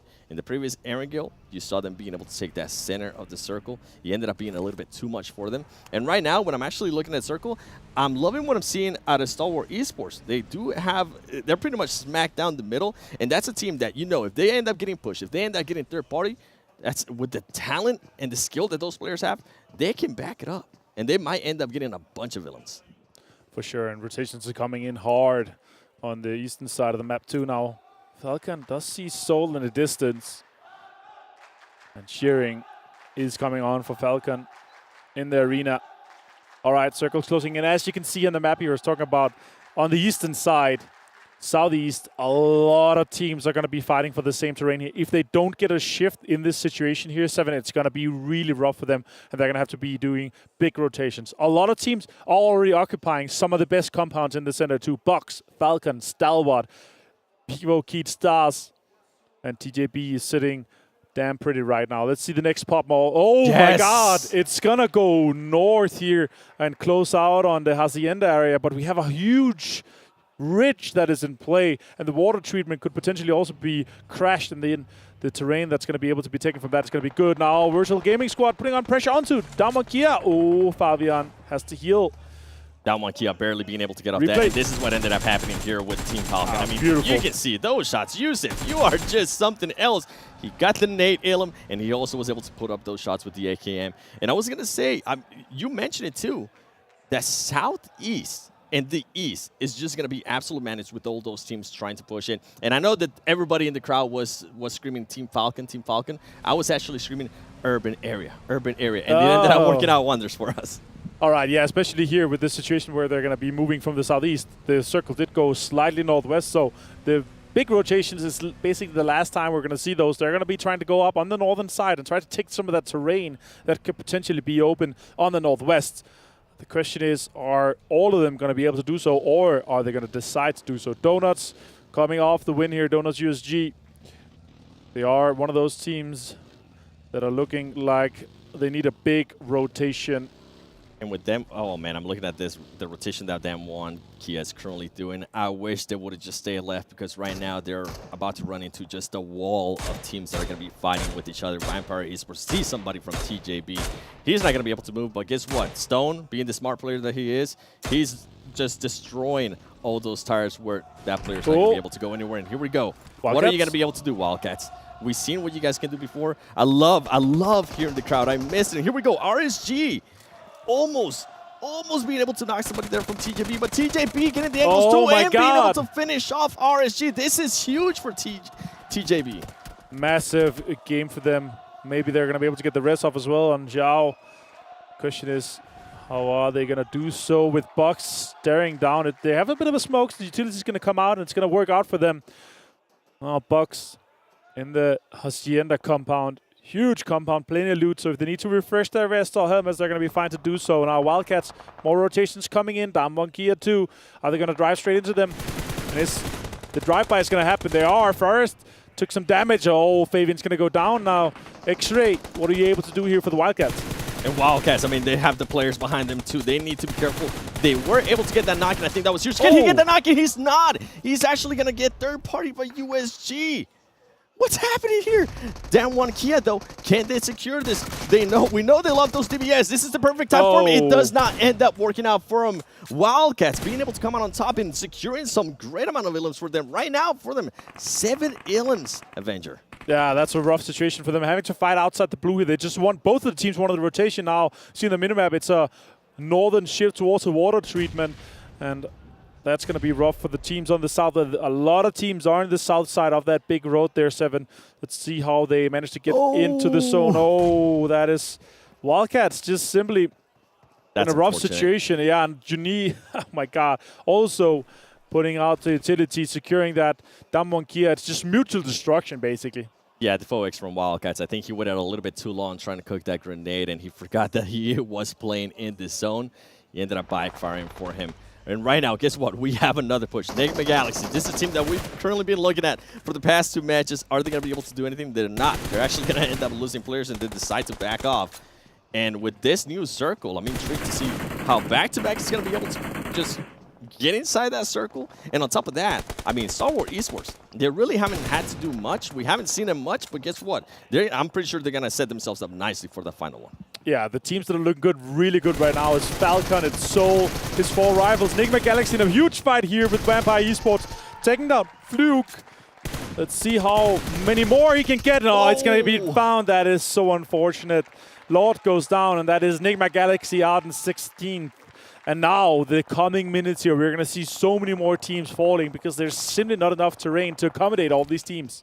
Yeah, I mean, with the 18 teams that we have right now, I mean, not right now, but we start with, you're just seeing a completely different PUBG Mobile esports than what we used to. And I'm actually loving it. I'm loving all this kind of fights that we're getting here towards the end. And going back to Nigma Galaxy, I know they ended up losing there, but I did appreciate that that player tried to get that Elam. He was not expecting the other player to come in from that door, but hey, it happens, okay? It's Vampire Esports. You can't really be too harsh on yourself with the way Vampire Esports is playing right now. All right, Donuts off this great game. Found some terrain inside the circle here. You can see on the minimap there inside on the northeast side. I have an idea that Virtual Gaming Squad is over there on the ridge that they have to push up on to once we see these next circles pop. Also a little bit live. You can see these players. Some are playing with 3 fingers, some are playing with 4. And most of them are playing with more than 2 for sure. See how it works out for VIVO Keat. This Adrian on screen. I was going to say, I'm not sure about that spot there for Stalwart Esports. I'm hoping that they do decide to go somewhere else because VIVO Keat is just currently zeroed in on them. And you can also see back-to-back just being on the horizon behind them too.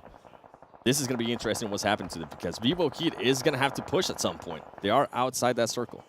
Yeah, the question is, do they drive past? Do they try to drive closer? Do they breach them? What's the situation with this? And now another situation with Box and Vampire Esports sharing. That's a nice shot from Stone straight into the helmet. It's going to save him.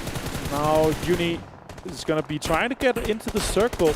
Let's see how deep he can go. He cannot go deeper than that. That is down 1 key out and 14th with 2 eliminations. Yeah, that rotation from that 1 key and then backfiring for them. But Stone, being able to go from one team to another team, snapping on them, doesn't matter which gun he's using. And guess what? We talked about VIVO Keat having to push in, and they decided to just, they didn't decide to drive by. They decided to just fully push into Stalwart Esports. And guess what? Back-to-back is going to be able to try to third-party this here as we do see the fight ensuing. Stalwart Esports trying to back him up with some utilities. Grenades. Oh, action, please. Hit another one because that was almost on the money. Yeah, it's almost like the director out there saying 1, 2, 3 action. Try to get some of that and put it on. That's a lot of damage being on to this yellow. And that is him out. That is VIVO Keat out in 13th. 0 elims, considering that their early positioning was actually really good. Yep. Stalwart's able to defend it. I'm sure that they could have been worked out better if they decided to go for the full crash, right? Rather than try to get a little bit of an edge inside the circle in the middle and a little dip. It really doesn't work out that well for them. But now that also means that back-to-back, Stalwart, all these teams, they have to move across the street and try to get into some of these new compounds. All the terrain, there's a lot of open fields as well on the south side of Morph and Falcon here too. And I was surprised there, J-Way actually decided to take a shot on this Stalwart Esports player. Why would you do that? They didn't even, I don't think they even knew you were there. Just focus on getting inside that circle. Don't focus on trying to get some cheeky kills because that's just not going to happen. Virtual Gaming Squad. Let's see what you can do in this. Donuts are trying to get in, but Virtual Gaming Squad is putting pressure onto them. One shot. Putting out a lot of shots. Donuts is trying to sneak in on the northern side here above Falcons. And Virtual Gaming Squad, they are putting so much pressure onto Donuts right now. They want them off this high ground here. They are not inside the next circle, but they are waiting for long enough. Maybe it's because the Virtual Gaming Squad wants this new area that Donuts has decided to take. Let's see what happens with them. Naruto goes down. Lin goes down to the play zone. And Schweppes finds action from Stalwart where they have to rotate. Missile, trying to survive for as long as they can. And now Virtual Gaming Squad, they had to leave. Yep. That means that Donuts, they're able to survive. Yeah, with Virtual Gaming Squad, they were waiting to see what was going to happen there with Donuts. Well, guess what? After Donuts, they are going to have Team Falcon. And Team Falcon right now is on a tear. Even though they are currently just sitting quietly, they're making sure they back up everybody. You do see Team Soul back-to-back just decide to send it. J7 being able to push it. Is he going to be able to make it? He's not able to make it. You can see a shot being able to secure that element. And that is huge because if we would have made it in there, oh, man, he would have been able to get some angles and it would have backfired absolutely for Team Soul. And let's see what this next circle happens with all the teams are being pushed in. 52 inside the gas station. That is another player gone down. That is very unfortunate for back-to-back. They get 1 elim and only 12th place, so not a lot of points from them for this game here. Vampire is being breached, and they are under siege by Stalwart. Meanwhile, Box is also third-partying them on the edge here. That's a good amount of pressure. 52 also in the kill feed, as you see. Now Stoned. What can he do in this situation here? Fluke. Taking some damage. This is kind of clever by Stone here. Try to get out. Talk about the moves there from Stone. Being able to throw in the Molotov, make sure they back him up. Getting some knocks too with the Molotov, and he's able to rotate and secure those elims. Huge play out of Vampire Esports. That's the fight that we've been wanting to see. And guess what? Box Gaming realizes, hey, this might be the time. If we're going to third party, let's third party right now. Box Gaming is starting to push the action. Yeah, perfect time for them to box everyone in. This house, the longhouse here, Stalwart trying to get out. Still a knock in there. Stone cannot confirm it. He's outside. Top is on the other side. He healed up. The circle does go south, and that means a mayhem on the northern side. Falcon even has to move. Morph have to move. This is going to be an open field ending.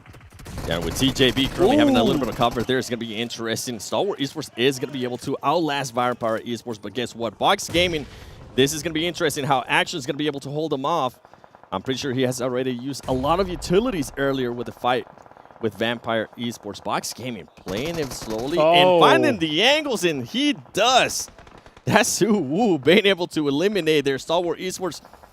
It's okay. 7 elims. Stalwart Esports is not at another third place that we're expecting out of you, but I respect the amount of points that you guys are being able to put up in regards to elims. All right, look at that. Donuts with the revenge onto Virtual Gaming Squad. Basically another case of mutual destruction. And Virtual Gaming Squad just taken down as well. Donuts too. This is a rough situation for them. They had to get out of the north side, but they can't. They go down. TJB in this situation, healing off. He's actually inside the zone. 52 have to move. Box is on the southern side of this circle here. They actually have a lot of control. Could be a great game for Box. It definitely can, and I think with the way right now Team Falcon set up, it could possibly be another top 3 finish for Team Falcon. They still have all the 4 players, and they're currently positioning themselves perfectly. I just want to make sure they don't end up getting knocked from any of the third parties. You can see TJB, even though he was healing, he decided to stand up a little bit more and just keep an eye on who might end up pushing him. Team Falcon needs to be careful with that. More trying to make the push. They're going to get aggressive, but Team Falcon is just on another level, being able to secure that elim and moving upwards and forwards. That right there might have just secured them at least a top 3. And another great performance on Miramar for Falcons. I love what I'm seeing from this squad here. Yusuf finding Pharaoh, 52, in shambles right now. Question is, do they have enough utility, enough smoke to make this next one in here? TJB also a little bit of a nuisance for them. He's down here in this little hay bale shack, and they could potentially lose one player to it. And I think it's been so long since the TJB player has actually done something that he might end up surprising the Team Falcon players. And yes, I noticed that too. Team Falcon, they saw Box Gaming all the way on the other side, and they're taking shots. The aggressiveness of this teams, and right now 52. Oh man, it's not looking good for you. Okay, you have two teams looking at you, and yeah, I don't think you're gonna be able to survive from that. But the TJB player, the one that's currently being able to survive, he might come into play later, unless Team Falcon knows that he's there, but I'm not sure, Avenger. The question is, how much utility do they have? That's the decider of this one here. Now we see nades coming in.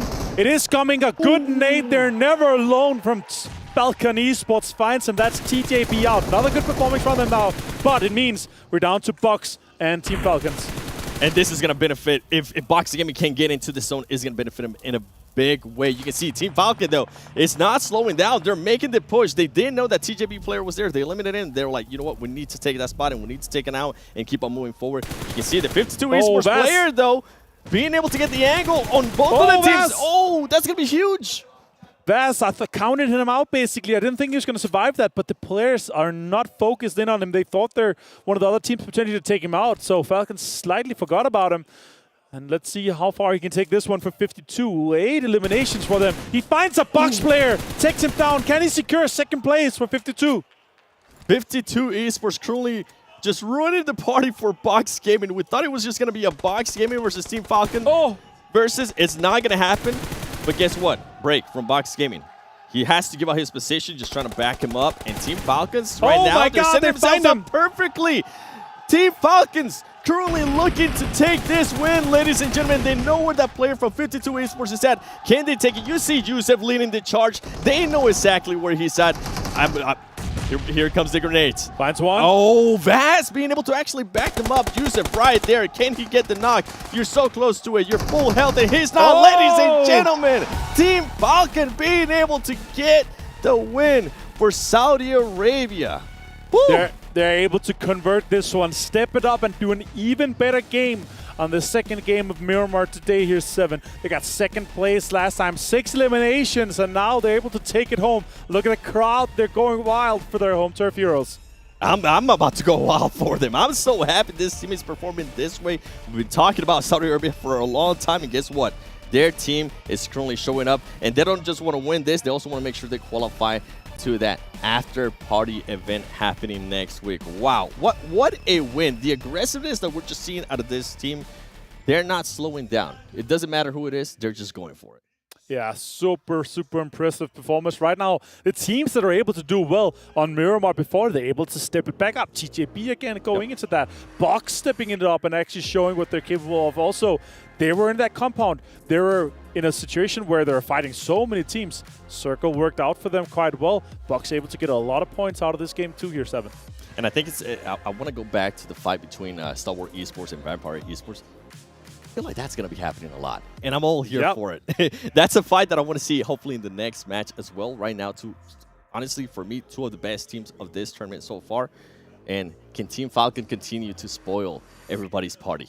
Yeah, we have 1 more game to go, guys. That means that we have 1 more break and 1 more fantastic desk segment before we go to the last game of the day. So we're going to have a short break. We're going to go to the amazing desk, and they're going to break this game down further.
Well, they've been close many times, but Team Falcons have been able to take themselves a big win, and we could hear from the talent room, everyone in the audience just cheering and rooting for them, but for good reason. This team has been fantastic throughout the entirety of today. I know, James, we were talking about how, you know, Vampire is definitely one of the strongest teams and have proven to be one of the strongest teams, and it's hard to catch up to them. Yeah. But I'm saying, Max, Falcons have been probably the most consistent team throughout today. Yeah, the only way a team can really have put some shadow down on the results of Vampire are going to be Falcons and Stalwart if they close off with a banger game, which is what we just got from Falcons. And we were talking about it a lot. We're talking about their edge gameplay. That was like the definition of a good edge gameplay in this Falcons. Like, yeah, it's textbook. It was almost destiny. We just come off the back of talking about it on the previous desk segment, and then they convert with that. As you watch them break down each circle and each circle, you can't play center in this circle. It's so open south of water treatment. You've got, obviously, it was 52, right, that had the gas station, Yeah, actually. the gas station, yeah. Yeah, so we'll talk about 52 in a moment and how well they play things out, but the fact that Falcons then makes this edge play constantly work, and then is pushing in against this, just, well, it makes us look okay here at the desk. It makes us look like we're earning some money well, but we know what we're doing, yeah. Yeah, very, very impressed by them. I feel like that's kind of what you guys were theorizing, though. We were talking off air like yesterday about how we expect teams to play, because you can't really zone up or center up really early with 18 teams, or expect it to be a lot more difficult, or is this maybe something else we've discussed? Depends on the circle, right? Of course, and you know, we always have to take that into full account when it comes to this, but especially in a circle like this. Yeah. And we have seen previous games here, even just throughout the day, where we've seen a lot of heavy edge play, some successful, some not so successful. Falcon has shown us the trail of breadcrumbs to success with a lot of their edge play, and it's come to fruition in the previous game, not necessarily with a win, and it now comes to fruition in the form of a win. So we see that trend continue to develop. Yeah, Falcons make me think of like Indiana Jones, you know, when they have the skull and they have like the ants going all around. Like if they are playing edge, all the teams like, oh no, we're just going to go around. We are not fighting these guys. But looking at their player stats right now, like, it is great to see the team perform on this same level. And Never Alone in particular has been also a really big standout player in PMP Arabia. He's helped a lot of the team get the success, and here being one of the top players is not really surprising. I mean, he might not be able to dunk basketballs, but he can dunk himself some eliminations. Oh, yeah. Yes, he can. And I think something that I'm glad that they didn't dunk as well was ascend towards center. It can be a bit tempting in a circle like this to be like, is the circle going to shrink away from us? Do we have to send to maybe even that gas compound, or maybe to a hay bale, or maybe to kind of a blown out car somewhere or something like that? But they're not doing that. They're still kind of holding strong, holding firm, standing their ground on these edges, sweeping teams, and then taking out teams as they continue to enter the next circle and the next circle. So I really like it. Yeah, I mean, the thing that they played here is they were standing on the eastern side. The moment Box Gaming are eliminated, they know, okay, this is in the bag. Now we can allow ourselves to be aggressive, go for the push onto Vaz. Vaz did do, really well. Respect to him. I thought, like, oh, maybe, like, it was hard at the end of the day. Well, you're talking about him, so why don't we actually take a look then at 52 Esports in a second and take a look at their player stats. I did want to mention really quickly, by the way, the damage across all of these players. We've been talking, I think, for like a year about how there has been that transition of having those 1 or 2 superstars in your team to now you need everyone to be able to be a superstar at any given moment. Everyone needs to play well. You can't have those slackers or relax. And we do see Vaz, you guys mentioned, 834 damage coming through.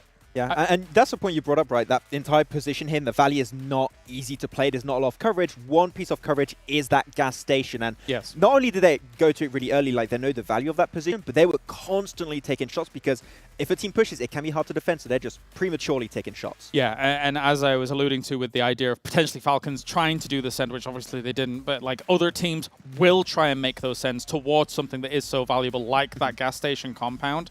Vaz, though, what a heroic effort from him to be able to pull a second place out of all that. He wasn't just shooting at Box, he was shooting at Falcons as well, whilst moving from terrain to terrain to keep himself covered. I mean, eventually he did go down, but securing a second place off the back of that after the circle moving away from gas station, very excellent play by Vaz. They were in last place, weren't they, going to this match? Yeah, they were in last place with 1 point.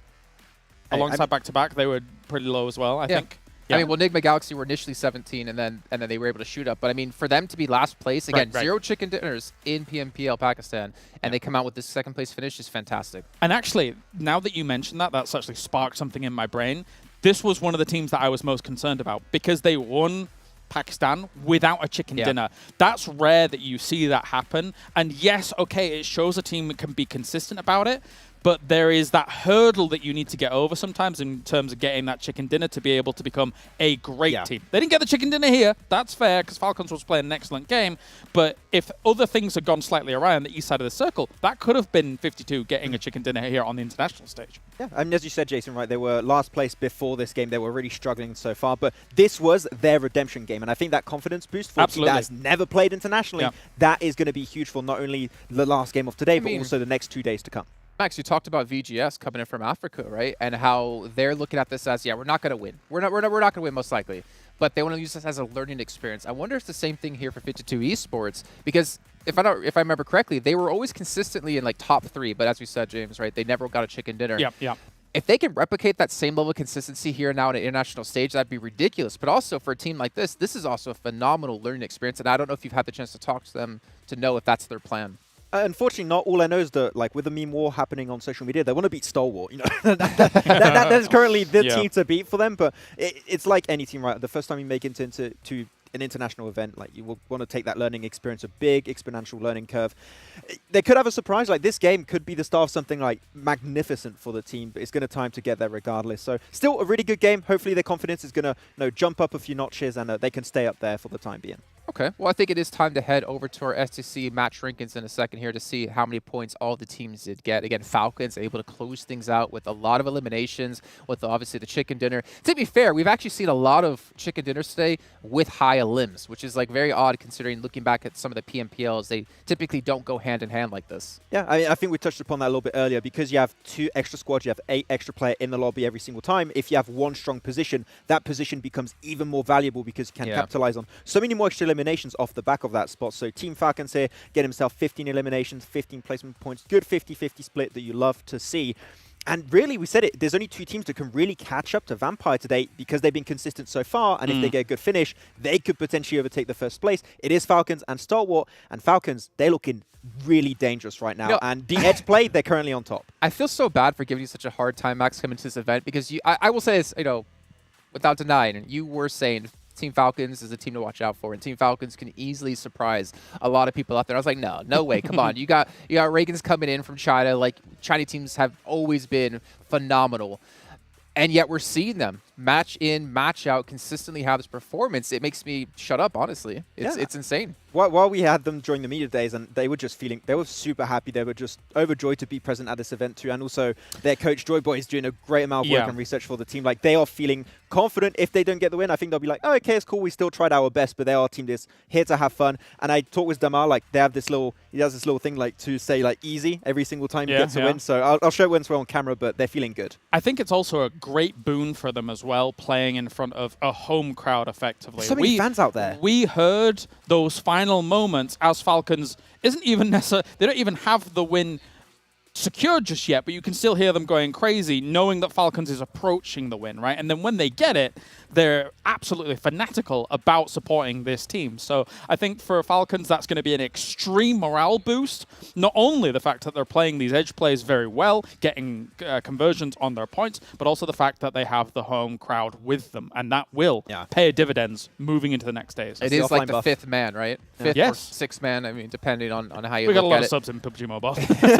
We definitely do. Seventh, eighth man, I don't know. Well, we are talking a lot about Team Falcons. Why don't we actually take a look into them once again here, and maybe Never Alone can hit some basketball shots this time.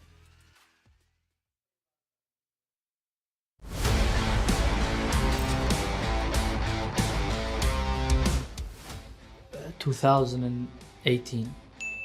Okay, nice. I think it's in Dubai Star Challenge. Won by RRQ. Ah, okay.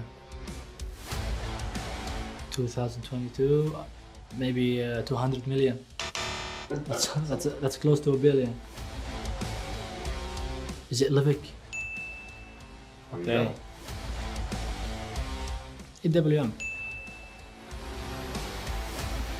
Like 1,200. 800? Okay, I thought it was more than 1,000. I forgot its name, but it has a McLaren skin, Lamborghini skin. I forgot its name. The coupe, yeah, jet ski or something. The motorcycle, does it count? A snowmobile, yeah.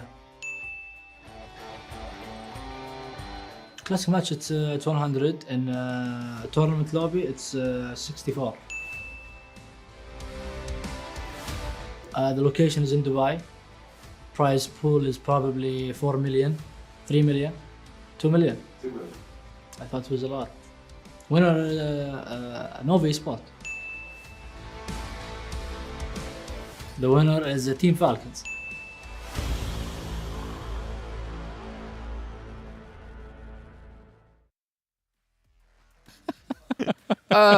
He's right. there was the first question in there, I believe, right? When was the first official LAN? And you were quite angry by his answer, weren't you? Well, you know, quite angry. It wasn't really the first one, but I was there. Seven was there in Dubai. 4-star challenge. It's a good time. We had a power outage for a moment, but we were fixed. We had a impromptu talent show. If Seven remembers, he's laughing in the distance. I can see him. It was interesting. Could be worse. it could be an event outside in Dubai in the middle of summer. Zute breakdanced. Zute breakdance. It was that? Yes, it was hey, that. whoa. We need to bring Zute out here, and him Avenger can have a breakdance off. Both Zute and Avenger were like second place in 1998 in their high school championships in breakdancing. It's impressive. Actually, Zute might have been first. I don't think Zute was born but yet, Avenger was second. Yeah, I don't think Zute was born in 1998. Let's be honest. Come on. Actually, I think I might be right on that. Am I right? I might be right on that. All right, ladies and gentlemen, we're having a lot of fun here. I want to give once again a shout out to Savvy, as they have been putting this entire event on for us and making sure it is possible, and making sure that they can bring us here today to make it entertaining for all of you guys at home. Because, of course, that is what the show is about. Us. I'm kidding. Obviously, I'm kidding. Obviously about the players. Let's take a look at the overall settings level, get an idea of where the teams do stand. And Vampire still have the lead, but not by that much.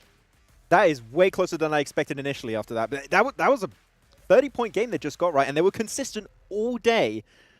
They're getting there. It's rare you see two teams on a first opening day kind of stand out quite the way these two teams have, which is extremely impressive. Normally you only get one, and normally they end up with something ridiculous, like a 30-point lead over second place, and then teams have to do the catch-up. However, Team Falcons, being 70 points deep whilst Vampire Esports has done what they have done so far, that is a testament to the catch-up that we've seen from them over these 5 games. That is extreme here from Falcons, and I'm excited to see if they can even surpass in the last game. That would be excellent. It is possible. Like one other banger like that, and they're feeling super confident off the back of that game. They get themselves a chicken dinner. The edge play is great. It could happen here. I'm going to go into this as a devil's advocate now, right? Because it is fantastic to come into the first day of an event like this, a 3-day event, again, keep in mind, and put on a performance like this.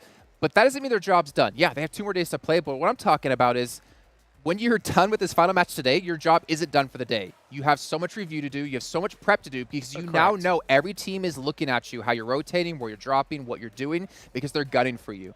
The job doesn't get easier just because you have a strong day one for a team like Team Falcons. You have to continue to improve and be better every day. What works today could not work tomorrow. That's the thing. So you need to be able to adapt. That's the interesting fact about Falcons and currently being able to, in inverted commas, dominate that edge play style, right?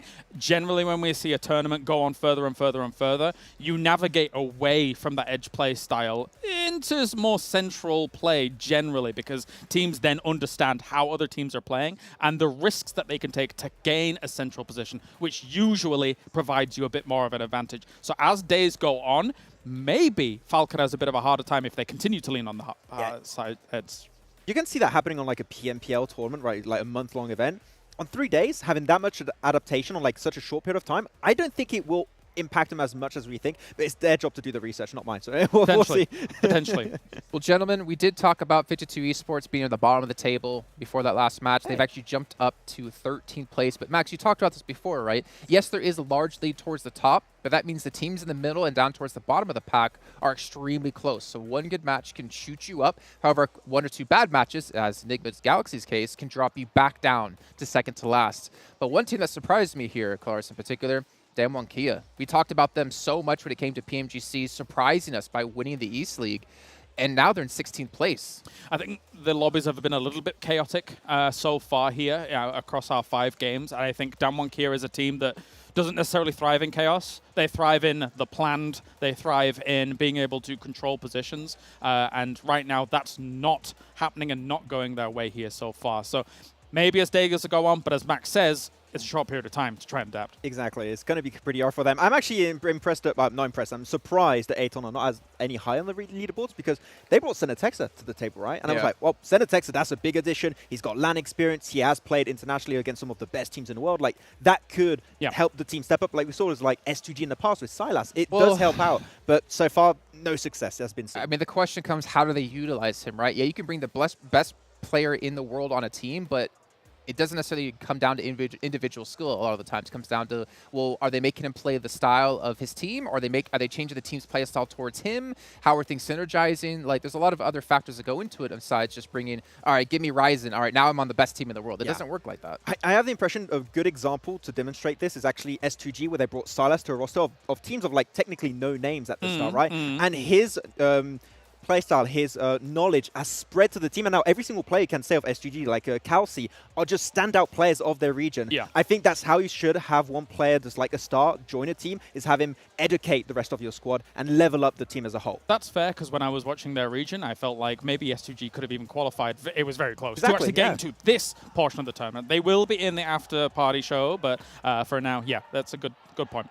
All right, well, ladies and gentlemen, it is time to get into our final match of the day, but not before I remind you guys about the meme contest that is currently still happening. You guys can change your profile, or there's a meme contest, there's another contest where you change your profile picture on your Instagram, your Facebook, whatever it might be, to your favorite team, and make sure you're commenting on the official channels to get a chance to win a prize. But also, you can make your own memes. I'm hoping Maxman makes some because he has very good ideas when it comes to that. And if you guys post on your own pages, making sure to tag PUBG Mobile Esports, you will be able to also have a chance to get a win. We got a minute left, as you can see, towards the top right-hand side. It's going to be Erangel to finish off the day, and that's going to be none other than the handsome gentleman, albeit one taller than the other, Seven Worlds Gaming, and Avenger. Yeah, and it's not even close. He's taller by like a lot. Yeah, I mean, I can't really do anything about it. I say it to my face. I got it in here to the world like that, right? So you can't do much. Sometimes you're tall, sometimes you're not so tall, but you're fantastically handsome anyway, right? So it's beautiful. I'm just happy the camera didn't show us when I'm in the middle of Avenger and Jason, because if the camera does show it, I'm just gonna look so short. And to be honest, I'm actually standing on a box. So yeah, it's a lie. My height is a lie right now. Yeah, you look tall, but all right, well, let's see. Let's see if we can make magic happen. Oh, look at that! Oh. wait for it.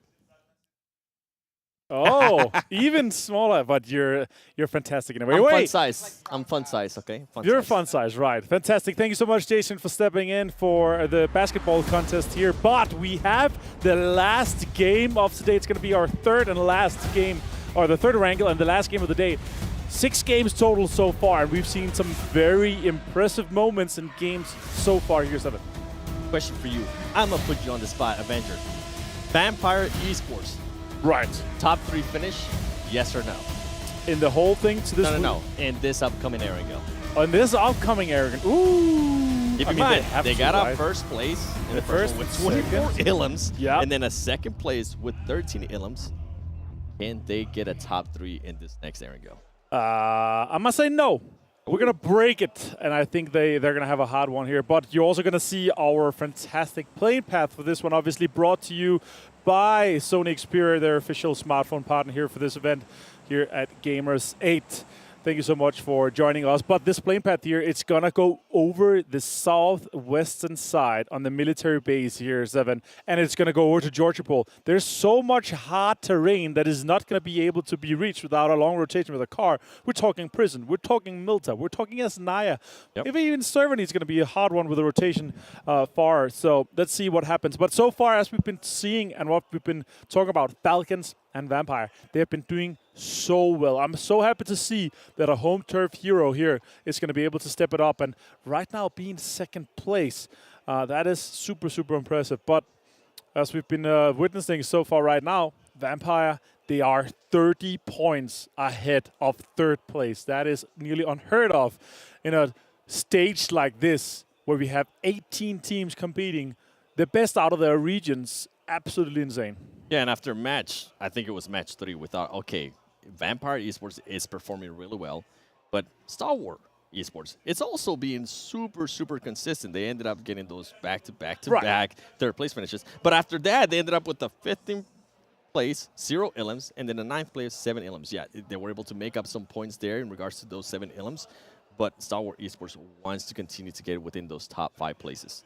7, I cannot believe the circle we are seeing right now on our screens. It is more than 500 meters away from our plane path. We have like 5 teams that's going to be inside the first circle when they land and start looting. This is going to be an insane game. Right now, back-to-back, they're trying to get redemption. Oh! But trust me, from Box is able to close that one out. Let's see, he's going to be able to get another one out here. J-Way. Try to go for the rest, maybe. And he's going to actually be aggressive. He's going to try to go for it. It does backfire. Too. Polo says, sit down. You're not going anywhere. Leave my friends alone. But guess what? Box is going to be able to back it up, too. Oh, my God. I can't believe it. Box Gaming is out in 18th place. We've not played more than a couple of minutes, and they are out to our current bottom team. Maybe not after this, but back-to-back have had rough games today. Maybe this one can set them up for greatness here in the last one. Yeah, I mean, if we go look at the record, they have back-to-back bad games. Oh, hopefully this is the time where you're just going to cut that off, and then Polo there. I mean, good job back-to-back. That's what you want to see out of them. And guess what? Oh, more mayhem. They try to rotate, and no, it's not going to happen. Back-to-back, not being able to get penalized on that great star, and now it's going to be just J7 by himself. And you know RSG is going to hunt them down as they're looking at them. M16 in hand. 2 of the guys are very low, DD and GZ. They are low, but they're pushing up. J7 holding the stairs. Right now, M16, no first dates. He's in a rough situation for this one. We hear some reloading going on downstairs. That's going to be a fun one for the DPS. He finds one. Lighting goes down, goes deep. This is exactly what I love to see in this situation here. First player, when you have a compound breach like this, first player always goes deep, so he's going to be focused on, and then the rest of the guys can just surge in. So not even, they're able to secure everything. They're able to stay 4 guys alive here. Fantastic play and fantastic executions by REGAN.S. Yeah, and I mean, it goes to show these teams are here for a reason, right? They are the original winners from their PMPLs in pretty much the spring split. So everybody currently on point. And I'm so glad you broke that down, that push, because you usually don't really see that from other teams. And while we're at it, let's watch PMWI together. Complete daily missions to earn points. Once enough points are accumulated, tap on the rewards icon to claim the corresponding reward. Yeah, and you can participate in the event solo or as a team. And obviously, if you're playing as a team, it's going to be a little bit easier maybe to get the reward. Yeah, and while you're at it, I mean, I know I play PUBG Mobile myself, and I know we're big into the skins. There is going to be a sale period between August 4th to August 13th. 50% off PMWI packs. Get a set straight away and 5 chances to draw a PMWI treasure chest. Yeah, there's also a sale on the PMWI packs. You have 6 chances to draw the PMWI treasure chests. So much stuff going on. I mean, between August 4th and August 13th, all the users in the region of the top 3 teams will have a chance to win a prize, maximum of 1 award per user. So you best believe, I mean, back-to-back, please. I live in NA. Yeah, I just want to get I want to get 1 free award, please. Yeah, exactly. All right, let's see this again here. The denial of the rotation, trying to get deeper. REGAN.S just saying no to back-to-back and the cleanup. But I will say this. Back-to-back did get 4 points. So getting 4 points in one game is better than the 9 they've gotten so far in the 5 other games. But I really hope that back-to-back, they're going to be able to step it back up, go back to the hotel, go back, learn some of what they've been taking some of the situations today, and also look at the games because they have been super intricate and super special. Some of the situations we've seen is wild and nearly unheard of in some of the games that we've had. And I wonder if after seeing, if them possibly seeing the leaderboard, right? They saw themselves in last place. They did have a great start with those 4 elims. They should have just slowed it down a little bit, but maybe they didn't want to. Maybe they just wanted to go for it, and ultimately they didn't really were able to scout what was going on around them. The other team was able to scout. They heard those gunshots. They knew that somebody was there, and they took advantage of everything. So back-to-back, I'm pretty sure that if they go back and watch that VOD, hopefully they're going to be able to learn a lot for tomorrow. They can still have a chance. Yeah, it's just the perfect play by REGAN.S, right? Yep. You see the kill feed, you hear the shots coming out as well. You're able to third-party that situation while they're broken vest, not that much loot. So it's well executed by back-to-back in the situation inside with Bucks, but REGAN.S just third-partied them in a perfect time. All right, let's see what Donis is able to do. And so far, what we've had Vampire Esports and Falcon Esports. They have been doing extremely well right now, sitting in the top, but we have a really, really close top 5 still. Stalwart, Box, and Donuts basically within 3 points of each other from 53 to 52 to 50.7. That's super impressive as well. And obviously, they are fighting for those top spots to make sure they can get to the after party, and that's where all the fun is at. Oh, yeah, that's definitely where all the fun's going to be. And I'm going to be looking actually at the teams that are currently like 12 and 18, right? Starting off with RSG, they have 24 points, and then you have back-to-back there with 9 points all the way at the bottom. If any of these teams are able to kind of just pull out a great last game here on day 1, it's going to set them in such a great position for tomorrow to at least strike and get themselves within the top 7. I mean, we saw what happened with Morph. They started the first 2 matches, 0 points. And after that, guess what? They got a chicken dinner. They were able to get 22 points, and they were able to at least push themselves up to 8. So one game can definitely change the luck of a lot of these teams that are currently between 12 and 18. All right, Aton, what are you able to do here? Circle is closing, and it's a wild one. Obviously, a lot of teams are coming in from the southwest. Our plane path was far west, and our circle, first one, popped super far east. A lot of teams are setting themselves up. There's a lot of really good compounds in these situations. Some prefer to play high ground. One of them is Team Soul. We see them right now. They get the information from Aton. The question is, are they going to take it to them? Are they going to wait for the circle, or what's going to happen in this one here? And I think they're going to want to just keep going. For sure. Yeah, they're getting information. They're going to go deeper, try to scout for some better compounds. Nigma Galaxy, as you see, also trying to get some more out of it. Potential drive-bys going on, maybe. They see a solo car. That means potential free points. Omega and Soul, they're chasing a lot right now. Oh, that's a good turn. They didn't expect that one. And right now, Omega just trying to make sure he gets away. I'm actually surprised Nigma Galaxy wanted to take on that fight, because guess what? They're going to leave their backs just absolutely exposed from all the other teams that are on that higher hill. And now, if they wanted to move, guess what? You're going to be stuck right there. You're not going to be able to move anywhere. They know where you're at, and luckily for them, they were able to secure their vehicles in a way where their tires are not going to get popped.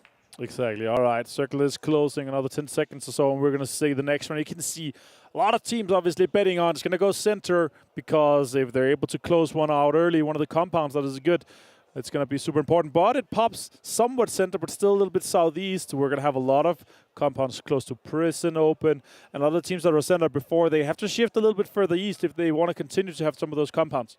And the team that I'm actually intrigued to see what's going to happen here with this rotation is going to be Stalwart Esports. I mean, they once again, they have absolutely nobody in their way of being able to rotate into that circle. They are going to have Milta to themselves, and after that, they can take their time to just loot and secure more utilities, because with the way we're seeing right now, a lot of people are playing that middle. If they're going to need smokes at the end. I just got a feeling they're going to need a lot of smoke grenades at the end, and Stalwart Esports might be able to position themselves in a good way with all the fights that are about to ensue. All right, RSG REGAN.S on screen. It's Lightning. With Lightning reflexes, obviously. Virtual Gaming Squad to the pull-up here on the high ground compound. Let's see if it's going to happen here with that. It's Mansion. It's in the garage. Virtual Gaming Squad. Oh, decides to actually throw the grenade somewhere else, trying to fake him out. And guess what? His friends are going to be coming over. RSG is going to have to backfire a little bit more. What I'm intrigued by Virtual Gaming Squad, the other two players, Luigi and also Yafaz, they're staying behind. They don't want to move into this fight.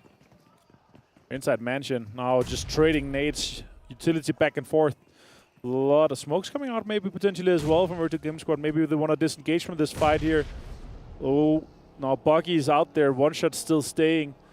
They just want to completely get away from this one here. One shot with some damage. GZ finds Gaddafi, and one shot with a nade. That is huge for them. And REGAN.S potentially able to close some more points out. Oh my god, finds another one. Oh, I can't believe it. Virtual Gaming Squad in shamble after this one. And to be honest, Avenger, I don't know if a Virtual Gaming Squad was thinking about this. Those two players stayed there way too long, and the other players stayed in the building for too long. I mean, maybe they were expecting RSG to push out, and they were going to be able to get an angle on them. It didn't end up happening, and RSG, guess what? You're going to be happy. You were able to at least get a nail him. You might not be able to get the second one, and then you're going to get a free rotation out of it. Oh, they're actually going to be aggressive. They're going to continue on that fight. Lightning does crash into the rock. It's going to backfire for him. He does get knocked. Belugi tried to get another knock. He gets it too. He's going to try to secure this ellipse, but he needs to be careful because Flower Seed was shooting at him. There is some players that have an angle. Oh, Belugi! So close, yet so far away from being able to find that cover. Gaddafi, last player for Virtual Gaming Squad. Can he make something happen? Or is he going to be able to pick up the pieces left on the ground? There are two knocks right now for REGAN.S, DD and Lightning. GZ is going to be able to push into that garage. Let's see if Flower C is going to cover that angle that Gaddafi potentially has. He has the information now, and now he's going to close it out. Gaddafi wants to go for the rest, of course, upstairs, but Flower C wants to deny that.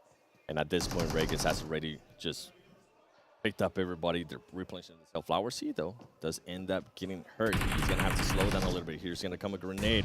He does throw that grenade perfectly. GC! Wow! Talk about knowing where the enemy team is going to be. He read that perfectly. So well played by him. Now Nigma Galaxy waiting for the circle to pop. It's going to pop, and it's going to go slightly south, but still wide center. A lot of teams could go into the prison here in this situation. It's very, very centered on that. Stalwart looking good. Nigma Galaxy could be going early. VIVO still scouting a little bit. A lot of teams are on the northwest side of the circle, so there's a lot of space on the southeast side of this new pop here. With Stalwart Esports, I want to figure out if they're going to go into actual prison or if they're going to try to take that mountain, that overview, and just set themselves up. It seems like they want to be at the base of it, and we're going back to the RSG. I mean, talk about just reading that player like a book, and he did just that. The grenade was wonderful, and overall, RSG, what a play out of them. I felt like Virtual Gaming Squad once again just played that absolutely awful, taking off too long and being out too spread away. For them, just you either want to take the fight or you don't want to take the fight. Hopefully tomorrow we'll see a little bit more certainty out of that team. Exactly. All right, let's see what they're able to do here. While we look at how the different players play the game. Some play 3 fingers. Some of the wild ones play 4. I'm not even close to being able to do that. These guys are just wild, and the speed they're able to put onto this screen here is obviously amazing. Again, thanks to Sony Xperia for joining us here, sponsoring the event, the official smartphone partner for the Gamers8 and PMWI. I was looking at Omega's hand cam there. I thought he was only going to be playing thumbs. I was like, wow, That's impressive. At this level, you're used to seeing people just playing with 4 fingers or 6 all the time. It's been a while since I've seen just a thumb player. And as I say that, I think another one. As I say that, Missile might actually be one of those players with just yeah. Look at these setups. They're only playing with 2 thumbs.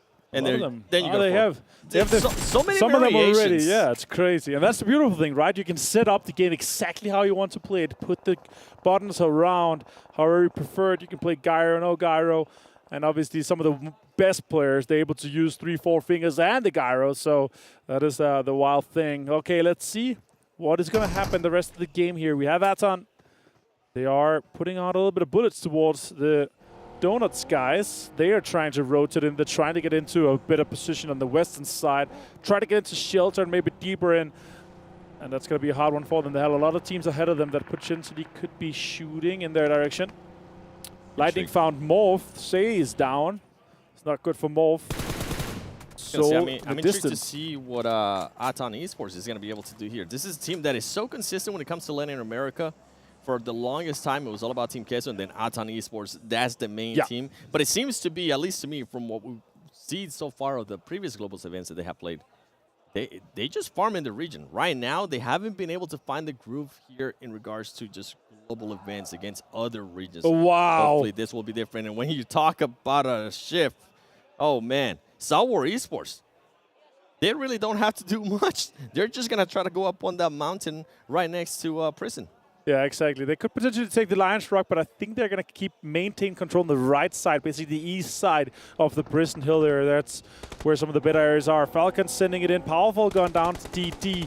Potentially going to lose him. I don't see them surviving that one. DD, more shots coming in, finding Never Alone as well. And Falcon is losing multiple players in this situation here. Flush coming in, elimination is confirmed. And let's see if they're going to be able to take further or put further damage into Falcons here. Oh, Yusuf finds Flower C. And they're turning it around potentially. And I'm glad that Team Falcon decided to take on this fight. Lightning almost getting caught. Team Falcon, though, surprisingly for them to actually lose 2 players with the way they've been playing recently, I think they wanted to maybe hop out the cars a little bit sooner, but they might have seen damn one key. I just drive by them and that they were like, okay, we don't want to get sandwiched, so let's kind of keep on moving. It ended up working out for RSG. Yeah, exactly.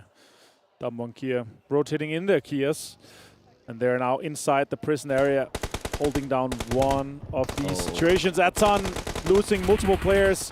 That is so unfortunate. Dumb one Kia is able to clean that one up. And they're going to be walking away with eliminations. Exactly. Now 1 defeat for them. We're down to 14 teams. There's 50 players left alive still in this tiny circle. As you can see, there's so many teams trying to figure out where we're going to go, where we're going to try to get in. And only a few teams have decided to try to crash into the prison. But obviously, they've seen the kill feed. They've seen how many players are going down rapidly. And that could be some of the crashes there in the center. Now, Vampire Esports, your current leader in terms of total points. They are 4 guys strong. 0 eliminations so far in this one, 7. But they are maintaining a lot of control here on that south side. They are, and they're being sneaky. They're not trying to take a fight where they might end up getting damaged or they might end up getting hurt. And now we're going to go to Donuts against VIVO Kid. VIVO Kid, one of the teams from Brazil. And guess what? Diego doesn't really know. Oh, Diego's going to be able to turn on him. Can Diego actually secure this knock? I think he would. Oh, he wasn't able to, but he decides to back off. He needs to heal up. This is going to be interesting if Diego. What is Diego going to be able to do? As you see, McGrellin just waiting patiently. Missile, though, with the grenade. Can he hit Diego behind that vehicle? He's not able to hit him. That's a good nade. Another one. He uses so much utility to confirm this. Another Molotov as well.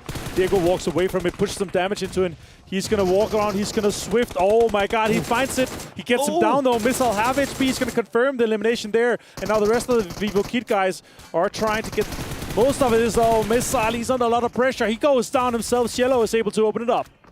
And I was wondering, why didn't VIVO Kid do this a little bit sooner? I feel like they waited on too long. You knew exactly where he was. You should have just went for it. VIVO Kid now trying to make amends for losing that player. And there you go. That might have been the reason, because they are getting shot from behind.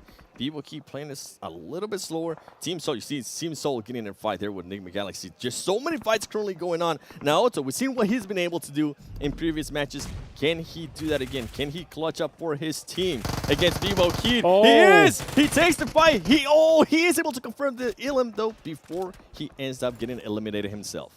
So unfortunate for the VIVO Keed Stars. They have to make a situation where they are resting one player and then they try to take the fight. Meanwhile, they should have gone 3 players, focus on the fight, try to clean up, and then go for the rest afterwards, I feel like. But unfortunately for them, it doesn't work out as well. Still survive, get the points on the board. Next circle shift, it goes north in this new circle, and Prison is a huge part of this endgame here. It is, and I think one of the teams, I'm just going to go back to them. I've been talking about them the whole match. Stalwart Esports, what are they going to do? I think they're just going to try to set themselves up on that Prison Mountain, but they're going to have to be careful. I mean, TJB is right there. 52 Esports is very close to them as well. I'm intrigued to see what's going to be happening here as we do see Wildcats. I mean, outside of the circle, they need to try to get in there quickly. Oh. Utility coming out towards Falcons. Crowd favorite right now. Second place overall. TJB putting some damage into 52. This is a pull-up, Alec. I've never seen one. Huge push. Yusuf gone down. It's a trade, basically. Damar, last player. Is he going to be able to do something? He finds another one. I can't believe it. It takes RSG down single-handedly. Team Falcons close them out. Team Falcon just continuing to surprise people, and guess what? They're able to do it again, winning those 1v1s and getting those trades if they do end up losing somebody. If one of their teammates ends up getting knocked, and then guess what? I was talking about it earlier, Stalwart Esports against 52 Esports. They're going to go up against each other. Enigma trying to figure out how they're going to be able to break into this, but it is Vampire Esports that they are going to be going up against. That's a team that's just really hot right now. Really interesting. Another part is that we have a lot of teams that are full form and alive. 5 teams, Wildcats, Nigma Galaxy, Vampire Esports, TJB, Stalwart, 4 rivals as well. 4 players strong here, 7. That's going to be a huge impact in the late game. It really is. Let's see this fight. What's going to happen? Team Falcons gets eliminated. 3 elims, though, and a 9th place finish for them. Very Not respectable. a bad way to go out, considering their previous performances. And Vampire Esports, now here comes the push. What's going to happen with Nigma Galaxy? We do see 2 players knocked. Nigma lower, being able to knock one of the other players, and that's going to back him up a little bit. Maybe it forces Vampire Esports to slow down a little bit, but Vampire Esports does not want to slow down. Stalwart Esports, I think, is currently being able to get an angle on him. Yeah, they're putting on pressure from multiple angles in this situation. Lord and Freak, last players from Nigma Galaxy, and Fluke and Stone is last 2 players from Vampire. Who closes this one out? Stalwart inside. That's an insane shot by Freak. Vampire Esports has gone down in 8th place with 2 eliminations. Freak with the grenade. Earlier we saw everybody, and look at the circle rotation. I mean, only Wildcats. Only Wildcats is the team that's inside that circle. Yeah, that is insane. They're 4 guys strong too. Stalwart has to move out of it. VIVO Keed has to move out of it. Nigma Galaxy has to move out. So insane for this one. And the question is, do they focus on fighting each other rather than trying to get into the circle? I can see a situation where Nigma Galaxy gets into the circle and maybe gatekeep some of the other teams. But all the other teams, they are going to assure mutual destruction against each other. Damonkia, Stalwart, VIVO Keed as well. They're going to be in a rough situation. Nice shots coming in there. And 4 rivals. I mean, Wildcats is just currently setting themselves up. They should be able to get a lot of the elims here. Teams are going to try to push up, and you can see that. No matter who just passes by them, they're going to make sure they shoot them and just back them up a little bit. And Nigma Galaxy, I'm glad you pointed that out. I think they are going to try to just get into that and try to keep an eye on some of the other teams that are going to be coming out of prison. I mean, we see Down1 and Kia. They're going to have to push out. They have to be careful, though. It's Stalwart Esports. Just so much madness going to happen in the next 2 minutes. All right, Stalwart as well, fighting versus 4 rivals right now. They want to be the only team on the northeastern edge, but still, the pressure is coming in from Wildcats, as you were pointing out, 7. They're trying to make sure that they don't even get off this hill. They want to get as many eliminations as they can for this one. Well, Stalwart fighting to stay alive, fighting for the eliminations. 4 rivals, 10 eliminations for them so far. Super impressive for the team coming out of Malaysia. And here we go. Even though they did have 10 elims, guess what Stalwart Esports says? Slow down, boys. We want to be able to get some elims too. And you can see them just pushing together, making sure they secure those elims too. for Rivals. How are they going to react to that? And what's interesting right now is that we have Nigma Galaxy actually pushing on Wildcats. We can't see it, but that's going to be a big fight. Here we go, Nigma Galaxy with a big push. Can they secure some knocks? It seems like they're truly just trading back and forth. The boys, can he clutch up? He's not! Nigma Galaxy, Lore, being able to secure the knock as well. It's just one player left there, Boren. Can he clutch it up? A 2v1. Oh, the utility's coming out as well. Boren last play. I think he's hit by the utility. I think Wildcats is taking so much fire. Boren is down to no health. He's found as well. It's Nigma Galaxy with their pull-up onto the Wildcats. They're able to take this huge terrain away from them. And they're setting themselves up for the win. The only way to win the game was to do that. I'm with you. I thought they were going to be patient because they saw just Wildcats taking all, shooting everybody, being distracted by what Stalwart Esports was doing, what Dan1 was going to do as well with 4 Rivals. But they decided to take their future into their hands, went for it, and it ended up working out for him. If I'm not mistaken, they only lost 1 player, so that is a great push for me. The nade! Can he do it? Oh my god! Multiple nades coming out. It's only Junai left from down 1 gear. More utilities being thrown at him. And he's going to throw a jump. And oh my god, they found him there actually with the last utility from action. Here's Stalwart with a huge game. 10 eliminations here, 7. And now it's going to be 1 player for 4 Rivals trying to rotate into that circle. I think he's going to be able to make it there. VIVO Key McGrellan staying alive. Shooting at people, actually. I thought he was going to try to be quiet, but he's not. He needs to be careful. Stalwart Esports is right next to him, and they know where he's at now. Oh, it's found. It's like a game of hide and seek. He didn't hide that well. He's trying to seek for some kills now. 4 Rivals putting some pressure onto Stalwart. He's the last player from... Oh, he's finding 1. Action is fallen. That's not that good. Oh, Stalwart finds one of the guys from Nigma Galaxy, though. It is going to be a rough situation for both of them. Let's see what Nigma Galaxy is going to be able to get out of this one. Stalwart looking strong, though. And if Stalwart is able to pick up that player that went down, this is going to be huge for them. Here we go. That could be good. OP. Can he say... Ooh. Close. Pika, close. Pika playing the anchor angle there. He has to make sure they're getting the rest off as well. And that is 4 Rivals out. Nice try, though, I want to say, for Roki up. Now Nigma Galaxy is finding 1 more. Top not being able to get behind that cover. That's going to hurt them big time. If they would have been able to get behind that cover and get that angle, it would have been huge. Nigma Galaxy getting a bit of a chance. It's going to come down to who's able to get the knocks. And he get it. No! Nigma Galaxy is not able to get the knock. He gets knocked instead. And I think this might end up going Stalwart Esports' way. You know they're going to be aggressive. They know they might have the numbers. There you go. They're able to finish off that player action with the angle top Pika as well. Stalwart Esports being able to knock that, pretty much eliminate that player from 4 Rivals was huge for them. Amari, can he make the dream happen here for Nigma Galaxy? Utility coming out of this, working quite well for them. He has 1 more nade. If he hits one of them, it's going to be huge. This next knock could be massive. Action, though. Oh my god, he hits it! Hamadi with a double nade. He gets traded, though. And it's down to a 1 versus 2 for Nigma Galaxy and Stalwart Esports. Talk about a turn of events, being able to get 2 knocks there with that grenade. Nigma Galaxy, where has this been all day? Even if you guys don't get the chicken dinner. More utility. I'm impressed. He's getting ready to throw that other nade. Can he get another 2-man knock? Ooh. Oh, so close. That is a lot of damage being put out of the Molotov. Is doing so much damage to Rauf. Hamadi with another nade in hand. He finds 1. Top's gone down. He has more utility to be used, though. Rauf is able to heal it off. And more utility. This is such a huge game of utility. Rauf with the push. This could be huge. Is he going to be able to do it? He's going to be taken down. That is unfortunate. Hamadi, last player.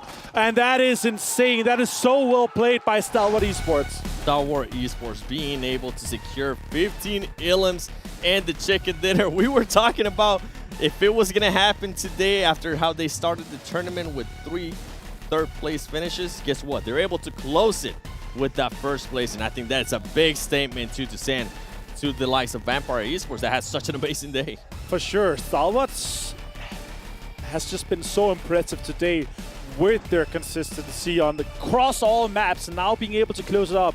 But I will say this, it has been so impressive to see that pull-up from Nigma Galaxy. Yes. That was the play for the win that they went for, to take out the Wildcats, to make sure that they had a chance to do it.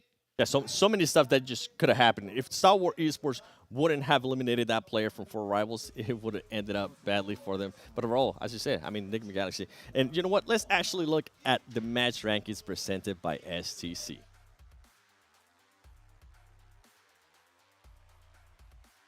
STC. No, I'm just messing with 7. I mean, he is my son after all, Avenger and I mean, he is half our height.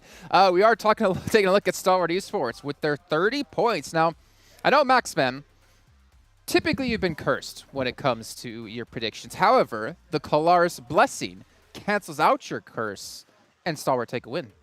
So basically, you need to keep Kalaris with me, or otherwise things do go haywire. But I got some bad news for you. Guess who's casting tomorrow? Just change the rotation.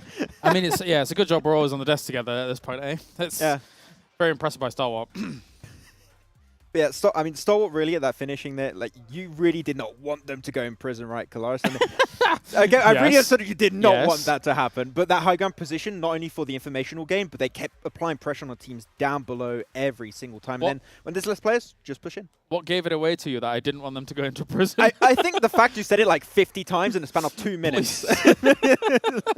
Yeah, it's ultimately when you look at a circle like this, and you know, I like Damwon Kia and I bow to our South Korean overlords time and time again when it comes to esports, but don't go into prison if you are not absolutely sure it's going to end there. That's the only time you go in. If you're absolutely sure it's going to end in prison, because getting out of there is difficult.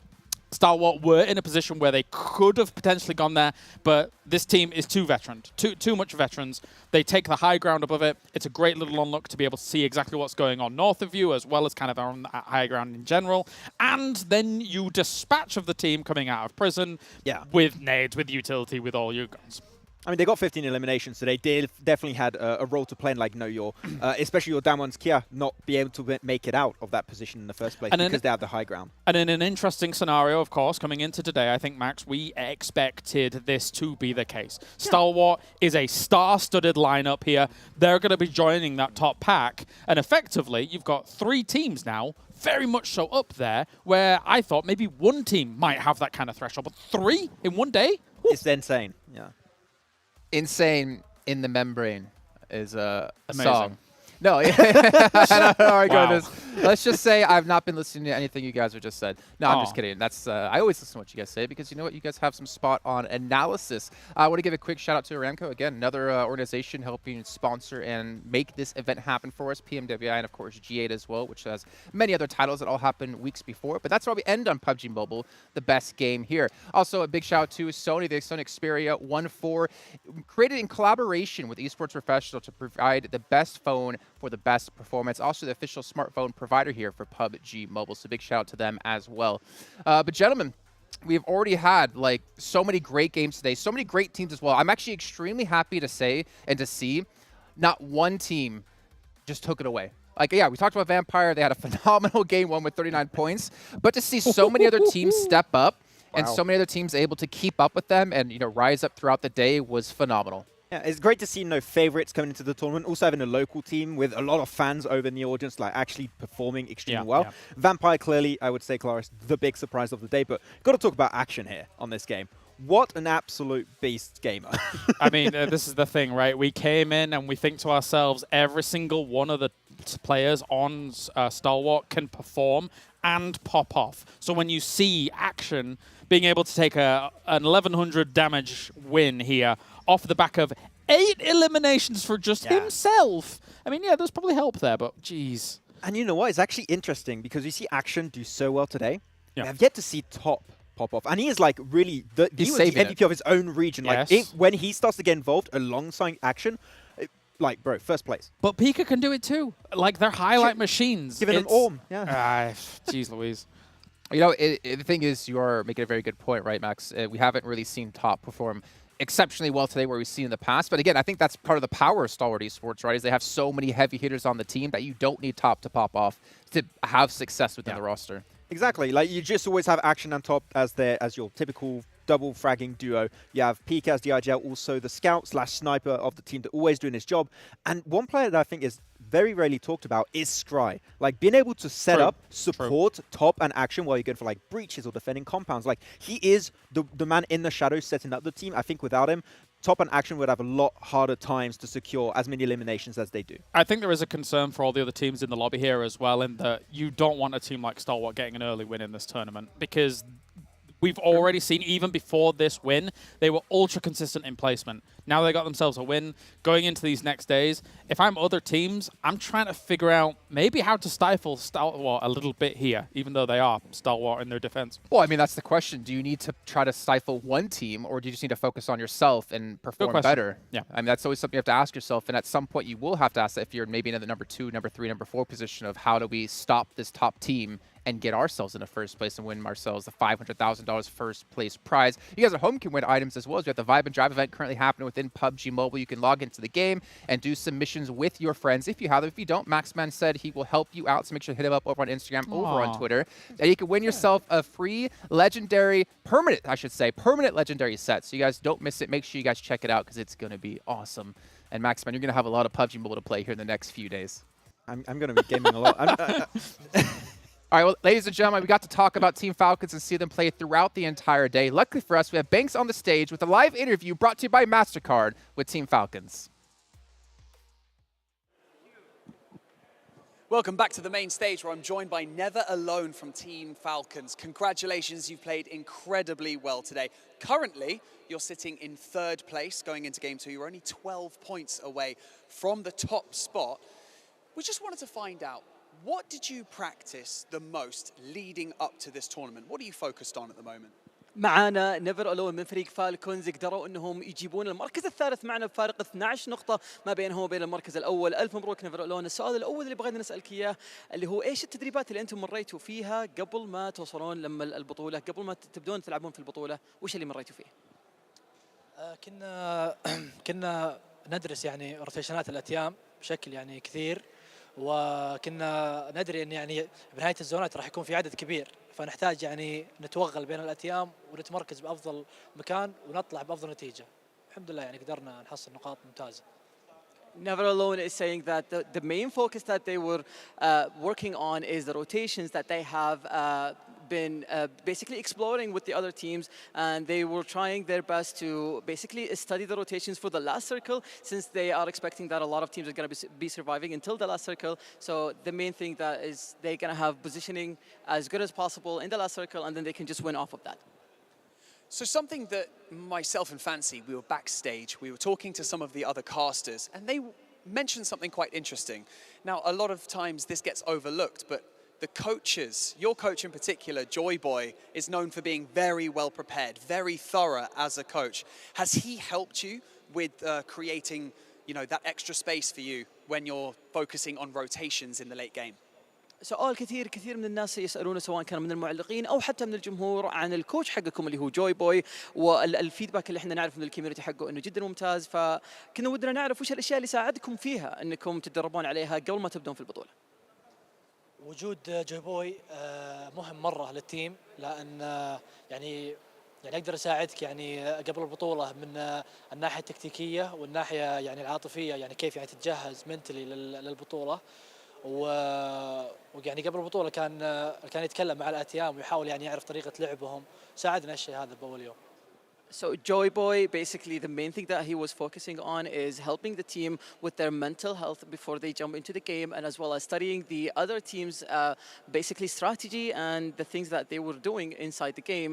So to basically help out Falcons to be able to predict what they're going to do and how to win against them. Sounds like a good coach. Now, before I let you leave, we have to ask you, you're the home team. You've got the home crowd. You're on stage in your home country. We have to find out, what does it mean to you to have the whole professional PUBG Mobile community here and to be competing here in your home country? قبل ما نروح نيفر ألون، حبينا نسألك السؤال، تواجدك معنا في المسرح بهالحجم مع الأضواء مع الجمهور مع كل الناس اللي يشجعونكم في مدينة الرياض في الهوم كراود اللي موجود عندكم، وش الشعور هذا بالنسبة لكم؟ وش يعني لكم كفريق؟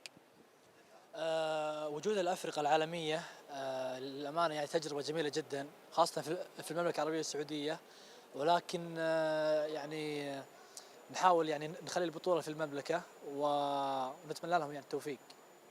he's very happy that all the teams, all the best teams in the world are here with us in Saudi Arabia, in Riyadh, participating in the PUBG Mobile Global, World Invitational. And they were just talking about mainly trying their best to keep the trophy here in Saudi and win it at the end of the tournament. Well, let's hope that you can do that. Never Alone, thank you so much for joining us on the stage after your post-match interview. And everyone in the Gamers8 arena, please give it up for Team Falcons. That's right, make some noise, make some noise. We're going to be throwing it back over to the analyst desk to round up the day before we go. يعطيكم العافية أعزائنا المشاهدين والحضور. احنا نتوجه على طول للاستديو. Thank you so much, Banks and Fancy, of course, of Never Alone as well. I love to hear them talking about Joybo. I'm so glad they actually did a question about him because we've been talking about the importance of coaches so much. And as they stress, working on the mental game for Team Falcons is so important, especially when you go into a live event and you're playing in front of your home crowd and you're playing against some of the best teams in the world. You have to have a strong mindset. Yeah.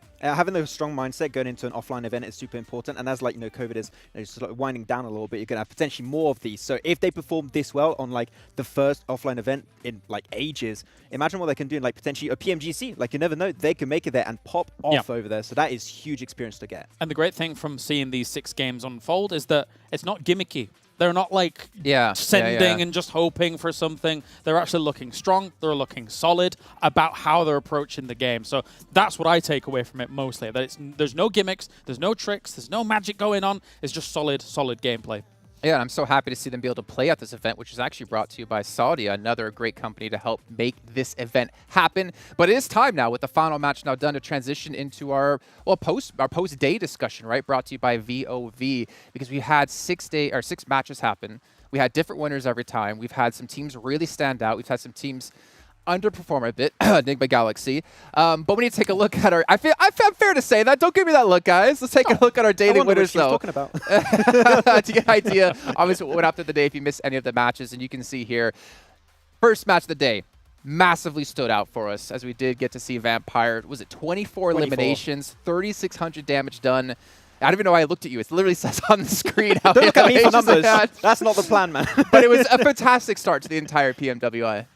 Your reliance on Max has become tenfold. It's too much. Max, help me out. It's like, no, it's okay. Don't worry not about for numbers. it. You should not do that. Yeah. No, definitely not. But yeah, I think it's great that we've already seen 6 different winners across the board. Oftentimes when we come into these things, you'll have a team that's just kind of almost devil may care, but still extremely powerful, and then maybe they get themselves 2, even 3 chicken dinners on that first day to really set themselves apart. But with what we've seen in terms of, especially the 3 top teams set themselves apart, is strong consistency throughout the day, and to be able to pull that off on the world stage is something special. Yeah, I mean, every single team is part of different regions, right? And you often talk about the clash of regions and which one is the strongest, etc. You're seeing regions that normally do not perform that well internationally. You're looking at, of course, TJB Esports Europe. You're looking also at the side of Japan here with Donuts. It is very, very impressive to see, with also favorites performing like Team Falcons, like Stalwart on top of that. So I'm stoked, and I'm really hyped to see how the next 2 days are going to go, because it's still anyone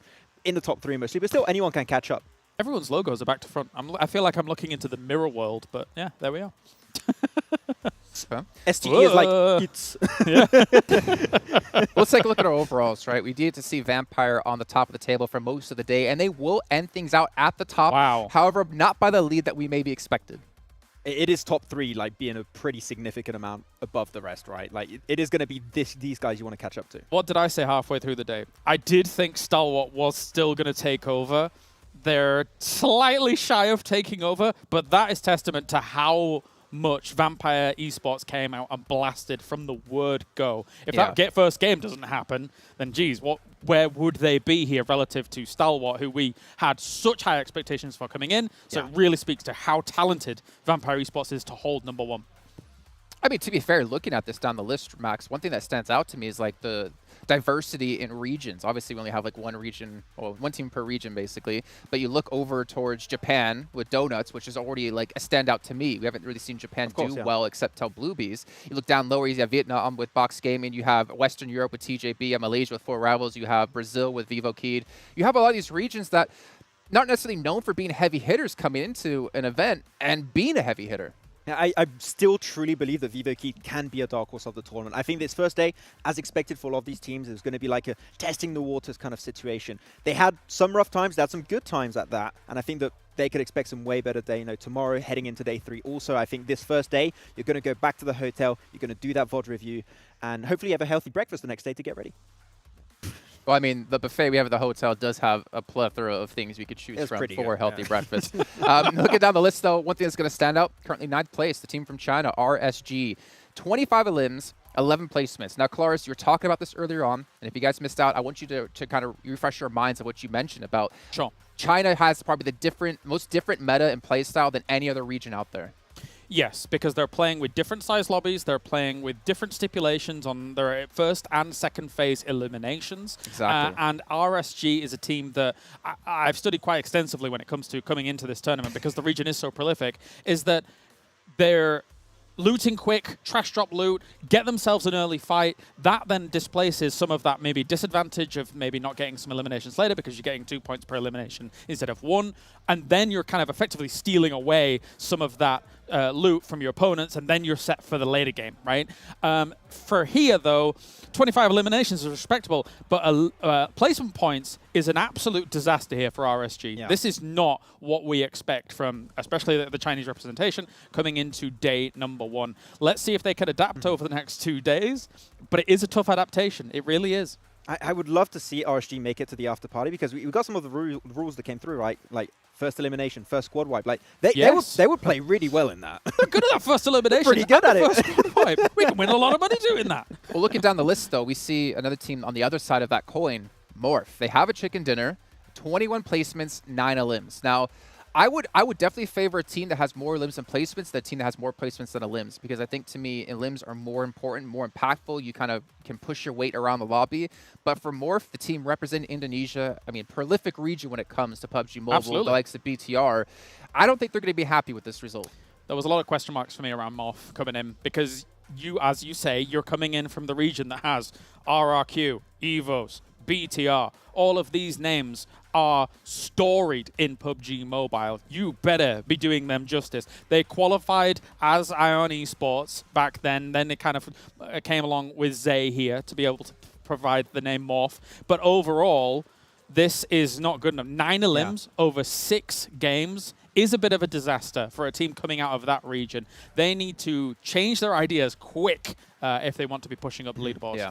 And so far, it's one-hit wonder, right, for Morph. And also another one-hit wonder team was 52 Esports, I would say. That Miramar game where they played that gas station, really good. Vaz especially standing out for the team for Pakistan. Like, it is not a team that I would have put, like, being able to pop off in the lobby like this. They had one good game. Hopefully they can look back on that and, build upon that kind of success they had in that game in the next days. But it makes you wonder, right, how many of those shots were warning shots holding off people and how much of it was people not wanting to crash into that compound because there was all these other eyes on them, right? Like, so that's my concern there about that game. And if, since they were able to get so many points, Vaz, as you say, played a great final moment in that game.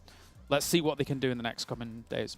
Yeah, and obviously still have 2 days left to go, but they are running out of matches, and it leads me to almost want to talk about MVPs. Before we get to that, we're going to talk about an MVP sponsor here with Sony Xperia 1.4, created in collaboration with professional esports players and the official smartphone partner here at PUBG Mobile. MVP in my heart, MVP to all the players as well, but it is also time to see who is our MVP of the day. Now, normally, if you guys watch PMPL Western Europe, I ask these guys, who do you predict? Okay, never mind. Okay, they caught it. Oh, you can put anyone. You can put anyone. It could be anyone. Mike Wazowski. I think they're like, oh, no, hold on, don't do it yet. I always ask you guys to predict who the MVP is going to be, but I'm not going to do that today. Let's see who the MVP actually is. I can see how scared you guys were.